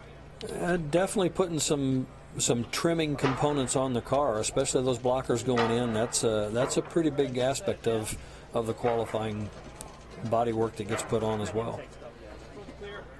Which is something to take advantage of here with clear track, because the challenge of preparing for qualifying is that you're going to be on track with others, and maybe this is something we should explain to our European audience that has watched a lot of Indianapolis 500 practice. Where does a car need to be in relation to another where you're not getting a true read of what your speed is? Well, that's a really good point. You know, you can get a feel for what he's doing right now in trimming the car out and get a true feel for its effect on you only, because you're obviously not affected by any other cars when you're the only car here. When we have practice open, you can get a tow within another car. Within 6 and 7 seconds, you can get a feel or an impact. You can see some of the effect of another car if you're within 6 or 7 seconds of them, and it's pretty rare that when we're practicing that you're not within another car of that. So you know, this is a good opportunity for him to get a feel for that. Plus it allows them, when the month of May begins, he can focus on running in traffic and get a feel for that. It's like a vortex. I've been told that if you come out of 4 and you can see a car down there towards 1, it has some impact, and obviously the closer, the more extreme. When you're getting a true draft, how much extra are you getting? A couple miles an hour potentially difference? Yeah, you can get more than that at times. Yeah. If you get the right conditions on the deal, you can see a draft improve you maybe 3 or 4, maybe 4.5 miles an hour. So I think that was important to point out when we look at Alonso's speed in comparison to what you might have seen during a practice day, full practice day last May, or what you're going to see on May 15th. He could be running like he is right now, and with other cars on the track, he is around that 224, 225 speed potentially.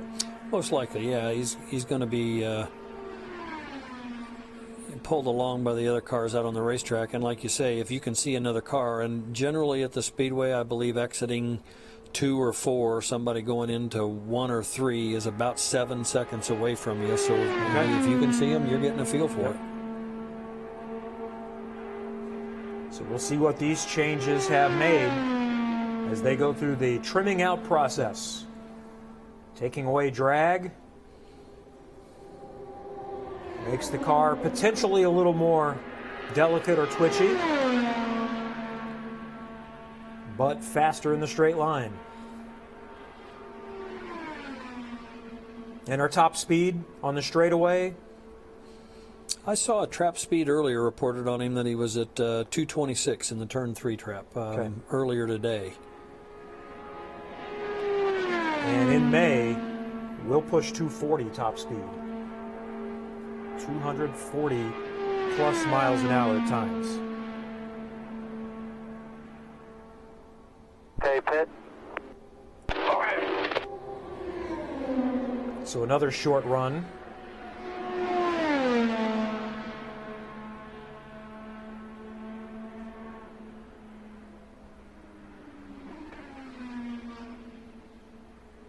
And because the tires get up to temperature so quickly by the second lap, you can get a lot done without burning through tires. That's one idea. Don't continue to run laps and use up the tires. Let's try this out, see what we learned, come in, make any adjustment we need.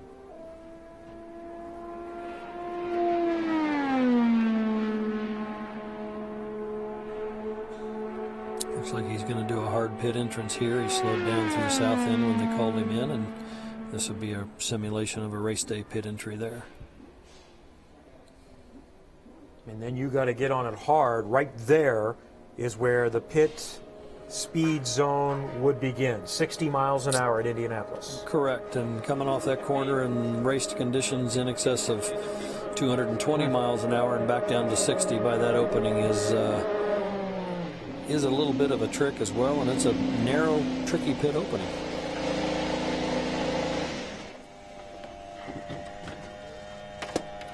So we'll wait and watch and see what they might try next.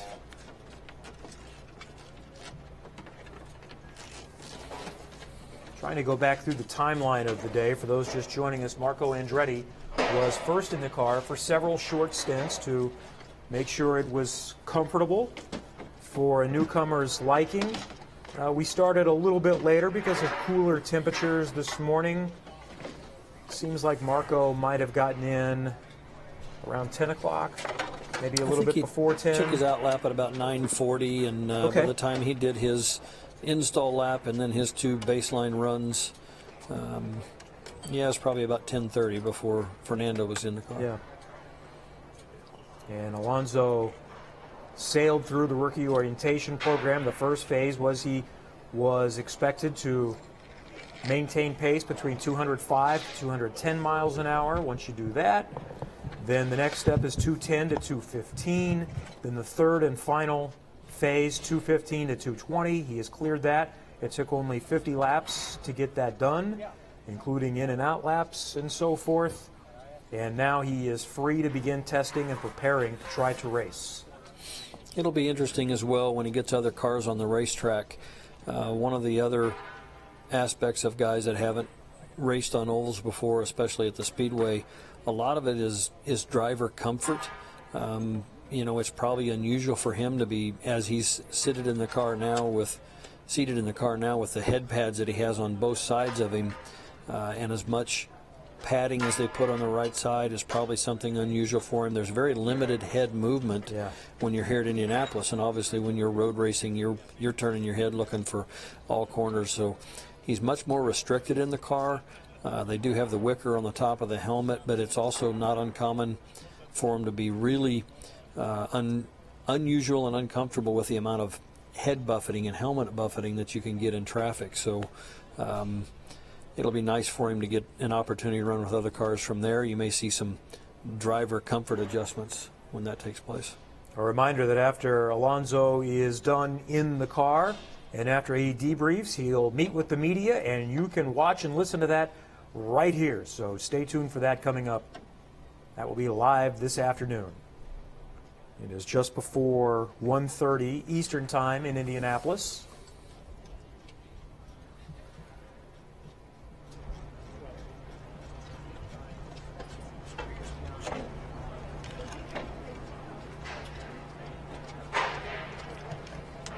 It's been a busy time for Verizon IndyCar Series teams just off of their race this past weekend. The fourth of the season in Phoenix late Saturday night. The entire field tested yesterday near St. Louis. A return to a venue that IndyCar has not been at in over a decade, Gateway. And then they're off as far as racing is concerned until the IndyCar Grand Prix, which is right here on the road course, coming up on May 13th. 3:50 Eastern Time is the start for that. Practice begins on Friday the 12th. And then the facility will turn the track around, make the adjustments needed to make it into an oval by Monday morning, the 15th, in preparation for the 500.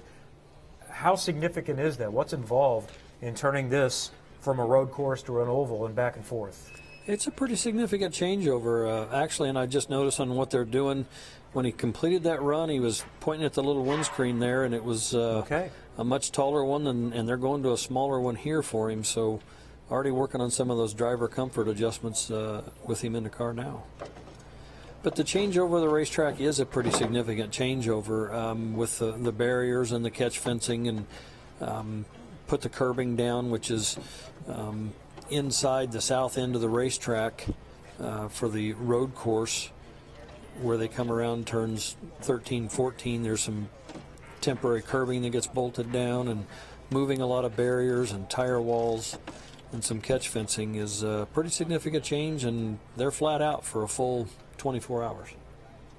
I love that vantage point on the hills along Hallman Boulevard, which is essentially the backstretch going into turn 7, I think it is, the left-hander there, but there are a few places. There's a grandstand there, and there are a lot of hills where you can watch, and there's some action in that area. So many good vantage points, and turn 1 going the opposite way, down towards oval turn 4. It would be coming out of 4, but they're going the other way. Oh, man, is that unique in motorsports with the speeds that they're hitting and that sharp right-hand turn going into that corner. That's another place the temporary curbing is placed down there, which would be nearly in the pit entrance for the oval track, but it's the apex of turn 1 road course, as you say, coming back, and then all that wall that is on the left side of the screen there gets removed, and they come up through what is road course turns 1 and head to the left-hander, which is turn 2, and of course pit out is behind that curbing coming counter race for the oval as well, and it's a significant change. And we should remind people that this is not the same course that Formula 1 was. There were some changes made, and the drivers say significantly better than what it was. It's certainly an improvement. As you say, you turn left over there at turn 7 and head back over through the 8-9 chicane. Turn 10's a right-hander head, and then you go back towards the oval. There's a couple of really great passing zones for the road course race here. All right, here we go. We never know when it will be the final run of the day with limited tires, some potential weather coming in at some point this afternoon from what we're hearing. One report was it could be here by 2 o'clock. Well, we are 30 minutes away from that, so Fernando Alonso working his way back up to speed at the Indianapolis Motor Speedway.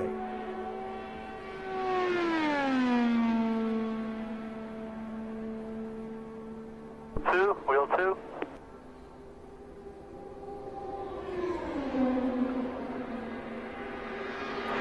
Robbins down on pit road near the McLaren Indy Andretti pit box. Hey, Kevin, Rob Edwards, the team manager, just said they've run almost 100 laps. They've got their 5 sets of tires. They got no stickers left, so it's all scuffed and used tires, mostly used. So that's what we were just talking about. About 20, 25 laps is the most you're going to get where you can do any good and make any gains. So he just told me, he said, I'd like to keep running as long as I can. I want to get as many laps as I can and get the feel of this place. So I think maybe he's not going for speed so much. They said his last run that he was messing with the bars a little bit, and he's just trying to get comfortable coming in off the backstretch like Brian was talking about, because it's a whole different ball game when you go from 230 to whatever you got to slow down to for the third turn. It's a lot easier to come in off of turn 4, so they're trying to get that out of the way so they don't have to mess with that when he comes back.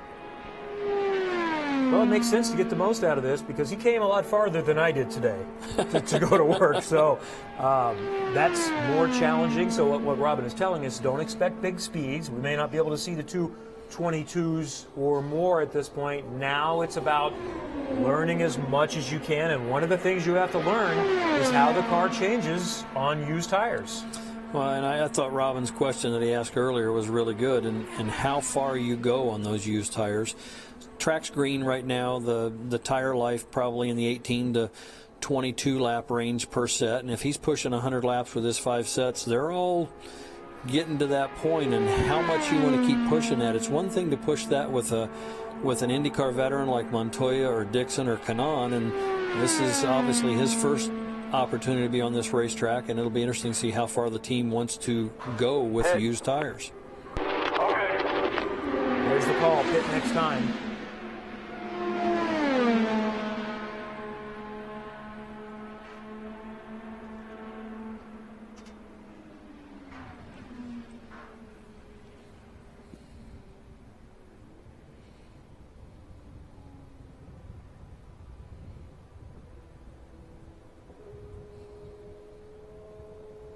That's something we don't see very often.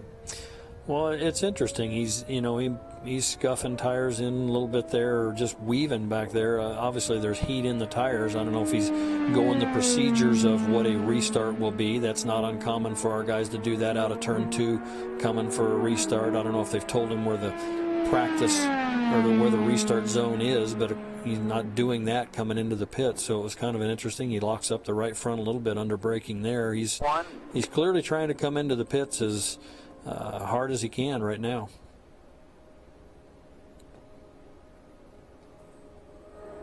That's Dave Popolars, Poppy. He's been with Michael Andretti's team for many, many years.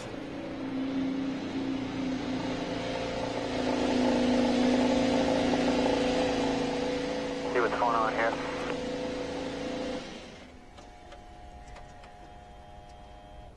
He's coming out. So that might be it for the day for Fernando Alonso, and if it is, I think it would have to be considered very much a success. All the boxes ticked off for Fernando Alonso, who has passed rookie orientation and has worked his way up to competitive speed on an oval in an IndyCar at the Indianapolis Motor Speedway.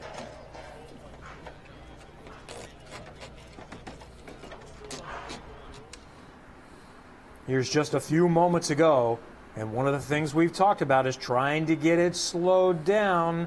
There's the line, and there's a little bit of smoke and just a little bit of lockup. Learning the threshold, and one of the keys to any form of racing, in and out laps, you've got to go as hard as you can, and that is a huge difference between success and not being able to win. And as we mentioned earlier, that's a great thing for him to be able to try today, because when May 15th practice begins, the procedure for practice days all the way up until carb day is to pit off of turn 3 to stay out of traffic way, and he won't get that opportunity again until carb day, so that's a benefit to get some of those under his belt today. Let's listen to Michael and Fernando. You might still be thinking you got understeer, but I think they're starting to get neutral. Could you feel any more push or drive off the rear? Felt a little bit better now. More secure at the rear. But you know, we were slower once. I think it was very gusty. So even on the straight, you know, sometimes I was better. But I felt quite windy now. So not much on the corners because the grip is still there. And the grip is this level of bumping on the straights now. Definitely the conditions were a little bit worse now. So that made me spend the time down as well. But okay. Yeah, we were just going to step through it here with you and see where we're having to add more steering. Plus, we're going to go back and do the set down to make sure. To make sure we have it clear. I don't think maybe there's a great episode. I don't know, I keep saying it. This is kind of staying there. But he looks great. Where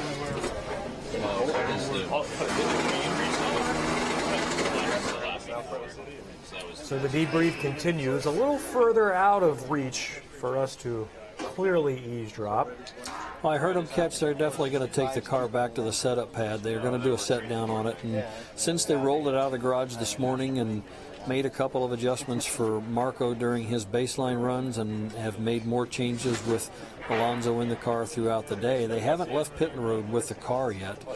So this will be the first opportunity for them to go back, put it back up on the pad and do a set down on it, check the cross weights, check toe in, toe outs, and see what they've got for the set down on the car and remember where they're at after making all these changes for him. That's a great point, because normally on a practice day, long sessions, and here we'll get back to that point in a moment, is what they did change with the windscreen.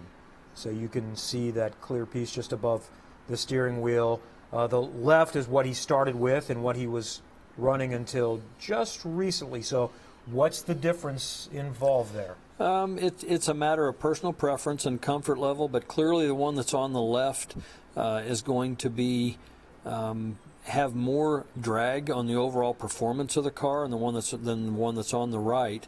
And the one that's on the right is going to allow more air to go over the cockpit and affect his helmet and the wickers that are on the helmet. But obviously he was comfortable, didn't feel like he needed the bigger wicker, so there's less drag on the car, and his helmet with the wickers that are on it has got him pretty planted in the car, and he's very comfortable to go down to a very minimal one. Next step would be to take it away altogether. And we were starting to talk about taking the car back into the paddock area. That's a long stint to be out there. Normally on a practice day, and there's 6-hour sessions, normally you'll see a team out there for, what, 45 minutes at a time, and then they're back and forth 2 or 3 times in a day. We do have the practice fuel tanks in pit road, but generally, like you say, you may get some fuel out of that once or twice, but generally after that, just because you have the length of the day, the amount of practice hours that are available during the week of practice for the Indianapolis 500, they'll go back and very methodically and very meticulously do a set down on the car and document all the changes and where the car is at. In this case, with the impending weather, running through lunchtime, the minimal sets of tires, they made the changes they did with Marco and with him, and now this is really their first opportunity to take the car back off of pit road and go get that data and that information. Don't remind me, we haven't had lunch, and neither has Fernando. He may be asking for a snack here. We'll see what comes next. Stay with us from the Indianapolis Motor Speedway.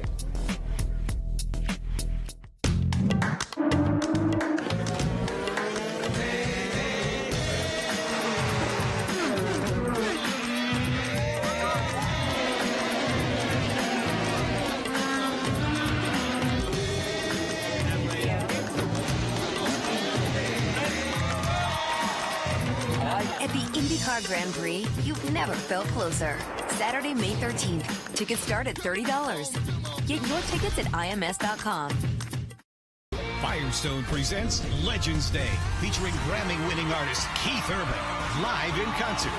Saturday, May 27th at the Indianapolis Motor Speedway with special guests Dustin Lynch and Clayton Anderson. Tickets are on sale now at IMS.com. Part of the celebration of the 101st running of the Indy 500, presented by Pengrade.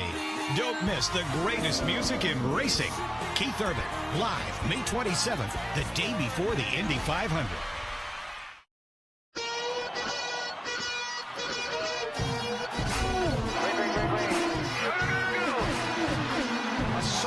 Indianapolis Motor Speedway, here to witness the 500.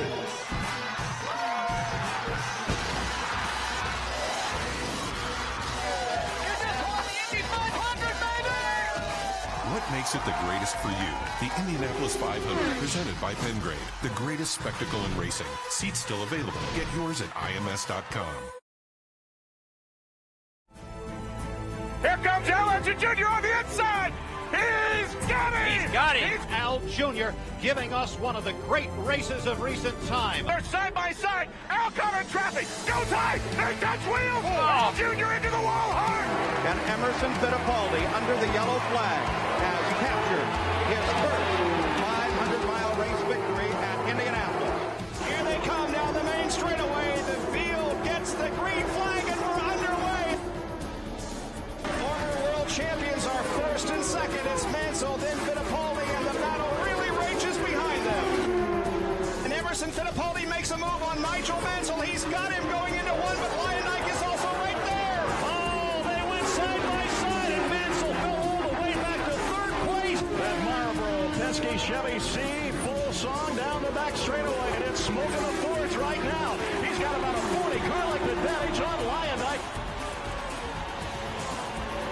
Emerson Fittipaldi takes the checkered flag and wins the 77th running of the Indianapolis 500. Fittipaldi's second victory at the Brickyard gave him a pair of 500 wins to go with his 2 Formula One titles.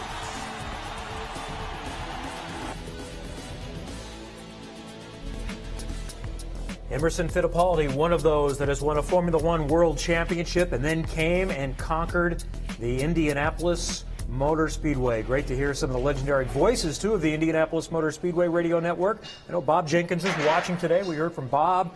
Larry Henry made that call of Al Unser Jr. and M.O. touching back in 1989. Such fond memories as we watch Fernando Alonso, the latest world champion to try Indianapolis. Talking with Michael Andretti. I'm Kevin Lee. Brian Barnhart, the race director for the Verizon IndyCar Series and the Indianapolis 500 is with us. When we speak to Emo, you know him very well. You worked with him.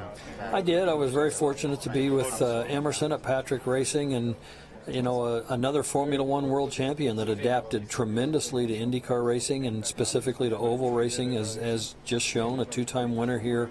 You know, in 1989, he had a dominating car and was really the class of the field, but kind of a sleeper throughout the whole thing was Al Unser Jr. And toward the latter stages of the race, Al kind of came out of nowhere, had a great pass on Emerson, took the lead on it, and then, if I remember right, Al exited turn 2 and got checked up a little bit by Ludwig Heimrath, which gave Emerson a great run on him going down into turn 3. And I just remember talking with little Al, and he's like, I'm going to put this thing so low on the racetrack that Emerson is not going to be able to turn into turn 3 from that bottom lane. And I guess when the Indianapolis 500's on the line, you find out that those guys will do things that you wouldn't expect them to do. And Emerson turned in from that bottom, and they touched wheels, and unfortunately for little Al, he spun around, caught the turn 3 wall, and Emerson went on to his first win. And fitting, Emerson Fittipaldi won his first Formula One World Championship with McLaren in 1974. I see you there, Robin. Got you, buddy. Okay, brother. Good job, 222. Any moments the wind kind of played havoc that last run, maybe?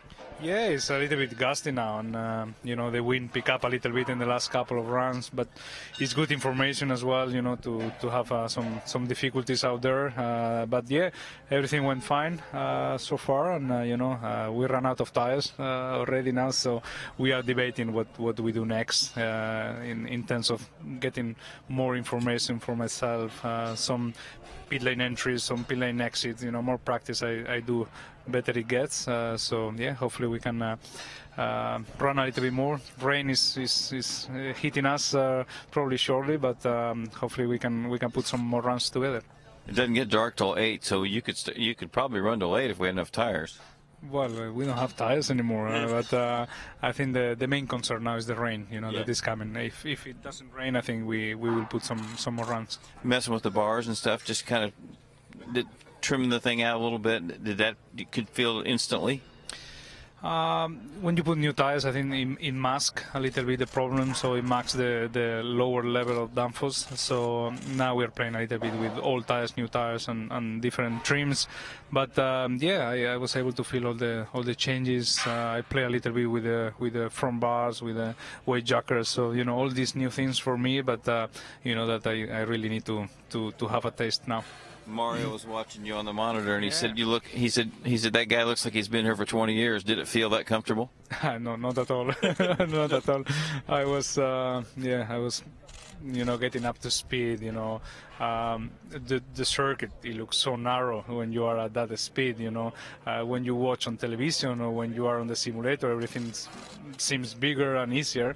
When you are in the real car, you know, it's very, very narrow. So I was trying different lines and things like that, but you know, really not as comfortable as I will be probably in a couple of weeks' time. Well, when you think about you're going 227 miles an hour, turning into a corner, that's a brand new experience, and it looks like you've picked it up really well.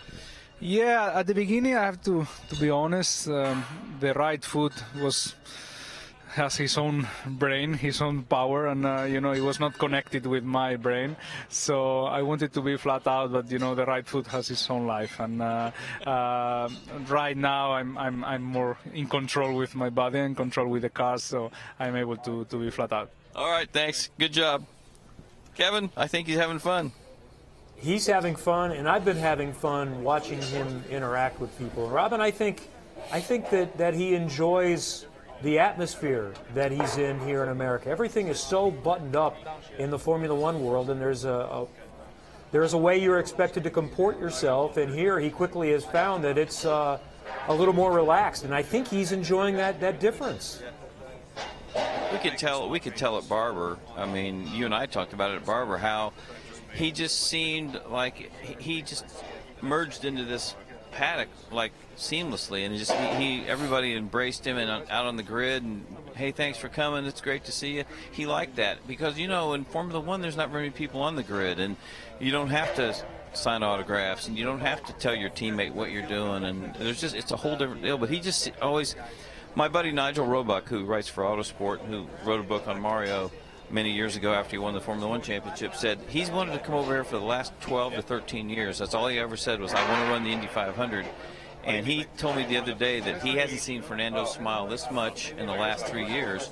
And you can just tell, I don't care how easy a car is supposed to be able to drive anymore, that, you know, we got all this downforce, we have more power, less downforce. This guy has never been on an oval. He's turning into the first turn at 227 miles an hour, and to have Mario Andretti just stand here and go, it's just amazing how natural he looks. That's pretty impressive. Let's listen again and see if we can hear anything.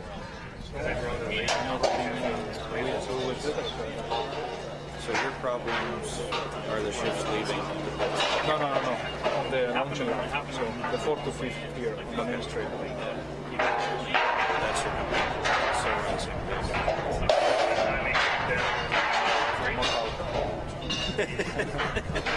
That's the biggest one. I mean, the settings we are running today are very conservative. Medium now. I would say medium. It's also very cold. These are the race settings, for example, or the race? Everything's on the slow. I would say these are from a doctor. There's what we would do for using race or for your practice or whatever. It's very concerned.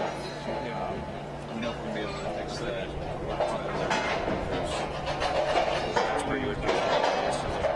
Unfortunately,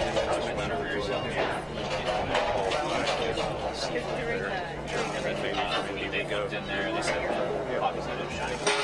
the temperature makes a big difference. Well, it could still be like now that they've got it back there, should we see somebody because it's under?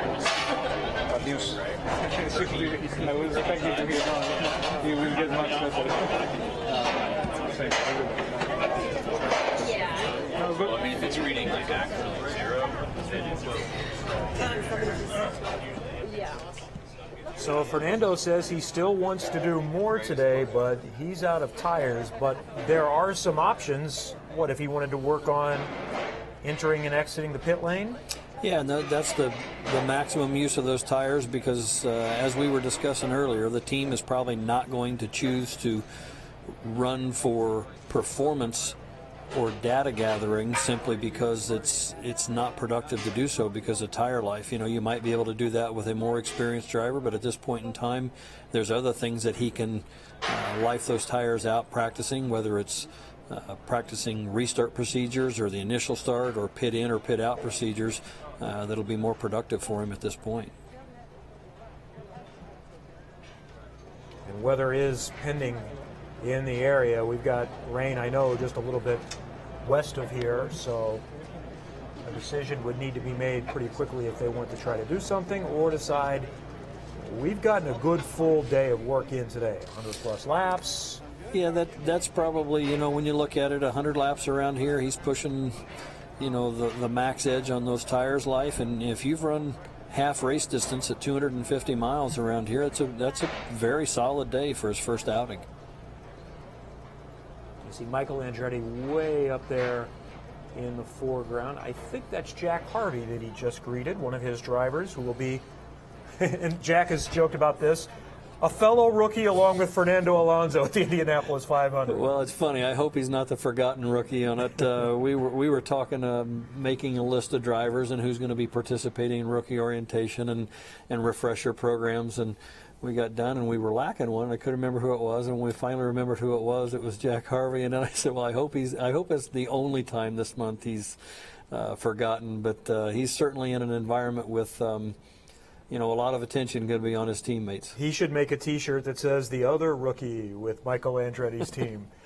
He's a former Indy Lights driver that is very well regarded and is getting his first opportunity in a program with Andretti Autosport here this May. Well, this has been an interesting day. It's been a noteworthy day, and it's kind of satiated our appetites for racing here at the Indianapolis Motor Speedway. Anytime you got cars on track at the Indianapolis Motor Speedway, it's a good day.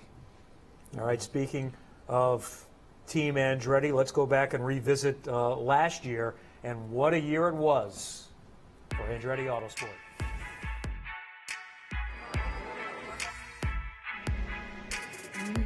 This is it, we're going in. Time to show 'em what we're made of.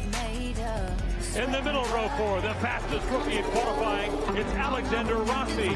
Shake us until the end of day. All right, bud, you've done a great job all month. Let's have some fun out there today. How we doing, man? Green. The 100th running of the Indianapolis 500. Green flag is out, and they are streaming for turn 1. I think we got plenty of pace when we get to those front guys. We got pace on them. We got a problem. Just wait. Okay, go. Clear out. All clear. Plenty of time. Remember, Montoya won this thing from the back last year, and you do have a rocket ship. When the pit's open, stay out. Roll our dice right now. This is our shot. Rossi going side by side with Townsend. 3 wide. Oh, my goodness. Jerry. Oh, my goodness. Fuel target 4.71. If you make fuel, we make the finish. I know. Just do the best you can. I'm giving you the number. You just do what you can do. The Napa machine of Rossi is in the lead. Try and save more fuel. We can get this thing. That's how we win. Your P1, save fuel. That's all that matters. Rossi continues to lead. He last pitted on 164. Can the rookie pull off the improbable? Coast as much as you can. Clutch and coast. Goes and down. He may be out of fuel. Banky very slow in turn 1. He is indeed. It doesn't sound like he's underpowered. Full throttle. Alexander Rossi into turn number 4 on cue. Alexander Rossi for the final time. Exits turn number 4. Here he comes for change. He may have to coast it across the baseline. Alexander Rossi almost rolling to a dead stop. Twin checkers are out, and the rookie will win the 100th Indianapolis 500-mile race. You just won the Indy 500, baby! Oh my God. Brian, you did it again, buddy. I'm out of fuel, guys. Alex, you are the champ. Number 100, baby. I have no idea how we pulled that off. We struggled a little bit in the pit stops, but Brian came up with an unbelievable strategy. The Napa Auto Parts curb Honda was fast from the beginning. We did it. We did it. It hasn't sank in yet, and I'm glad it hasn't. I'm still processing this whole thing, but to do it on the 100th running, to do it as an American, and to show that a young American talent is on the rise and is competing in IndyCar is a great honor of mine and something I'll carry forward for the rest of the season. The life of Alexander Rossi has changed forever here at the Indianapolis Motor Speedway.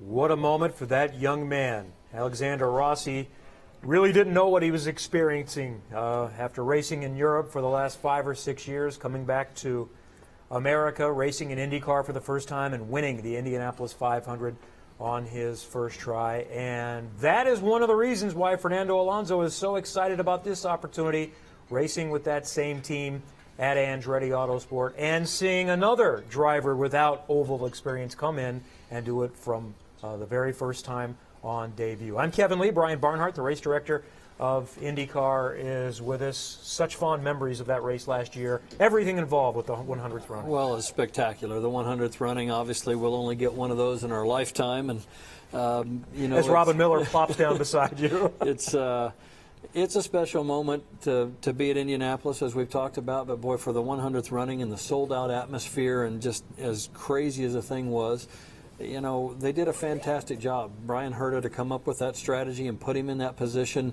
Very dramatic coming down towards the end of the deal. And it isn't easy to make fuel in these things. People talk all the time. Scott Dixon's one of the best guys in IndyCar racing about getting the number and reaching the fuel mileage that they're looking for and expecting. And for Rossi to be able to do that as a rookie on an oval his first time, props to him, and came out on top. And he mentioned this after the race last year, that he learned something by mistake. He made a mistake at some point and then saw the fuel number the next time by. I'm sure he made a mistake and ended up lifting somewhere, and he realized, oh, wait a minute, that's what you need to do. Yeah. It was certainly a finish that I don't think, especially until about the last 10 or 15 laps, people were anticipating or thinking about. But again, tremendous reflection on the race team itself. Andretti Autosport, they've been able to get the victory lane at Indy with Dan Weldon, with Dario Franchitti, and with Rossi. It shows what strength that race team has, how strong the Honda Aero package was, and for them to come back strong, it does bode well for Alonso stepping into that same environment with a similar level of experience, same race team, same package. He'll fit right in. We see that Robin Miller, our IndyCar insider and veteran reporter, has joined us now. And the first thing we saw, and we could hear on your microphone, you're a little bit cold, brother. Yeah, but you know what? It's interesting because Brian Herta, he wins with Weldon in a one-off team. He wins with a rookie at Indy. I said, you're going to be like a kind of a LeBron James when you're a free agent. He goes, I doubt that. But his son is already at the age of 17, so he's already winning Indy Lights races. And, I mean, it's just kind of cool because Herta's probably been one of the coolest guys in the paddock for the last 20 years anyway. He definitely gets it. And the job that he did with Weldon in 11, you know, in the development of the new car moving forward with what they did there was outstanding. And then to come on and win, you know, the race in 11 was the 100th anniversary of the first running. Last year, the 100th actual running. Yeah. And Herta was able to win both. That's pretty special. But the thing that's impressive about today is Alonso's he's just, I don't know how else to put it. He just looks like he's having fun, and he's so honest. And his explanation about I was trying to get my right foot, my brain wouldn't. I mean, that's classic. You usually don't hear guys admit that. I said he's so honest about that. And I said, so after we got off the thing, I said, you know, some guys just put a brick on the throttle when they get here. And I said, no brick.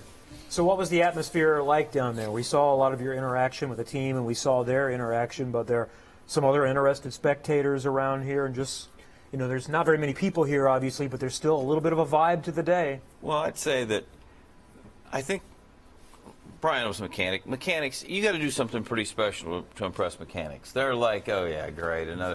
But I think they're pretty fired up because it's Alonso, and he's been in the shop, and Poppy said, his chief mechanic, he says, I haven't seen the guy on a cell phone in 4 days. He doesn't. He watches, he goes to the simulator, he watches old race movies, he sits there and asks us a million questions, and he said, Marco said, he doesn't ask a dumb question. He knows what he wants in a car, but he said for a guy that's never run an oval, I just think, again, you can't stress enough. A guy's going 227 miles an hour down the straightaway, turning into a corner for the first time. I don't care how much experience you got, I don't care how much downforce you got, that's impressive. And Mario's like, if you watch this guy on the monitor, you'd think he'd been here for 15 years.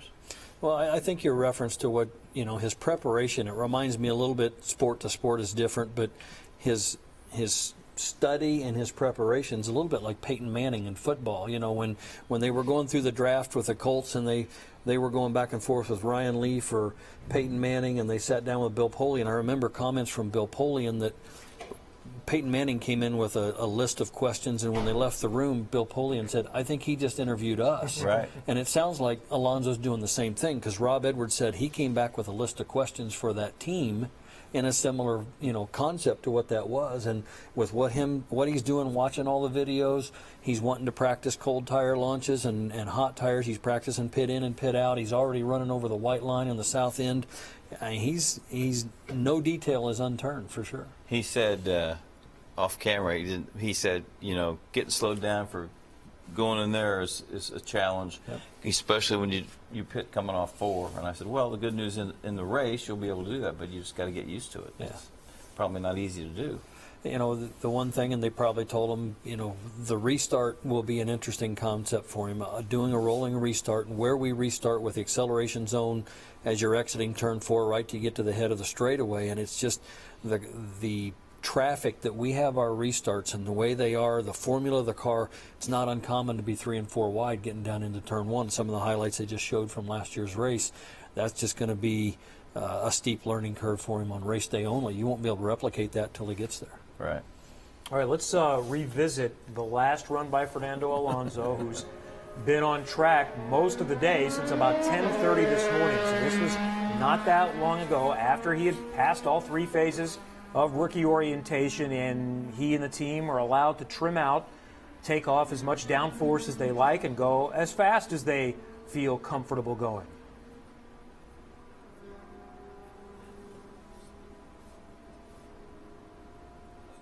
I don't know if it was this run or the one before that, but he went wide open into 1. So It's probably the sticker tire run, I would imagine. Well, and it didn't take him long to his comment to you. Sticker tires can mask a problem, and yeah. You know, management of tires in the month of May is a huge deal. We get 33 sets of tires.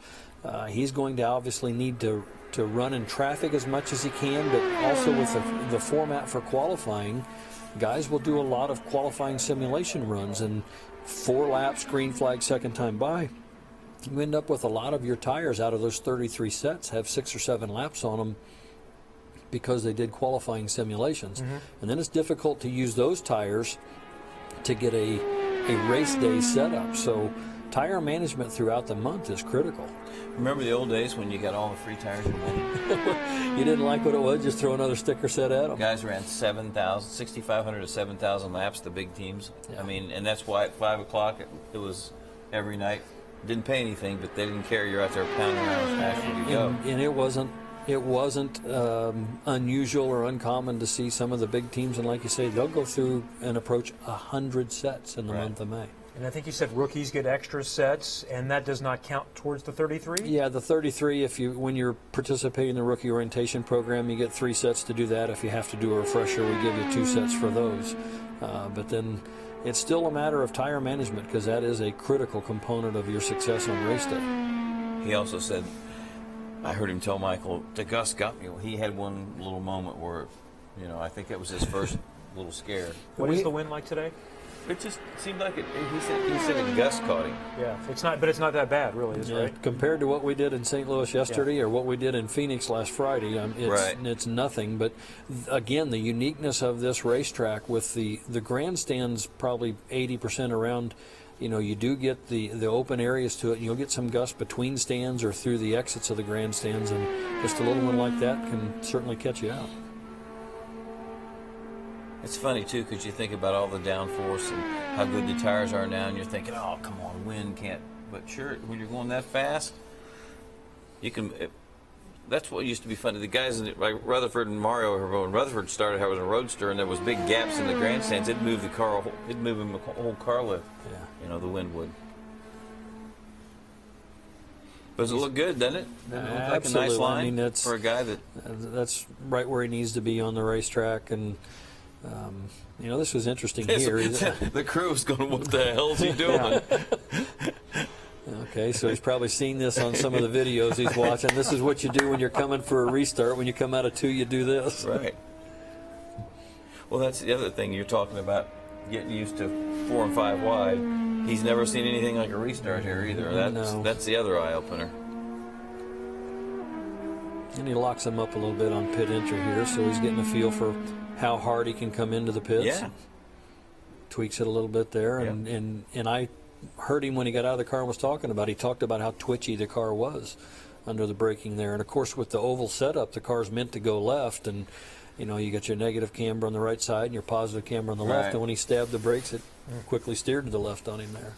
So that's the most recent run, just about 20 minutes or so ago. Now we're waiting to see if they want to try a little bit more. They're basically out of Firestone tires, or at least they have used up their optimal performance.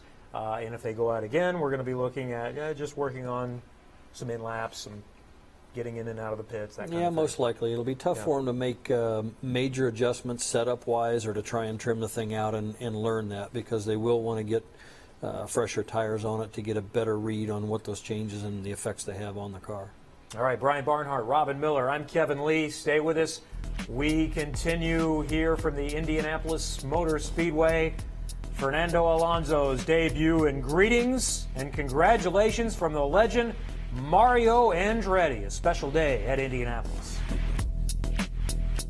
For the friends and family that we have coming out to the Indianapolis Motor Speedway for the Grand Prix, it's a different vibe. Very welcoming for families. You know, you can sit anywhere you want, you know, on the grass verges. You know, it's very action-packed too, especially through the infield and going into, you know, the hairpin in the middle of the track, which is exciting for kids to see. For me, it's action-packed, great racing, and very, very family-friendly.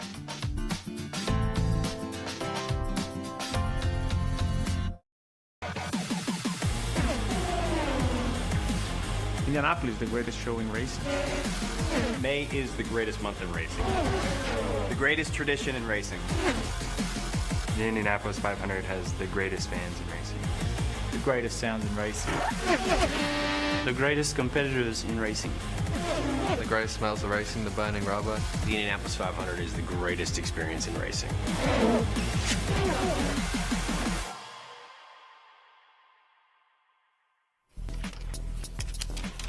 Back at the Indianapolis Motor Speedway, where today we have witnessed the debut on the 2.5-mile oval and the first time in an IndyCar for two-time Formula One world champion Fernando Alonso. And his McLaren team has partnered with Andretti Autosport to enter the 101st Indianapolis 500 coming up on Sunday, May 28th. I'm Kevin Lee, Brian Barnhart, the race director for IndyCar, and Robin Miller, a longtime journalist here with us.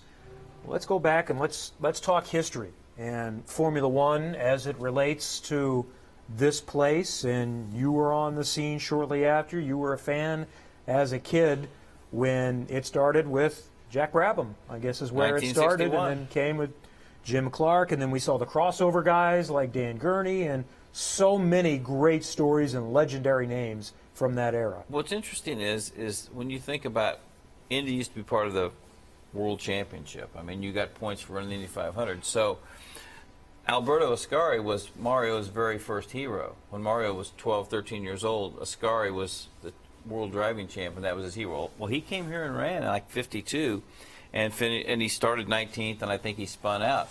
But after that, a few years later, Juan Fangio shows up. He's a 5-time world champion. Everybody thought he was the greatest driver in the world.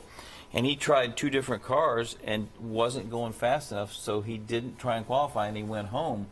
So to think that Alonso's jumped in and been as impressive as he's been already is one thing, but we think about all the guys through the years, Derek Daly, Raul Boesel, Emerson Fittipaldi, Jacques Villeneuve, Eddie Cheever, when he was a Formula One driver, came over here and became an IndyCar driver. And I just think Nelson Piquet, and all those guys, some of them at the end of their career, but the thing that was interesting about Formula One in the mid-'60s is if you won a Formula One race, you won $2,500 or $3,000 if you won a Formula One race in the 60s. So if they finished last here, they made more than they did for almost the whole year.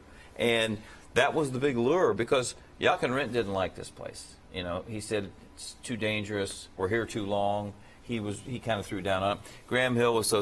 Clark was the one that kind of embraced it. Clark always thought it was kind of cool, and he went to Springfield.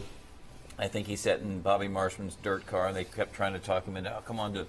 But those guys, when they came here en masse, and the rear engine revolution started with those guys, Indy was already a huge deal, but it became the biggest deal of all, because there were times in 65, 66, 67, it might have been the 33 best drivers in the world, because you had a couple guys from NASCAR, you had all the USAC stars, and you had Formula One guys, and it was so cool because everybody paid attention. I mean, it was the place everybody wanted to be. And the schedule helped that, because the race until the early 70s was on Memorial Day, which wasn't on Monday. It bounced around, so that cleared out the schedule on the weekend for some other disciplines as well. Well, you mentioned Graham Hill, one of the champions of Formula One that's also been a champion here at this place. Let's revisit 1966.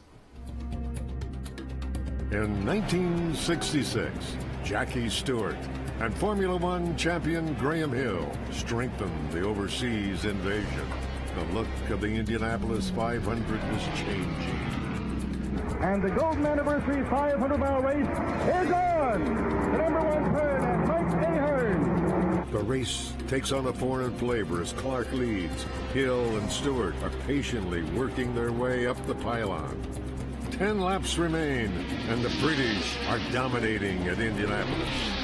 Well, we've lost Jackie Stewart. Everyone's standing here, and they can't find Stewart. There's no yellow flag out. I wonder if the car stopped anywhere. Can anybody around the track see it? Jackie Stewart apparently is out. He's going, the engine is cut clear off. He came by number 3. It is over in number 4 right now, coming to a stop. To the delight of the crowd, Stewart pushes his car back to the pits. Graham Hill becomes the first rookie to win at Indy in nearly 40 years. I've sort of broken the rookie name now, but naturally I'm very pleased. I think I had a very uneventful run. I had a little bit of oversteer, and it was a little bit weavy on the braking, which stopped me from overtaking people when I wanted to, but apart from that, the car ran beautifully.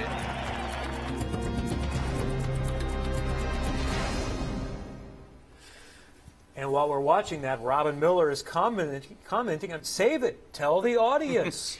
You remember this race? Well, I don't think Graham Hill won, and I know Donald Davidson gets mad at me, but I think Gordon Johncock won. I really think Jimmy Clark won, and so does Jimmy Clark. So did Colin Chapman and the score they brought, because Graham Hill, I mean, I'm not sure he passed the car all day, and Gordon Johncock we think had the quickest elapsed time. I was just telling Brian, I don't know how you'd how that would be scored now, but he couldn't touch his car because he was involved in the first lap pileup, so they had to replace his nose. His nose cone was all it took, and he had the fastest elapsed time. But you thought maybe they didn't score.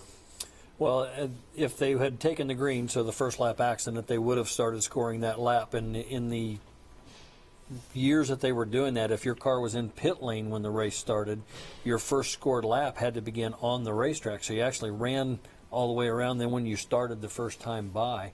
That's a rule that IndyCar has changed now. If you're in the pits when the race starts, your first official scored lap starts at the pit outline. So instead of running that extra lap. But if he was involved in the first lap accident, obviously he was out on the front straightaway, so that wouldn't have been an issue of running an extra lap there to get that. And here's the thing, fellas, is they didn't have, timing and scoring was volunteers, different people on every car. And Clark spun once and kept going and and they don't think they scored that lap, and that's what Chapman did. They didn't protest the race, but when the race ended, Clark was coming down the pits. There's some pretty good picture of him waving and getting ready to pull into victory lane, and Graham Hill's already there. So, I mean, he thought he won. He didn't think there was any doubt about it, but Graham Hill did give one of the greatest victory lane speeches of all. Victory banquet speeches of all time. Lasted about 25 minutes, and he was pretty gassed by the time it was all over. He was funnier than hell, but once again, Jackie Stewart should have probably won the race, and a lot of people thought Clark won it. So it's interesting because Hill was a rookie, and there's a wonderful interview before the race starts, and he says, I really don't know why I'm here. I'm really lost. I really don't feel very comfortable. I just like to run all day. He ends up in victory lane. Wow. And that was back-to-back Formula One drivers winning the Indianapolis 500. Right. How was that received? I think Clark's victory was probably the most popular because he was so popular, and he was such a nice guy, and he always, I don't think anybody had any preconceived notion about Formula One drivers then. Everybody was pretty open. There were no motorhomes to hide in. There were no PR people. There was no, they sat on the pit wall, and they went into the cafeteria down here and had a hot dog, and the only division was there was a divider for the fans and the drivers, and if you're a young guy, you try to get their autograph. But I think Clark was so uniform. He ran stock cars, and he ran Riverside in Rollo Volstead's car. Clark was just, A.J. Foyt and Parnelli warmed up to him like that. And, A.J. ain't no real big fan of them foreigners. You know that, don't you, Brian? But, well, it's too bad you mentioned Clark. He, with Hill already in victory lane, it's too bad he didn't go into victory lane. We have great fun things happen when you have two drivers thinking like Foyt and Lyondike. Yes. Well, he's referencing a race in 1997 at Texas Motor Speedway. Yeah. There was some neck slapping involved, and AJ still has the trophy. Absolutely. Yeah. Yep. Ari officially won the race, but AJ's guy is the one that went to victory lane with Billy Boats. But I don't think there's been too many. I worked for Lloyd Ruby's team once at Michigan, and they gave Gary Bettenhausen got the checkered flag. John Rutherford tried to pull into victory lane. Bill Vukovich actually won the race. It was the only IndyCar race he won. And I'm working on Ruby's crew, and Ruby's just sitting there, and Ruby goes, I don't know what they're so mad about. I know I didn't run worse than third. They got me ninth on the board. So we go up to the scoring place, and Mike Devin, who was the chief mechanic for Ruby, says, who scored car number 9 today? And this lady held her pen. He goes, could you tell me what color our car was? And she goes, I think it's yellow with black trim. And he went nuts because it was orange with white trim. So then along came when did the transponders, when did all that start? Was that the late 80s, Brian, or early 90s maybe? Yeah, late 80s, early 90s. But even then, because they weren't perfect, you still had 33 manual scores to back the system up. And we kept those going till probably maybe around 2000, early 2000s, because even in this new pagoda here, which was first used in the 2500, the room right next to us has the front bench is where 33 manual scorers would sit.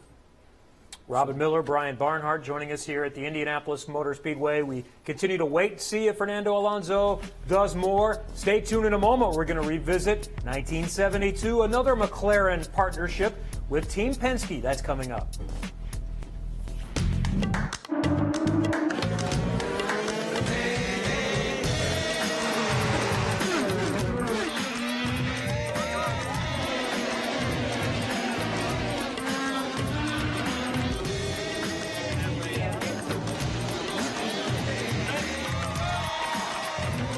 At the IndyCar Grand Prix, you've never felt closer.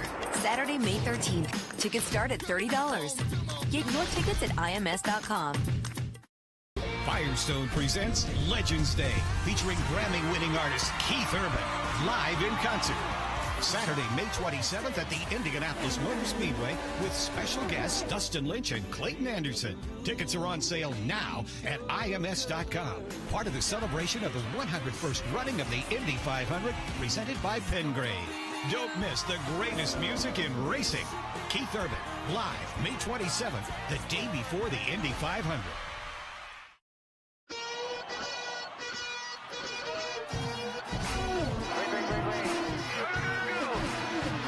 A sold-out Indianapolis Motor Speedway here to witness the 500.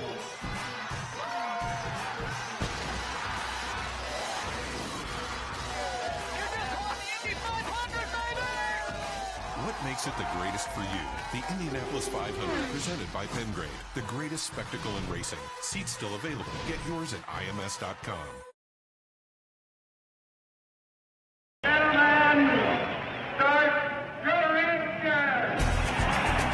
The Eagle soars early on. Revson and Donahue begin a healthy battle for second. After leading the first 30 laps, Bobby Unser suffers a broken ignition rotor. Team Penske now runs 1-2 with Bettenhausen at the point. After leading 138 laps, Bettenhausen gives the lead to Jerry Grant in the other Gurney Eagle. Donahue's catching up with Jerry Grant very quickly. There's still hope for Team Penske. Donahue is gaining on Grant, who is struggling to stay up front with a bad tire. Jerry Grant has just come into the pit area for an unscheduled, unexpected pit stop. So we're watching from here. He's back, being pushed back out again, and there he goes as Mark Donahue goes by. You know, Mark was, in the shadows there, but that's how the race goes. As I said, it's, the end looks a lot different than the beginning.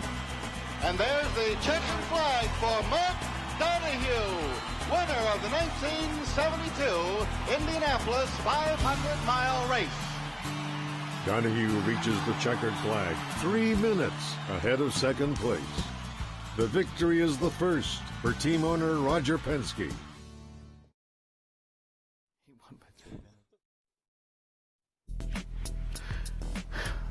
Mark Donahue, Roger Penske's first win, and appropriately enough, it was a partnership with McLaren, making a return to the Indianapolis Motor Speedway for the 101st Indianapolis 500. I'm Kevin Lee. Brian Barnhart, the race director for IndyCar, is here with us. Robin Miller. We've had Mario Andretti on the set with us. Johnny Rutherford with us here today. Several other guests throughout. It's been a fun day to kick off the month of May. We all understand why it's not the 30 days of May. It's just not feasible anymore. But this is a nice taste to kind of get us going on, May 3rd, to get us ready for the 500. It certainly whets the appetite. And as we mentioned earlier, anytime cars are running around the Indianapolis Motor Speedway is a good day. And, there's nothing quite like that. I would have loved to have known Alonso's feeling when he was in pit road and Marco did his install lap and then went by his first time lap. Watching him come down as hard as Marco ran down the front straightaway and into turn one, I just would love to know if Fernando was thinking, do I really want to do this? He took his, I was just happening to stand there, he took his headsets off and watched him and looked back at Michael like, whoa, am I going to do that right away? Which is that the expectation? I don't care. I keep going back to the same thing, but then, 30, 40 laps later, he's turning in like an old veteran and running wide open. So it's pretty cool. It's funny when you hear drivers, for example, Dario Franchitti is one, after he retired, he'll watch from pit lane, or he'll watch up high and not thinking as much like a driver, and his reaction is, well, these guys are nuts. Yeah. And apparently I was nuts too. It takes a special breed to be able to have the bravery to do this. But you know, the other thing to keep in mind, and it's all part of evolution and things that are different. Like you say, the first time you watch somebody do that, but you know, Alonso spent several days in the simulators, and the stuff they have now to replicate what he's doing before he even gets here didn't exist years ago. So that's a leg up on him that he does have for sure. It's just so hard to imagine. Like Mario was talking, he said, I crashed on the simulator yesterday, and I ended up on 16th Street. He goes, I get really brave in those, and look, Alonso, he's got his gloves on. So I asked Mario, I said, can you feel the car? He goes, yeah, well, it's unbelievably realistic. It's just the thing you have is you don't pay the penalty if you make a mistake. But it was also interesting, you know, after spending that time in the simulators, Alonso's response to you talking about how narrow the track was. When you're doing the simulator, you don't have that. And then, you know, if he thinks it's narrow now, wait till he adds 10 mile an hour to what he's doing out there. It's going to be even more narrow. Where'd those sticker tires come from? That's interesting. Well, that's live back on pit lane now, and that's why we're still with you, because they're planning to play a little bit more today. So, well, as you said, I suppose they could take 2 of their sets that were reserved for Monday the 15th. They had the 4 sets for a test day and the 3 sets for ROP. Give them the 7. The original plan was to use 5 sets today and 2 on the 15th, and it is within the rules and nothing against them. If they want to dip into the 6th set today and leave only 1 for the running on the 15th, that's an avenue they can pursue. And there comes Fernando Alonso. And it makes sense from a strategic standpoint. You do have to manage your tires, but this is a day where the track is yours. And you don't have to worry about anything else. You don't have to worry about someone else doing something that causes a yellow. You don't have to worry about traffic. You can learn at your own pace. Plus, you know, who knows what the weather's going to be like in May. This is true. It's like Marco said, man, the conditions yesterday here were horrible, but today it's pretty darn good to make your debut. And it also allowed them for the first time to take the car back and make some adjustments, which maybe now, if they found something specifically that they can do, this is an opportunity. So we thought it would be nothing significant if they went out again, but this will be interesting.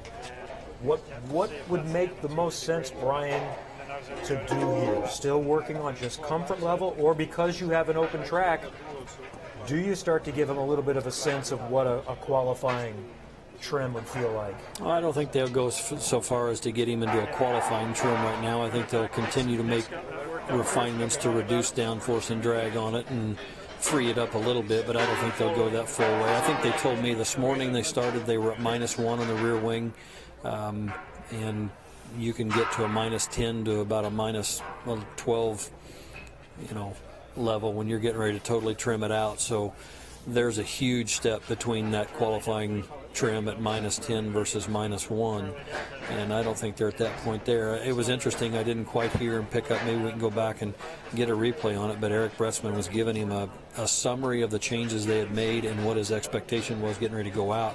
So I took it on that it definitely looks to me like they have chosen to pursue more developments and more changes on the car instead of staying with the 5 and 2. Looks like they're going to use a 6 set of tires today and try and do some more development for him.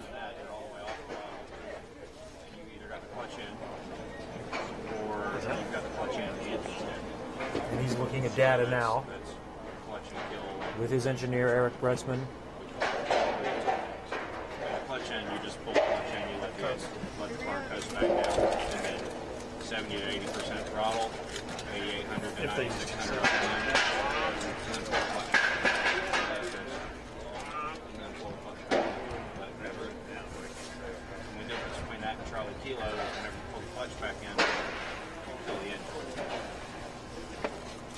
So whenever you do that, keep the clutch pedal held the whole time. You put the ignition switch all the way back up, so it's all the way down. Turn on all the pedal. You go all the way down. You go.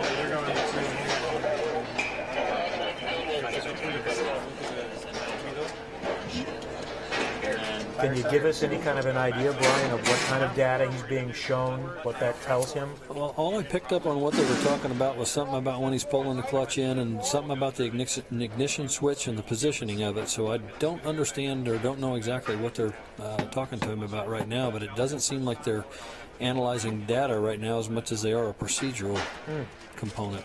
From a data standpoint, you can look at steering traces and throttle traces and what exact line you're taking. It definitely sounded like I said when he first walked out and Eric was talking to him. Eric gave him a little bit of a summary there and talked about what the changes were that they made and what he should anticipate and expect on how it's going to respond to those changes. So each one of these is leaner. This might have been just a roll right now. There on the fuel mixer there, he was just talking leaner. So I think we have 8 settings on most of the steering wheels to do so. So maybe it was just a familiarization with the tools and the buttons that are on the steering wheel. 8 settings. I just laugh when I think about the first time I stooged on an IndyCar was 1968 for Jim Hurtubise. It was the last front engine roadster to make the show, and he had me and another college kid and one full-time guy, and he was his own chief mechanic and engine man.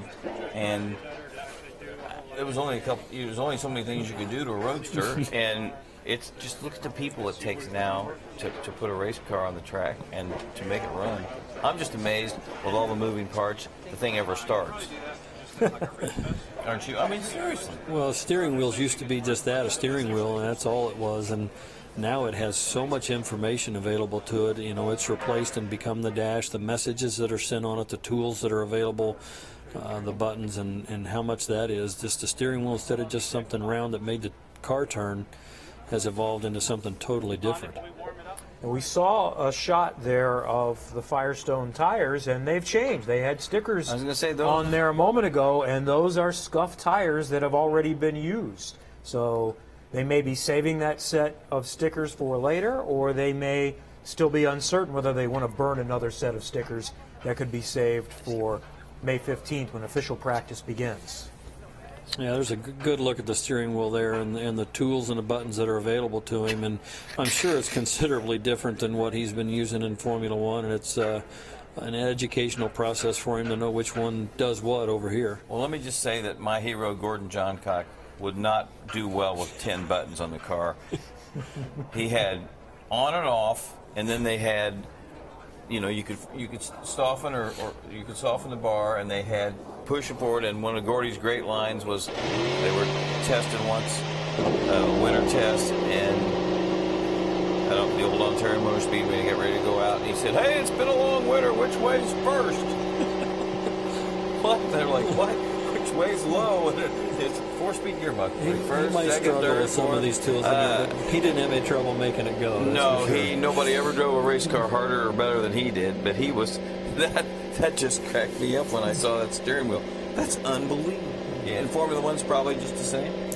Yeah, I would assume there's a lot of similarities on it. It's probably just different locations and slightly different settings. But the one thing that'll be different on this one that you heard him reference earlier as well will be the weight jacker to him, which is critical and really important on the oval track racing. And you guys know as well as I do, going the right way on a weight jacker, knowing what the car needs, and if you went the wrong way, can certainly be devastating consequences out there. So you're looking for more right front weight or less right front weight, and if you think it needs one and went the other way, you'll have your hands full. Right. He just seems like such a thinker, like I'm not gonna rush into anything. I'm gonna take my time, but at the same time, then you watch him pour it into turn one wide open, and it's pretty impressive. I think we're getting a sense of why he's a champion and how is this going to transfer to this new experience. And as you said, there's got to be an approach, a risk-taking approach that is required for this type of job, but it looks like he's pretty methodical as well. He's clearly methodical and meticulous. And the other thing you can see, it's not just. Let's listen in. Then we go back to that wheel position 5, which is the first lean map. That will give you an idea of how much the car slows down naturally with the lean map, and give you a target savings number. and then we can see if you can hit that, how fast you can go going back to Rich in wheel two. So lifting typically into the straightaways, right? Because you're going to be drafting up behind people. So you lift it into the straightaways, get your gap, and then power back through the corner. And then it's traditionally what the race pace, what the flow of the race is, right? And to try this clutch under yellow, yeah. So we slow down. The in-lap? You can just do complete laps. Complete laps and pace car speeds typically 100, give or take. Yellow, yellow, yellow, like it would happen in the race. Yeah. You just slow down when you're comfortable running. So you can do some of the fuel savings, try a couple different ways, and you can slow down. But it's pace car speeds typically around 100, sometimes a little quicker, but you just aim it 100. Are they ready? Yeah, they're ready. All right, that's interesting stuff, and that tells us exactly what they're going to work on. It's one of the things I wondered about a little earlier. It's one thing to save fuel, but you have to learn how to do that. Yeah, that's really interesting. He's going to respond. Rob Edwards and I were talking earlier. He's probably never driven on a racetrack somewhere that's got green lights and caution lights around, and you know, the dash lights that we have on the car as well when we go caution. And so they're going to replicate a yellow, yellow, yellow, which means an incident's happened on the racetrack. He's going to go to yellow mapping right away. They're also going to replicate, without a car in front of him, going to replicate saving fuel on the racetrack. And I saw Brian Herta standing there, the very thing that certainly helped Rossi get to victory lane last year, and they're already discussing and teaching and giving them an opportunity to come out here and understand that when you're in race traffic, you heard Eric Bretzman talking about you're going to get the draft and get towed along and pulled along another car so you can get out of the throttle, and I heard him talking about pulling the clutch in to save fuel on it. So a lot of interesting components here being taught on his first day on the racetrack. I was going to say they're throwing a lot at him, aren't they? Yeah, it's a lot more than just, that must mean he's pretty comfortable on the racetrack. Let's go do some other stuff. That sure does. Wait to hear Brian Herta say clutch and coast. One of the great lines and memorable lines, really, from last year's 500 on the radio with Alexander Rossi. I also think, you know, Rossi had success in Europe, but he certainly didn't have a very good Formula One ride, and certainly only had a couple opportunities. But I think Alonso looked at him coming over as a rookie, having success, thinking, hell, I'm going to go do that. I mean, he wanted to do it anyway 10, 12 years ago, but I think that might have even made him more fired up to come over. I was talking to a couple of watching him get back in the car here, and we mentioned earlier the way he sits in the car with the head surround around him and the padding and whatnot, but the crew guys were telling me earlier he was just floored. He's never run the double belts like we run here, and he was just floored at how tight we wear the shoulder harnesses. And they said, you know, he tends to, you know, road racing and what he's doing, he wears his belts a lot looser in his Formula One car. When they came over and they're getting ready to buckle him in now, when they first wrenched down on the shoulder harnesses, they said he looked up at him like, "Are you kidding me?" And he goes, "Yeah, this and maybe a little more." So yeah, it's all a learning curve for sure. And they're so in there. There's the little cocoon they're in now. We don't need sissy straps anymore and all those things to hold your head up.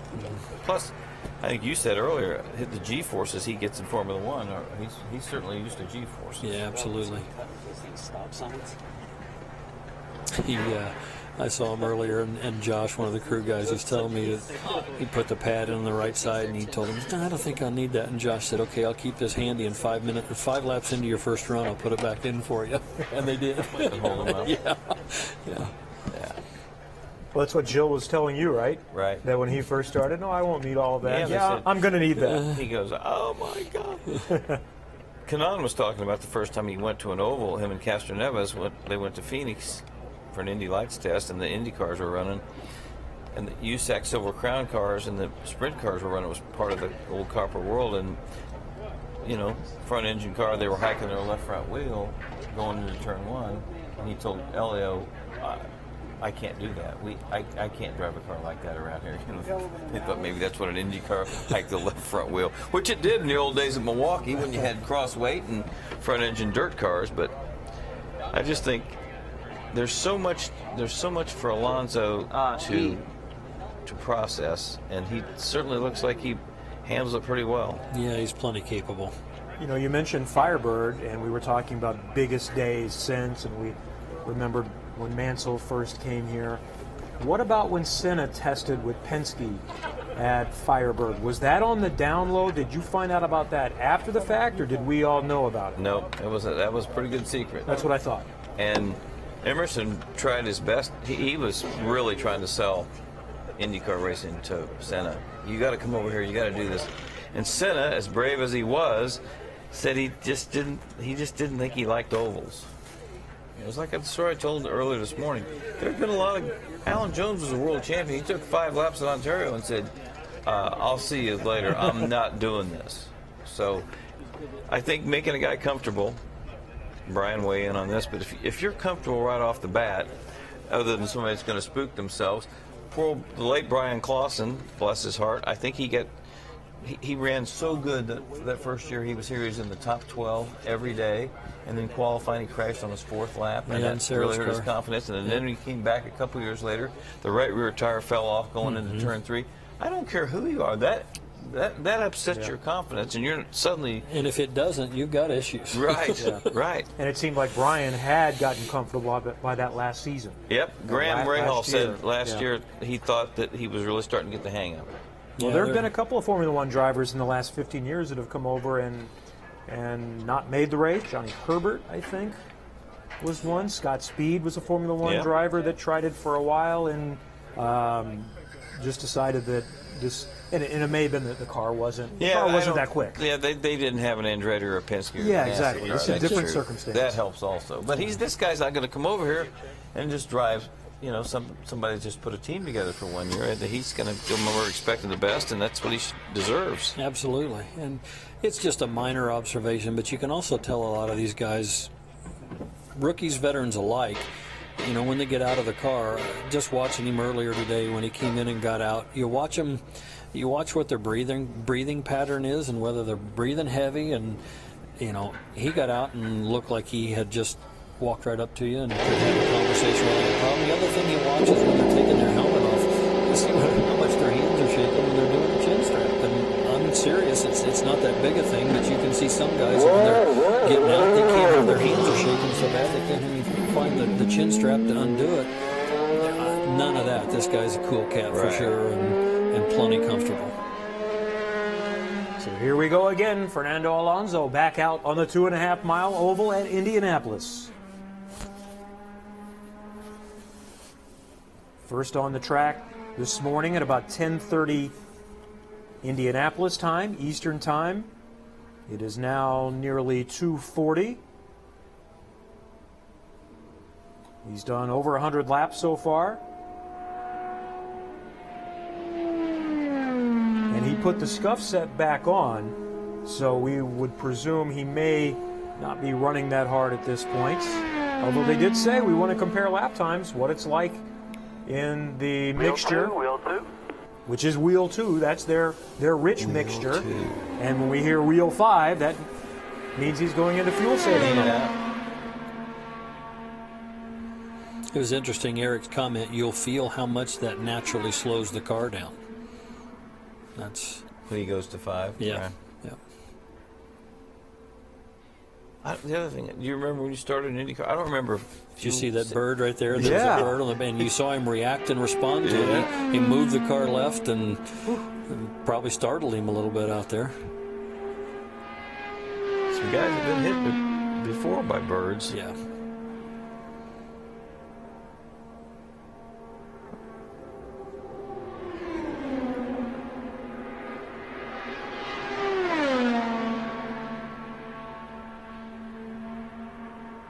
That looked like a lot different exit to 1 from what he had been running earlier in the day.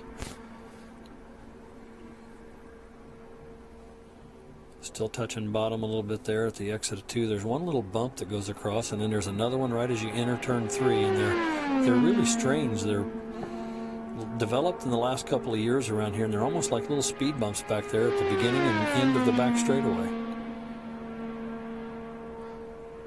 But that's not something you can't pound that out, can you? I mean, you can't. No, and we've been out looking at it. It's really strange. It's almost like there is an irrigation system to the grass on the inside that crosses over into the track, and I don't know if both places, if it's, if that's come up to the top a little bit or what, but There's just little bitty speed bumps there at the exit of 2 and the entrance of 3.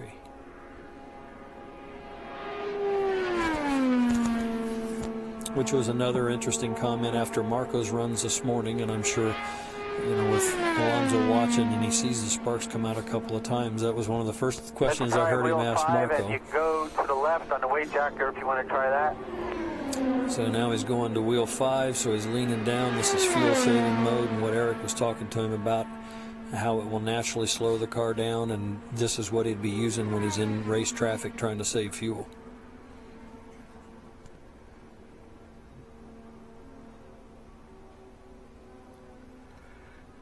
And because of the draft that you get in the race in traffic, you can lift sooner and still not lose position and just use that draft to your advantage. And that's the key, is the smart guys at this know when you can do that without losing any pace. Well, and at Indianapolis, when you've got, 7, 8 pit stops planned throughout the race, if you can run 1 or 2 laps longer on each of your fuel loads, depending on, when cautions come out and how it goes, that can make a huge difference at the end of the event for sure. In last year's race, our co-worker Townsend Bell, who was a race leader early on, made contact with Ryan Hunter-Reay in the pits, but he still contributed mightily to that win because he was a lap down running right in front of Alexander Rossi, and that helped Rossi save the fuel that he needed. Which is a little bit of the process they're half replicating now with his fuel settings and what they're teaching him and helping him with here, although they don't have the car in front to pull him along. This is essentially the car that Townsend Bell ran. It was the 29 entry with Andretti Autosport last year. So good for Townsend. It took a 2-time world champion to replace him with the team. Well, yellow for moisture. Okay, we're yellow now for moisture. Which we've been expecting, and this is actually later than what we feared. We were hearing this morning, 2 o'clock, it's 2:45. And you can see it on the camera lens there. That camera's in turn 4, and you can see the moisture gathering on the lens now.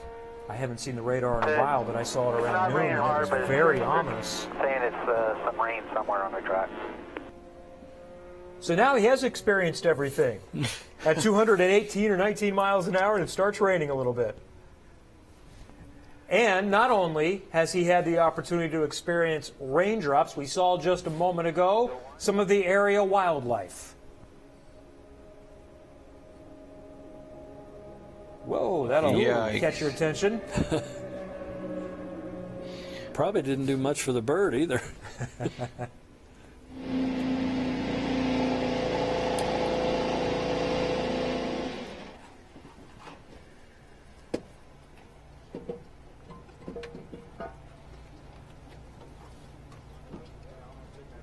So we'll sit and wait for a moment and see what the weather does and see what the team's plan is.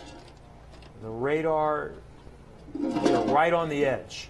It could go south of us, it could hit us, but there's something in the entire area of central Indiana, but there's a much darker blob that is coming near Speedway, so that is the fun with Indiana weather.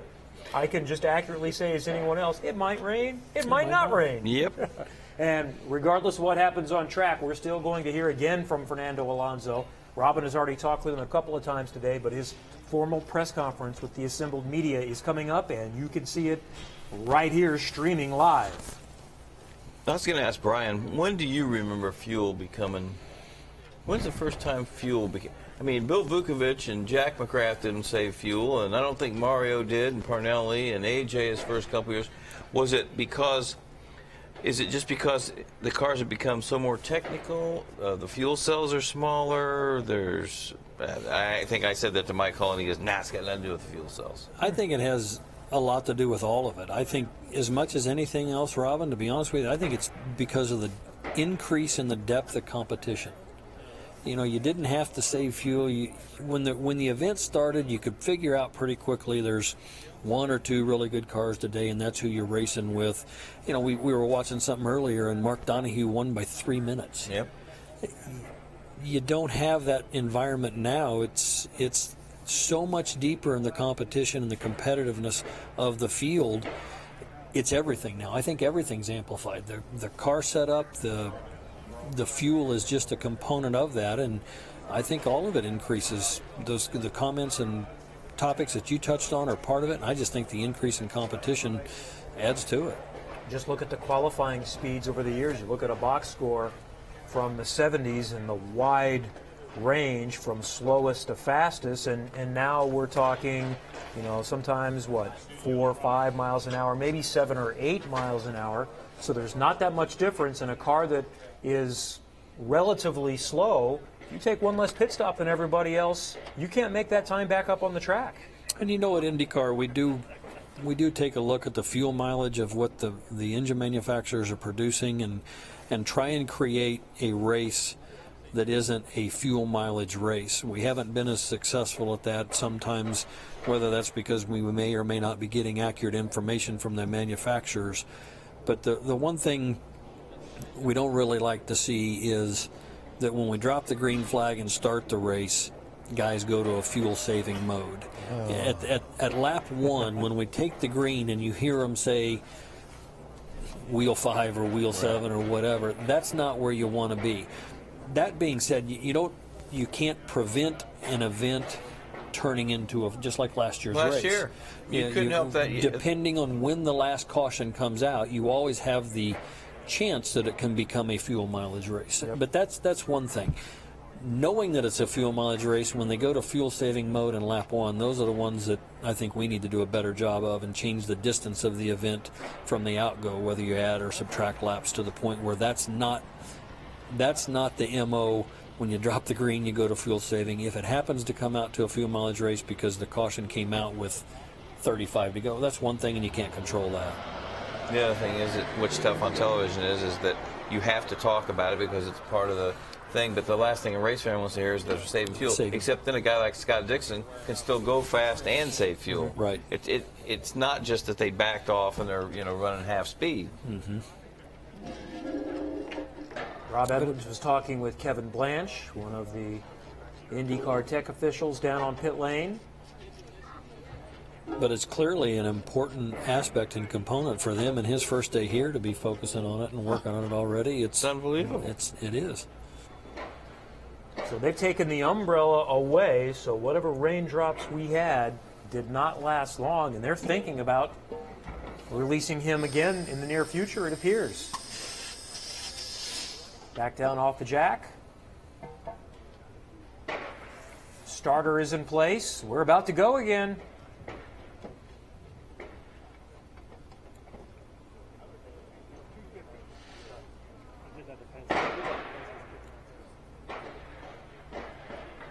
No tire change. Still working with one of his 5 sets of Firestone Firehawks. Brian, can you ever envision telling Firestone, look, your tires are too good. We gotta have more separation. You don't necessarily need it here, but the other night would have been nice. Like Iowa, it seems like Iowa that factors into the Iowa race every year.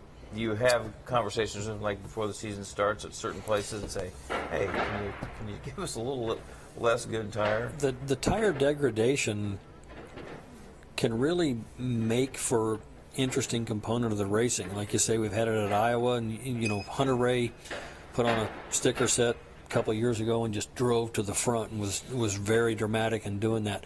And you watch the tire degradation at Texas the last handful of years, and the fall off and the pit strategy and how that plays into it. It'll be interesting to see if we have that. When we tested Texas in April, they've made some reconfigurations and repaving there, and the grip level in the racetrack, and that track was gripped up the entire time. We didn't see the same tire degradation in the test in April that we've seen at Texas the last few years, so that'll be a little bit of a change. But you're right, Firestone loves being known for what they're known for, and they are the most consistent and the safest and the best race tire in the business. And on one hand, I can see where they're frustrated. If your tire starts falling off in performance, they don't want the negative publicity that potentially could come with that. Sure. So the message is important to get people to understand the performance fall off is by design, and it's Right. in the interest drivers of play along. The drivers know, hey, this is great. Absolutely. This is about saving your tires or trying to go see how far you can go. Yep. Now, he's going pretty slow here, fellas. Yeah, they just left and they said wheel 8, so he's obviously in full lean mode, and they're replicating running behind the pace car right now, most likely right at 90 to 100 miles an hour. And maybe we see a simulated start. Maybe. You know, we were talking about Firestone and tire management, and the impact that Firestone has goes all the way back to the first 500. Firestone was the tire for Ray Haroon, and with an engineering background, he figured out it's not about running as hard as you can the entire race. He determined that if I run at an average speed of about 75 miles an hour, my tires will last longer than everyone else, and I'll take fewer pit stops. So this strategy thing has been there from the very, very beginning.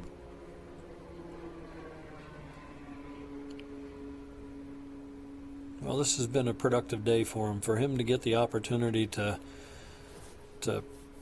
work on fuel runs and to replicate running under yellow and fuel mapping, and it's been very successful for him for sure. I think about guys that took 2 days to pass their rookie test, or a week, or they struggled, and my God, I mean, he breezed through that thing, you know.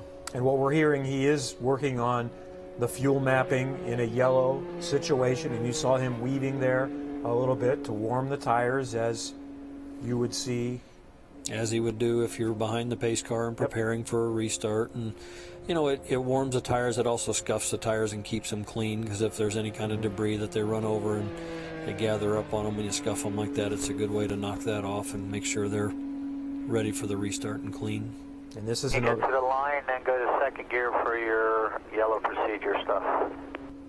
And this is another reason why it's valuable to do this today, because no one else ever has the chance to do this, unless you just happen to be the only one out on the track. Yeah, you can't run like this in May, like you say, because you're not going to be able to do this with the closing rate and other cars at speed. So great experience, great opportunity. So others have had this opportunity before, as recently as just a couple of years ago with Kurt Busch. Can you recall anyone going through as many scenarios as what we're seeing today?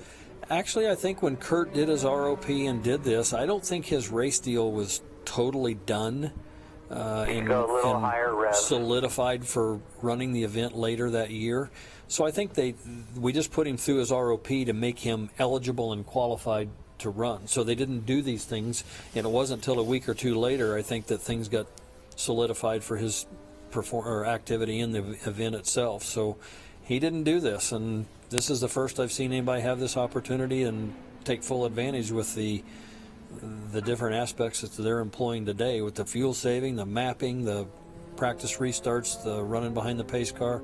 He's practicing a restart right there. He's in second gear and coming around. They told him where the zone would be and a little acceleration there, feeling on it. So he's getting a great opportunity to do so that you're not able to do when the track's open to all cars. Okay, when you get to the line, it'll be middle position on the switch.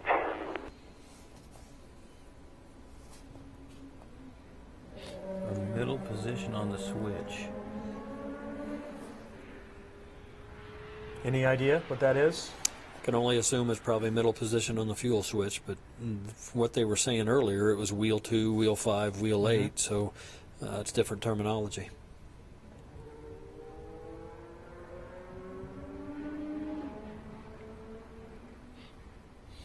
I didn't ask him, but I think I'd like to ask him. People talk to him during his races, when in fact his car actually starts the race. I know. But you know, driving on an oval at the speeds he's oval, you know, I don't think he's. A lot of guys, like Foy had always said, I said, AJ, how would you have done with a spotter? He said, oh, he would only talk to my ear one time and I'd throw him off the roof. Because those guys didn't grow up like. So he's had people in his ear before, but maybe they have to be pretty careful, because, you know, you go into turn at 230 miles an hour, you don't necessarily want somebody yelling. And you often hear Formula One drivers, in a race say, "Less talking, please." Yep. I heard that again on Sunday morning, late in the stages. We're coming down to the end. Leave me alone. I know what I'm doing. We know that That's the famous best line. one. I've done this before. But here it is a constant chatter. Inside, outside, one back, two back, coming on your inside. I mean, that's another thing that he's not. Yeah, and won't get to. We'll do a little bit of that. The Monday running after qualifying is a good opportunity for that to happen. Yeah. A little bit on carb day, he'll get some of that. So he'll get some experience of that before race day, but it's pretty minimal. Now, this is something that is not just benefiting Fernando Alonso. This would be an example of probably why some of the other teams are not that excited about this opportunity. This is information that will transfer around the team, and they're learning how much fuel saving exactly you're going to get under caution. It was interesting. When the first couple of laps that he was doing this, now he's diving in off of the backstretch onto the apron in 3. If replicating running behind the pace car, a couple of times in the corners, he was a car width out of the groove. They might want to tell him that's not where you want to be when we're doing this, because with the race running, one car width outside of the groove gets a lot of marbles out there, and if you've got heat in your tires, you want to run in the racing line every time you're doing it. And I was just noticing there a couple of times that he was a little wide behind that, and that wouldn't be the place he wants to be on race day. He has no idea about marbles, and yeah, it's a good point. So no simulated restart, just simply working on fuel maps under caution and getting a sense of some fuel-saving numbers. Zack Brown of McLaren watches on behind Michael Andretti, Brian Herta, who's a co-owner with one of the entries. Alexander Rossi's entry, and is the strategist for Marco Andretti now, and a former IndyCar driver. He watches on. It was interesting when he first started in the car, they were even having a discussion. As he enters the pit box in there, you see the guy behind the wall with the stop sign hanging out. And they were having the discussion with him whether he preferred to have that sign on the nose of the car or on the right front tire. And he started with it on the nose, and he came in and he stopped, and he was about 1.5 feet short. And I saw Poppy tell him, "You're about 18 inches short." And they've since moved, and as he just pitted there, I've noticed the sign is no longer on the nose of the car. He's hanging it on the right front. So clearly he's more comfortable coming in watching reference of the right front tire changer, the sign on the right front, and he's putting the right front on the sign. Looks like a tire change coming. We'll try to look and make sure. I think this is another set of used tires coming on. Brian on ROP, Dave, will he be allowed to run even though he's passed everything? He is. He's passed all 3 phases, and he'll be eligible to run. We gave him the 5 sets of tires here. He'll have 2 left, and he'll have those 2 to run at any speed he feels comfortable. Talked with Rob Edwards earlier. I think we've got 4 or 5 rookies that'll be coming on board, including Alonso. You've got Jack Harvey, and you've got Zach Veach and Ed Jones that'll be running with them. So those guys will be going through their phases. There's Jack Harvey. Because phase 1 is 205 to 210, Rob probably won't send him out there with the closing rate being difference. But once these guys get up into 2nd and 3rd phases, they'll probably run Alonso out there and get an opportunity to run with a handful of cars. There could also be some cars doing some refreshers. Guys like Sage Karam would be eligible to do, and Oriol Servia eligible to do refresher test. Oriol, I hear, has been in Spain on a bit of a marketing tour, and as you might imagine, there's a little bit of interest, and I have heard this was very well received. This is a big deal in Europe. I haven't heard any numbers, but we were told several hours ago there were over 500,000 people watching this live video stream today. So this is a single car, 1-day practice, and so that gives you an idea of what the significance of this is. 2.5 million people follow him on Twitter, and the poll that they've done the last couple of years, he's just been barely ahead of Lewis Hamilton in popularity, and I think his personality attributes that. I was talking to his PR gal, Sylvia, and she said he's just a delightful guy. She goes, you just feel so bad for him the last 3 years because he's had not been able to show his talent. Yeah. By the way, that number is now over 800,000 that have watched as different, unique visitors to see Fernando Alonso's first opportunity at the Indianapolis Motor Speedway.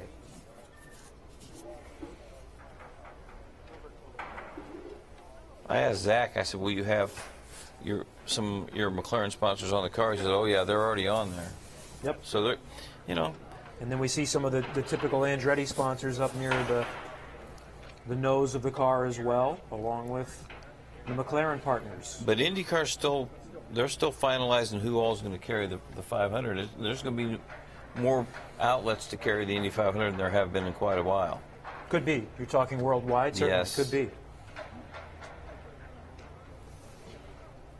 And I think that's where we're really going to see the significant bump. I would be interested to hear what the typical numbers were to what they will be this year. It'll have an impact in America, but it's going to have a bigger impact worldwide. And like we touched on earlier, I know there are some in the Formula One community that are not that jazzed that one of their marquee drivers is skipping their premier event, and I understand that. However, I think that this is going to help their exposure in America significantly. And you're going to find American motorsports fans say, I like this guy, I want to follow him in Formula One.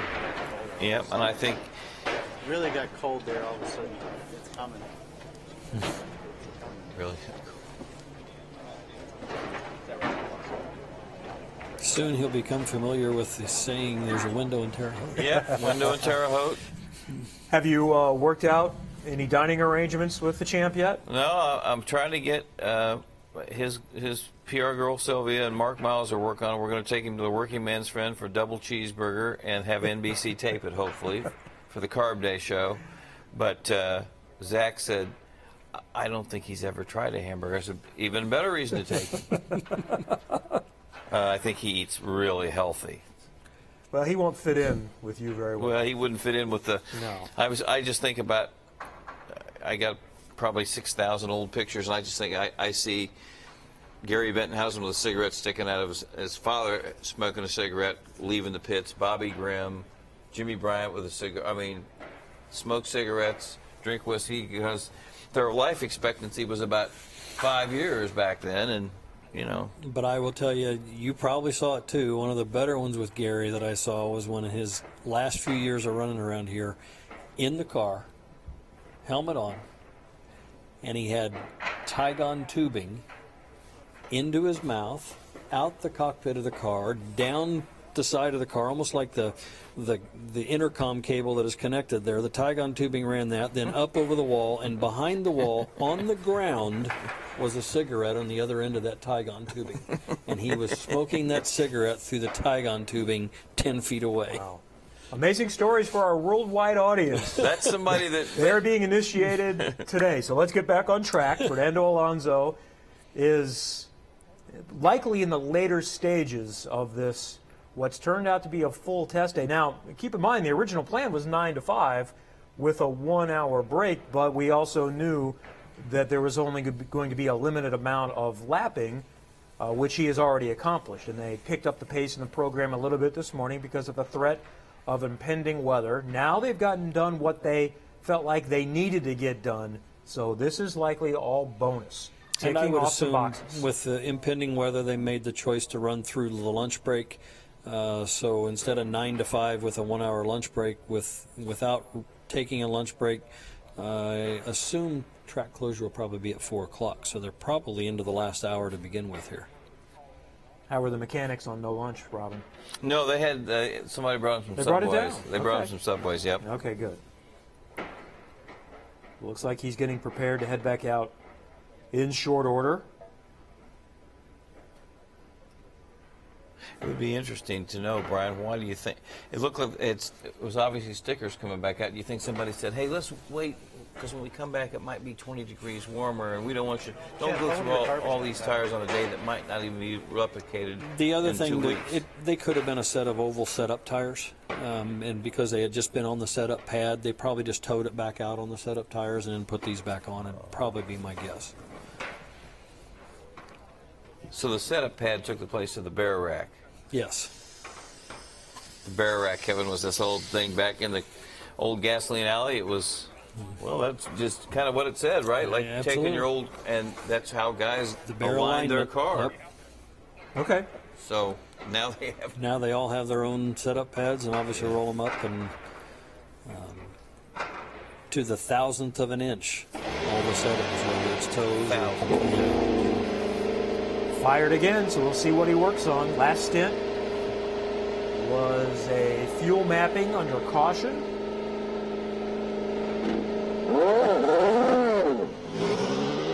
Now we'll look again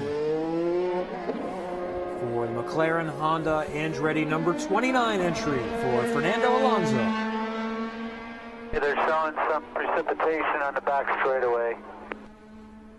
some precipitation on the back straightaway. Message to him. Well, that's you always see the precipitation on your shield and come in.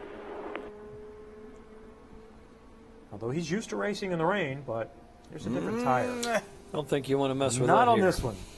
When Nelson Piquet was a rookie here, Gary Bentonhausen was his tutor, and we were here one day, and they had the old tent. Piquet sitting in the car, and it starts raining, and I said to Gary real loud, I said, "Are they going to go get the rain tires for him?" And Piquet looks at me, and he didn't know me from Adam, and he looks at Gary Bentonhausen, he said, "If you're stupid enough to put rain tires on, I'm dumb enough to drive it." Now he's wheeling it in there pretty good again. He's up to pace now. Wow, that was a pretty heavy hit in the south short chute we hadn't seen before either in terms of bottoming. And I didn't see him make an adjustment on ride height. That's what I was going to ask, if you saw anything changed there. You're more likely to see that on the first lap, though, until tire temperatures get up. Let's look at this again. Oh, that's what it wasn't. That whoa. it was a double. It's a double bird kill. Yeah. Yeah. Wow. Two of them. Wow.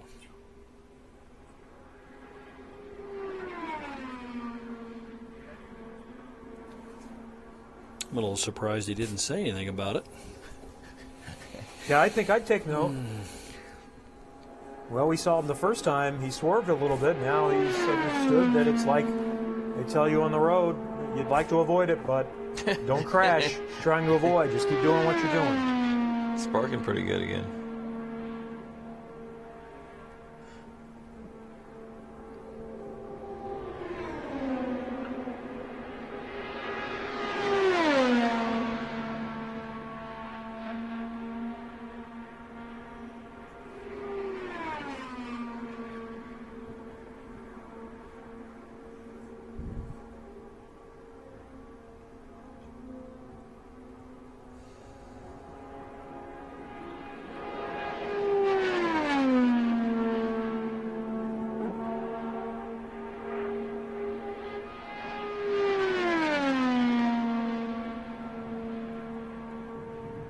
Wheel 2 and work on your fuel mileage. Check or left if you want. That sounded like Michael talking to him, correct? Wait, jack or left? What's that mean? He kept saying, he said that twice now. Wait, jack or left? That's probably just making sure he's going the right direction with it, as we mentioned earlier. Instead of saying more or less right front weight, he may not know with unfamiliarity on the direction to go. They're just telling him which direction to go to make sure it's moved in the proper direction. And you know that's happened before. Absolutely. Your guys went the wrong way. So still a pretty significant pace, and keep in mind that these tires have 20-plus laps. Less but sooner. So he's nearing the end of what would be a normal stint, where speeds are always going to drop, and he's just a shade under 220 miles an hour.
can also see a little bit of the difference.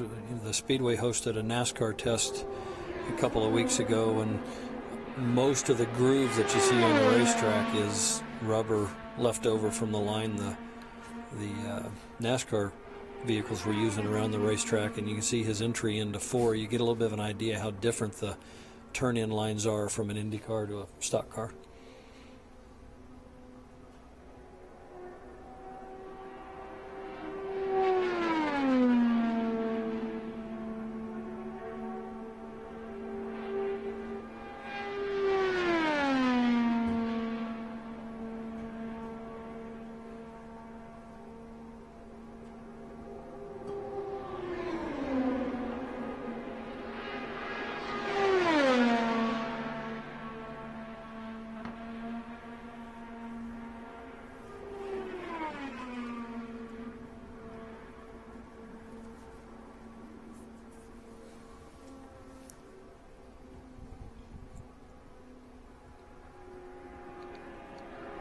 It still amazes me all these years ago how narrow this track is, and how many guys can run 4 and 5 wide on restarts, and how, for whatever amazing reason, they can manage to take care of themselves and put on the shows that they've been able to put on here.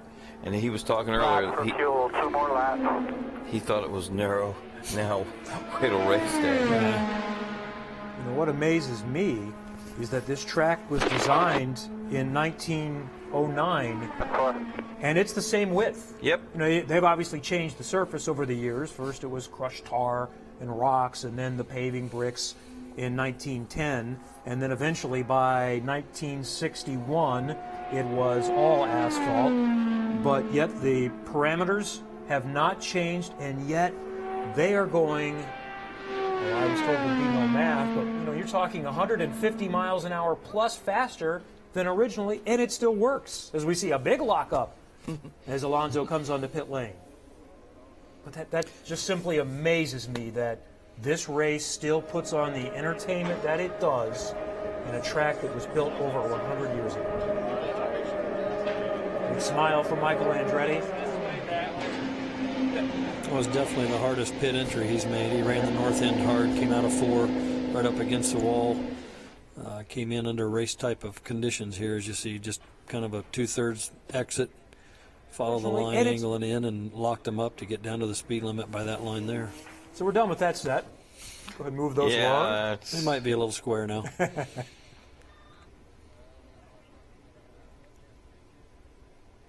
But it does not look like Fernando Alonso has had enough yet. No movement.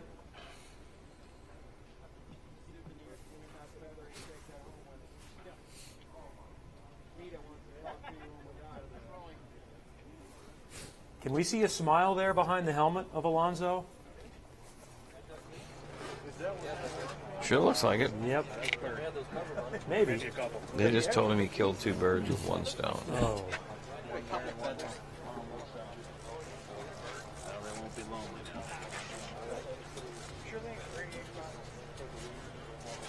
One's on the rear wing, so I don't You know, the other thing we think about too, Kurt Busch did a fabulous job. I mean, he made a lot of fans with what he did here. He's grown up on ovals. Yeah. This is this first guy's day on an oval. It's impressive.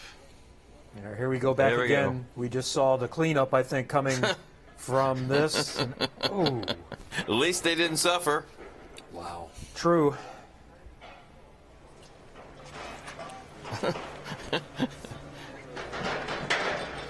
How do we decide who gets to get that duty?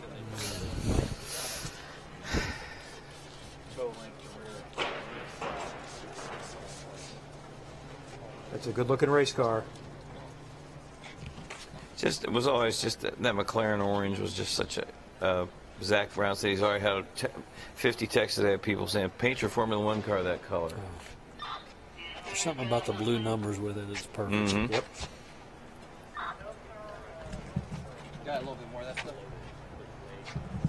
Would you always leave those blockers in?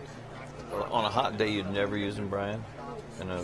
Correct, yeah. A hot day, you know, the engine manufacturers give you your parameters on what the operating temps have got to be for the oil and the water, and they literally will drive how much shutter you'll have on or have off. They'll tell the team, take one more off or add one more on, because there's the prime operating temps in the zone that they have to have it in, and the engine manufacturers will make those adjustments for you.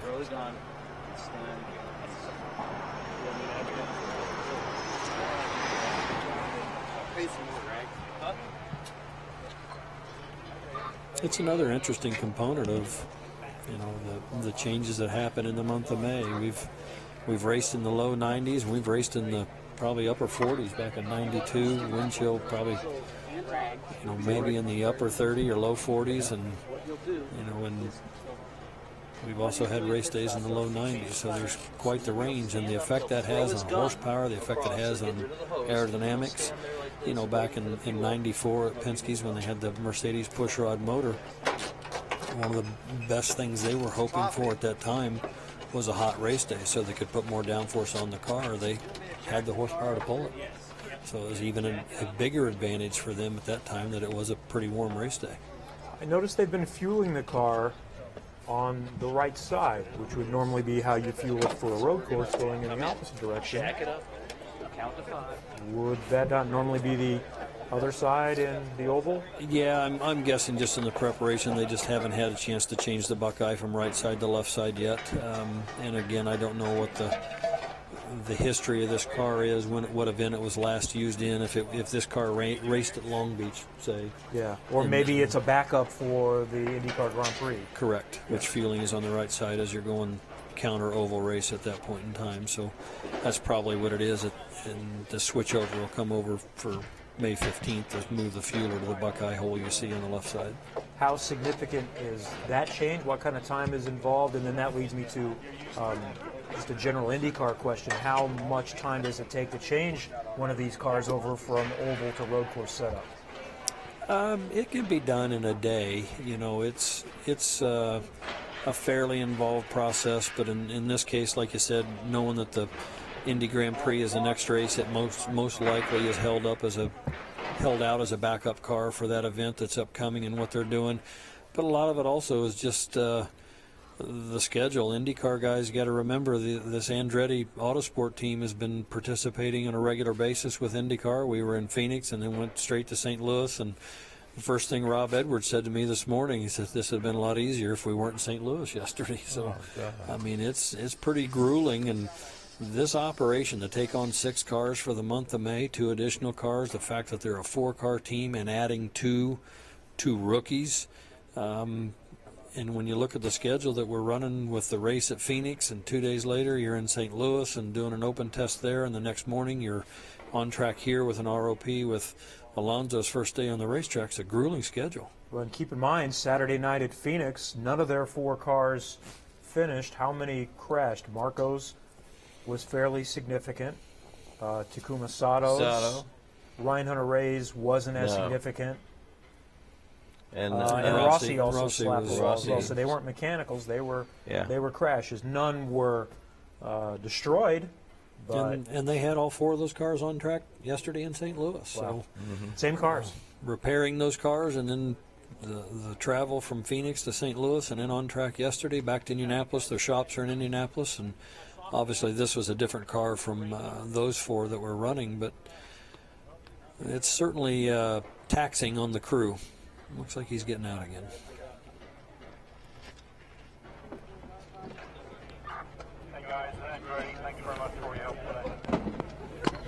I just heard Rob Edwards say thanks for all your help today. I think that'll probably be the conclusion of the day. And it may be decided for them as you see the umbrella come back up.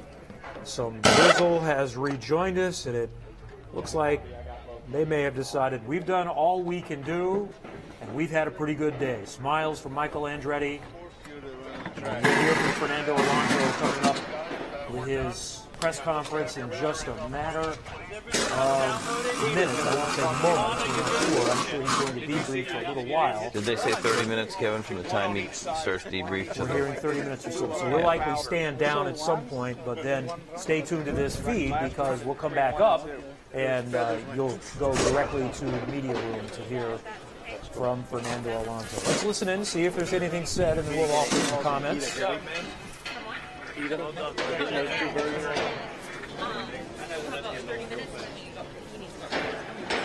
I think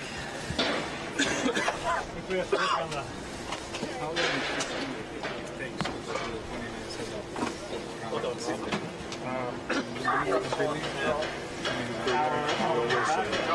if we're ready and everything laid out. Yeah, I am.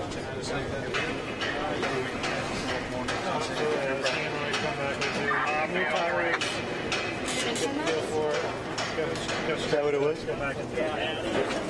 110 laps? Just felt different. 100 for quick. 110 for Marco. I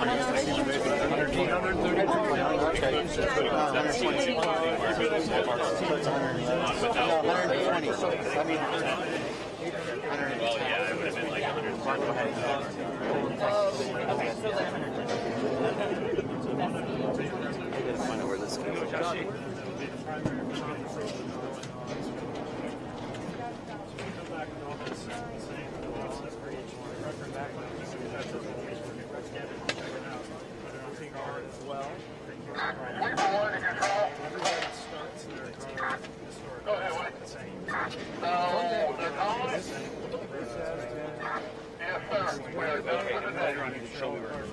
They were just talking about 20 laps around North to get the baseline set up. And Robin, I heard him say that Fernando got 110 laps. So 120 laps on the day total.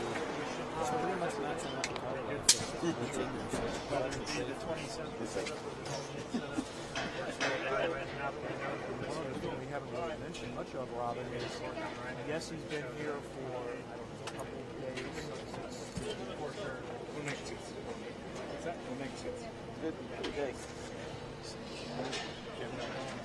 Took the boxes.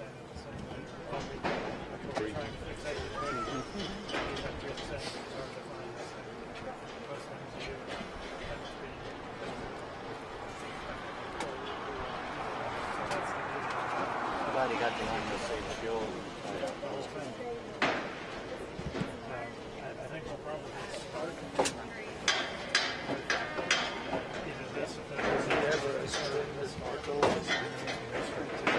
No, I think had he trimmed, I think it would have been 224 something. I agree. The track was getting better. And they jogged the engine. Jogged the engine.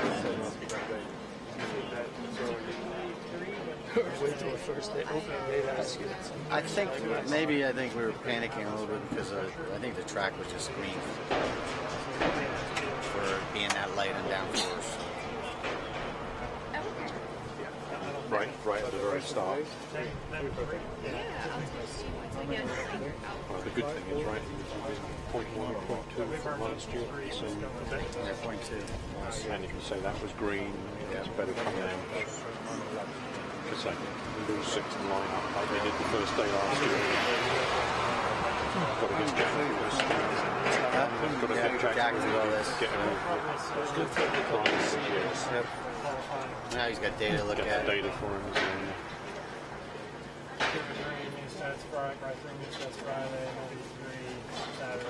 Ryan, when are you heading?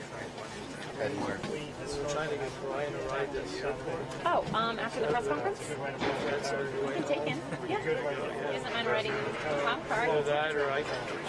No, I can take it. As long as he doesn't mind sticking around for the press Where are you going? conference. You're going back to the office? Yeah, I think I'm going to take Zack over. I think.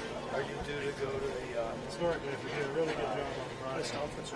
about it, 3 o'clock, 4 o'clock, 5 o'clock. I'm going to ask Zack when he wants to.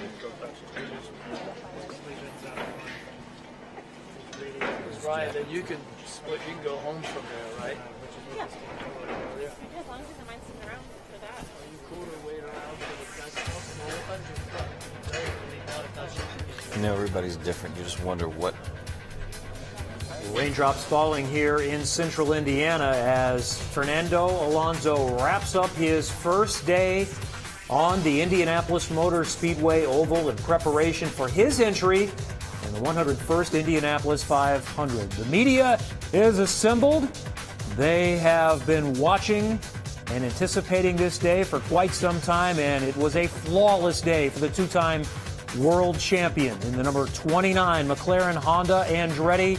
Alonso quickly cruised through rookie orientation, and then free to dial it in as much as he wants in preparation for the race. Michael Andretti's watchful eye offering his insight. Mario Andretti with a word for the two-time Formula One world champ. Some of his teammates are here, and laps at over 222 miles an hour for Alonso.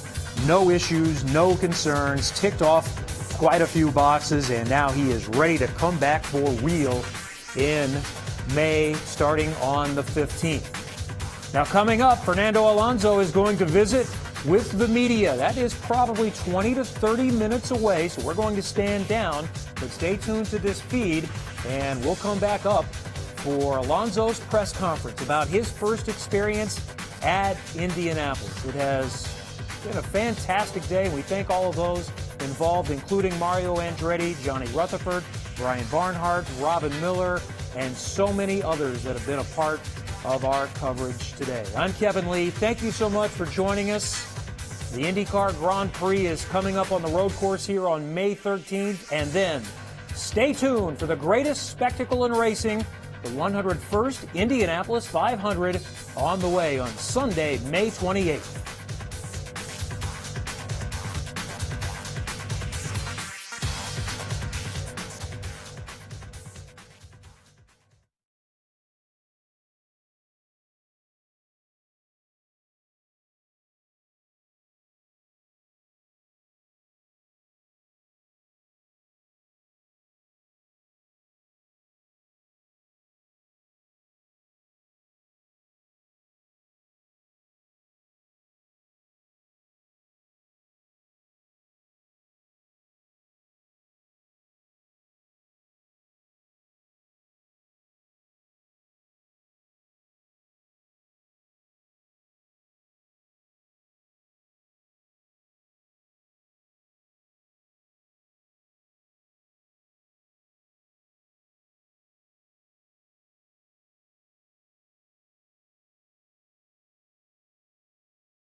Good afternoon, everybody.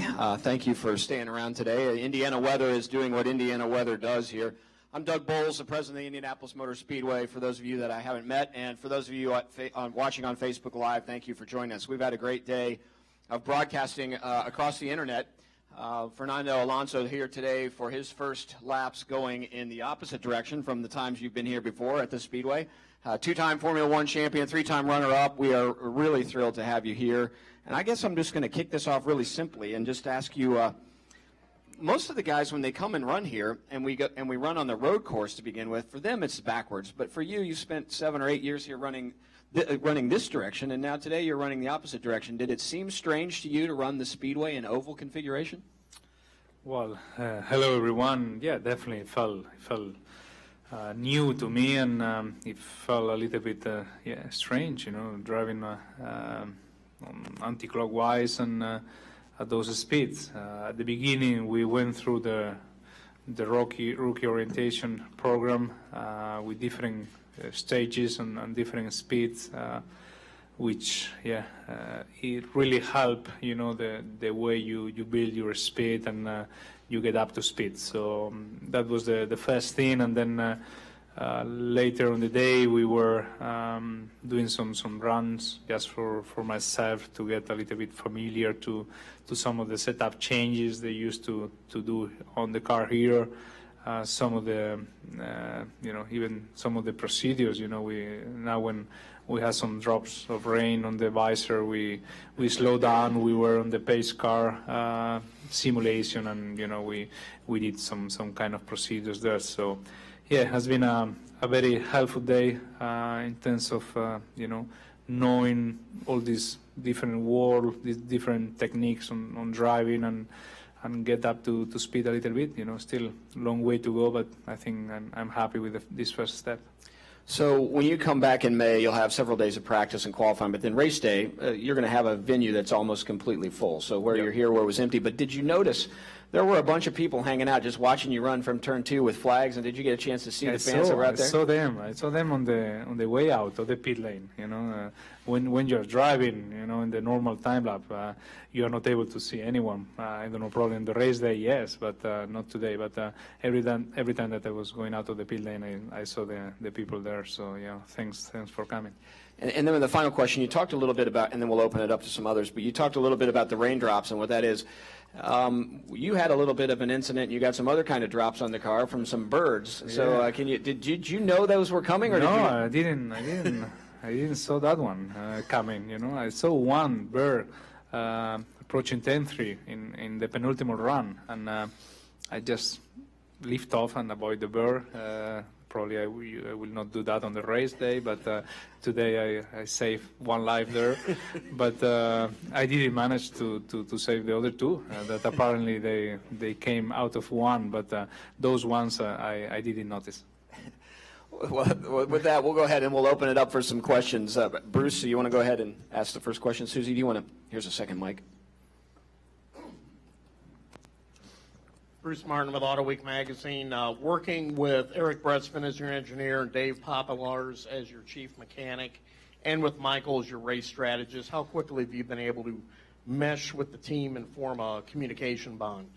Well, it has been fantastic help from the team. The team has been very, very supportive and very helpful. Not only today, I think the last 2 or 3 weeks, we exchanged so much information every day on emails and things like that, that I think I was able to go into the test knowing more or less, most of the important things on the car and procedures and things like that. Then Michael, obviously, with experience and the help that he can offer is just something that is very unique. So we feel very, very privileged and happy. Marco this morning shaking down the car, making some setup changes already, thinking on how I could feel that car on the first time that I jump in. So everyone was really looking after me, and together with the people of Honda, we make also some setup work on the engine side with Gil de Ferran. The last 2 or 3 weeks we've been through many of the things that I was probably facing on this first day, and now we have a lot more things to go through after this test that will be much more useful, because at the moment we only watch races on television and we saw data on the simulator, which you always are not 100% sure if you can trust or not until you test the real car. So I think now we have a lot more things in the pocket that we need to go through. Hi, Fernando. Welcome to the Speedway, by the way. Dave from Channel 13 in town. Is this a childhood dream come true to race here? What's your first recollection of the Indy 500 as a child? Do you remember? Not really. Not really. I will lie to you if I say something different. You know, I was concentrating in go-karts and not even dream about Formula One when I was a child. You know, because everything seems, you know, too far away, too difficult to reach. So, you know, I was taking it step by step in different go-kart categories, and then on the single-seater, first the World Series and second the Formula 3000. So, you know, eventually one day you arrive to Formula One and you realize that you are a F1 driver. And probably my first Indy memory will be Jacques Villeneuve win here, and then coming to Formula One. Then Juan Pablo doing the same in 2000, I think it was the year. So those were the first memories that I have from this place. So when we came here in Formula One, it was just something special, because we were racing first in the States, which is always something amazing for Formula One, and secondly on the biggest place in the world. So I remember coming here. I think it was 2004, the first year that I raced here, and yeah, I was taking pictures of the entrance of the Speedway, you know, capital of the world, motorsport, and I was taking pictures. So it's a special place for motorsport in general. So to race here in May and on the Indy 500 it feels quite a big thing. Fernando, Chris Woodlick, CBS 4. I don't know what your expectations were getting into that car, but did the emotion and the feel in the car meet that expectation for you, or was it different? I think what I felt in the car, it was more or less what I expect. Also thanks to the simulator test that we did in the last couple of weeks. So I think it's quite realistic what you feel there. So more or less what I experienced today, it was expected. What is different now is my excitement of the race itself. You know, I am, you know, very excited about the race. But now that I test the car and I drove the car, I'm much more focused and concentrate on the work in business than the whole thing. You know, so you know, everyone stopped me until this place. So how excited are you now, and how, you know, what you felt in the car? And I cannot answer. You know, I'm excited, yes, but I want to go down and talk with the engineers about the last few things that we test. You know, so it changed a little bit the way, you know, you prepare the race now after testing the car, because, you know, there are, you know, so many things to go through with the guys, you know, in the technical aspect, that all the emotional aspect is a second priority now. Bienvenido, Fernando. My name is Gustavo Escalante. I represent the Hispanic business community, and I would like to ask you a question in Spanish for our Spanish community. Todos sabemos que una de tus metas es llegar a ganar la triple corona del mundo automotriz. ¿Podrías explicarle un poco a esa comunidad por qué ahora en tu carrera decidiste correr las 500 millas y dejar Mónaco a un lado? ¿Y cuál es la diferencia más importante entre un Fórmula 1, un carro de Fórmula 1 y el de IndyCar? Bueno, pues la triple corona, lógicamente, para todo piloto es atractivo el poder correr en las mejores carreras del mundo contra los mejores pilotos del mundo, y después de tener la oportunidad de hacerlo en Fórmula 1, pues la idea de correr las 500 millas de Indianápolis o las 24 horas de Le Mans un día, pues es algo que seguramente es tentador, por lo menos intentarlo, y bueno, pues tengo la oportunidad este año, gracias a McLaren, a Honda, a Andretti, de poder disfrutar esta oportunidad, y es un poco el sentido de todo este proyecto. Y luego las diferencias del Fórmula 1 al Indy, pues yo creo que son dos mundos muy diferentes en cuanto a conducción. Un coche que está preparado para solamente rodar en óvalos, con muy poca carga aerodinámica, con muy poca resistencia al aire, rodando en grupo, aprovechando siempre los rebufos, el tráfico para mejorar tu tiempo, para mejorar tu posición. Y en Fórmula 1 es un poco una lucha contra el cronómetro, una lucha contigo mismo para buscar los límites del coche y de la máquina en unas condiciones ideales o perfectas, no teniendo nada que destruya un poco la perfección de esa vuelta. Y yo creo que esas son las diferencias mayores. Gracias y bienvenido. Gracias. Fernando, Charlie Clifford, Channel 8 here in town. In your opinion, how big of a challenge will be learning how to drive in traffic here on the oval as opposed to what you're used to over across the pond on the F1 circuit? Well, it's going to be probably the biggest challenge, running on traffic. I think there are a couple of things that I'm definitely not up to speed. One is the traffic thing that I think we need to go step by step. Today was just, running alone and try to feel the car, the circuit, and all the things that are involved with this technique. Second will be setting up the car.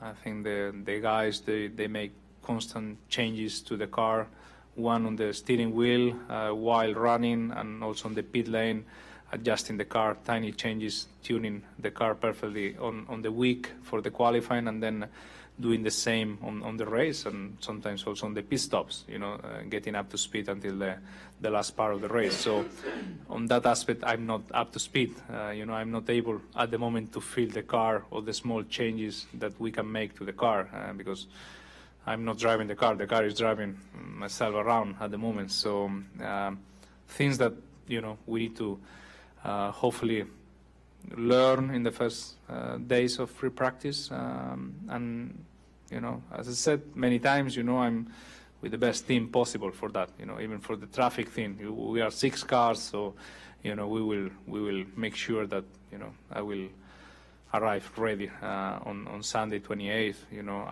with a lot of laps behind cars. Tim May, Columbus Dispatch. Fernando, what is it like, though, you talked about, getting down to business stuff, but what is it like to go into turn one that first time at over 200 miles an hour? Was it anywhere close to what you thought it would be like? And just, was there a thrill factor even for a seasoned pro like yourself? It was okay, I think, thanks to the rookie thing. So the first couple of laps, you lift off and then you go in the corner, so you start feeling the grip, the car, and you try to follow that target that you need to reach at the end of the lap in terms of speed. So that was one thing. And then at one point they told me, okay, you're done with all the limitations, so you just need to do now 15 laps above 215. So run, free as you feel.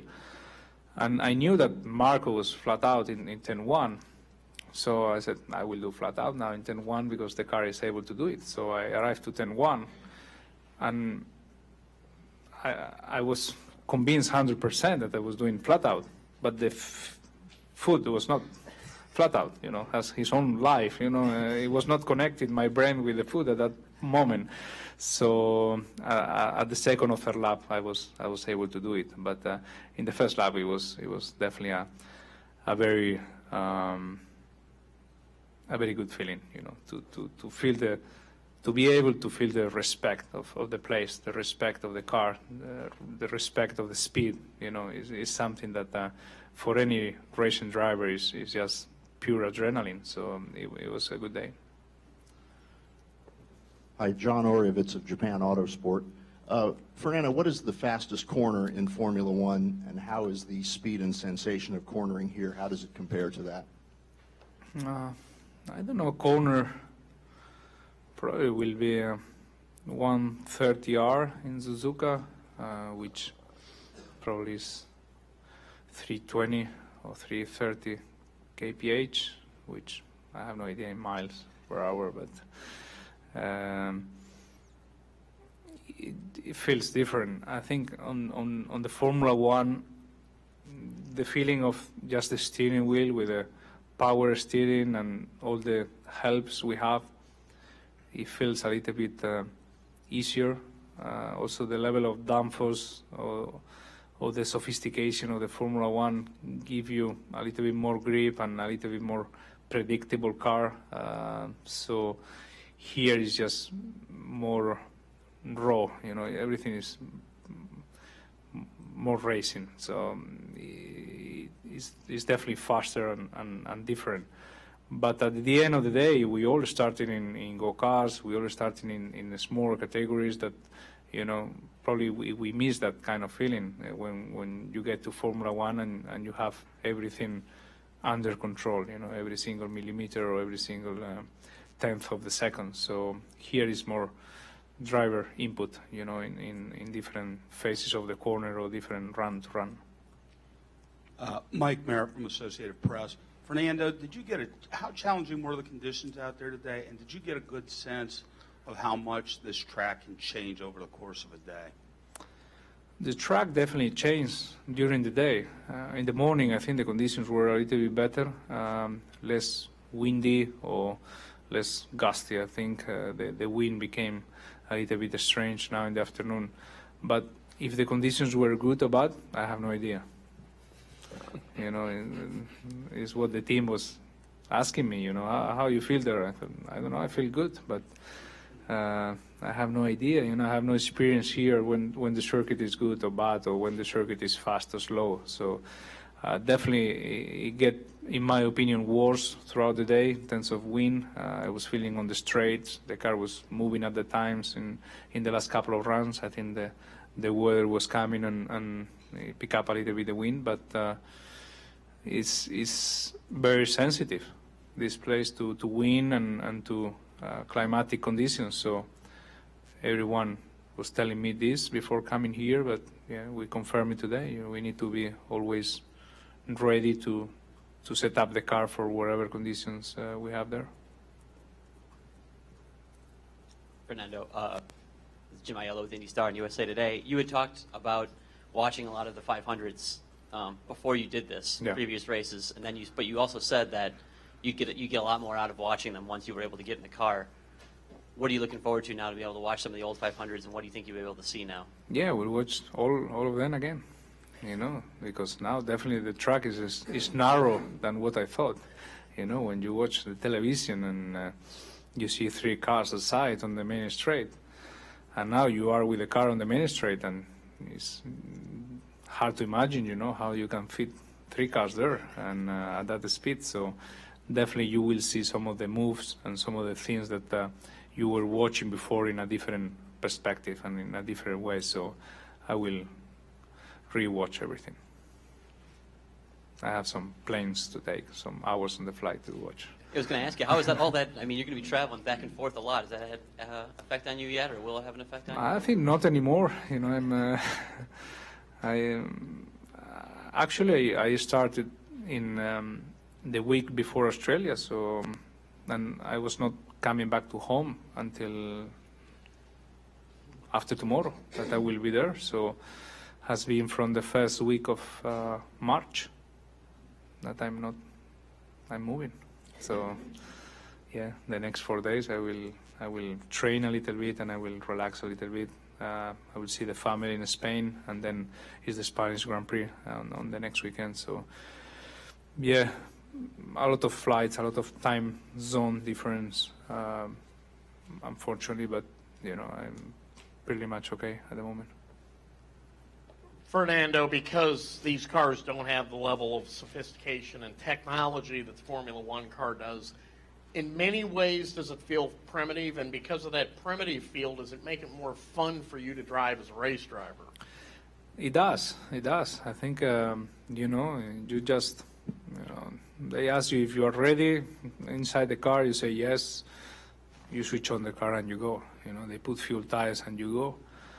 While in Formula One, it takes maybe 6 minutes to fire up the car because they need to check, recheck. There are so much technology there, electronics, the hybrid system that needs to be linked with the combustion engine, the brake-by-wire, many things that slow down every run or every feel that you may have on the car. So here is, as you said, probably it's more fun because you just switch on the engine and you race. All right, we'll take a couple more questions. Fernando, we'll we get have back to your engineers. Sure. We have an emailed question from Radio France. They want to know if you are coming to win or to have a great experience. At the moment, I'm coming to have a great experience. That's for sure. It's something that you cannot miss, or you cannot lose that perspective and that target. It's just one or the best race in the world, and you are one of the 33 drivers on the grid, which is just by his own is just amazing thing. So that's the first thing. But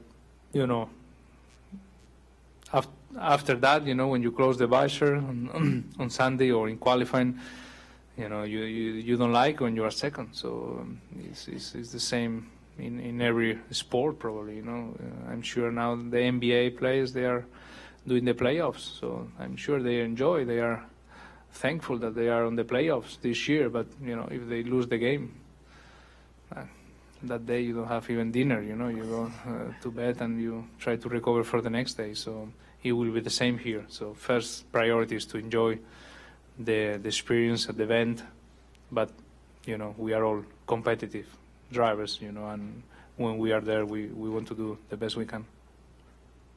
Fernando, it's been a couple tough years for you in Formula One with the development of the car and everything in the engine. Does coming here and having a fresh challenge and a completely new challenge, does it help put a smile on your face and make things a little bit easier in light of what's going on in your day job? Yeah, definitely helps. I think the last 2 weeks, 3 weeks, we had this thing building up, and getting up to speed with different things that we work on, and it keeps your head busy, from other things that may happen on the real world or in the real Formula One. So it's I think a good thing for us, for the whole team, to have this new motivation that we didn't expect 1 month ago. But the main focus, still Formula One and get up to a good position. McLaren, Honda combination is so strong and so powerful that at the moment we are under-delivering and a lot in terms of competitiveness in Formula One, and we need to find, and we are working to find the solution as soon as possible. But yeah, meanwhile, this Indy 500, I think, put a smile on everyone in the team. Even in Russia, I was preparing the race with the engineers, and the strategies came to me, with 2 or 3 paper, said, study this, these are the last 10 races there, so I prepare for you some charts to look at what they do. Some things make sense, some things doesn't make sense, but you will ask the team there because we don't understand exactly why they stop here, there. So everyone in the team is excited about this. Well, you'll be back here in 12 days for the first practice day for the 101st running of the Indianapolis 500 presented by Pengrade, and we're just 25 days away from race day. On behalf of the fans of the Indianapolis Motor Speedway and fans around the world, we thank you for taking on this challenge. We thank you for being here, and we look forward to seeing you in a couple weeks. Best of luck in your next race, and we'll see you on Monday when we get started on practice. Thank you.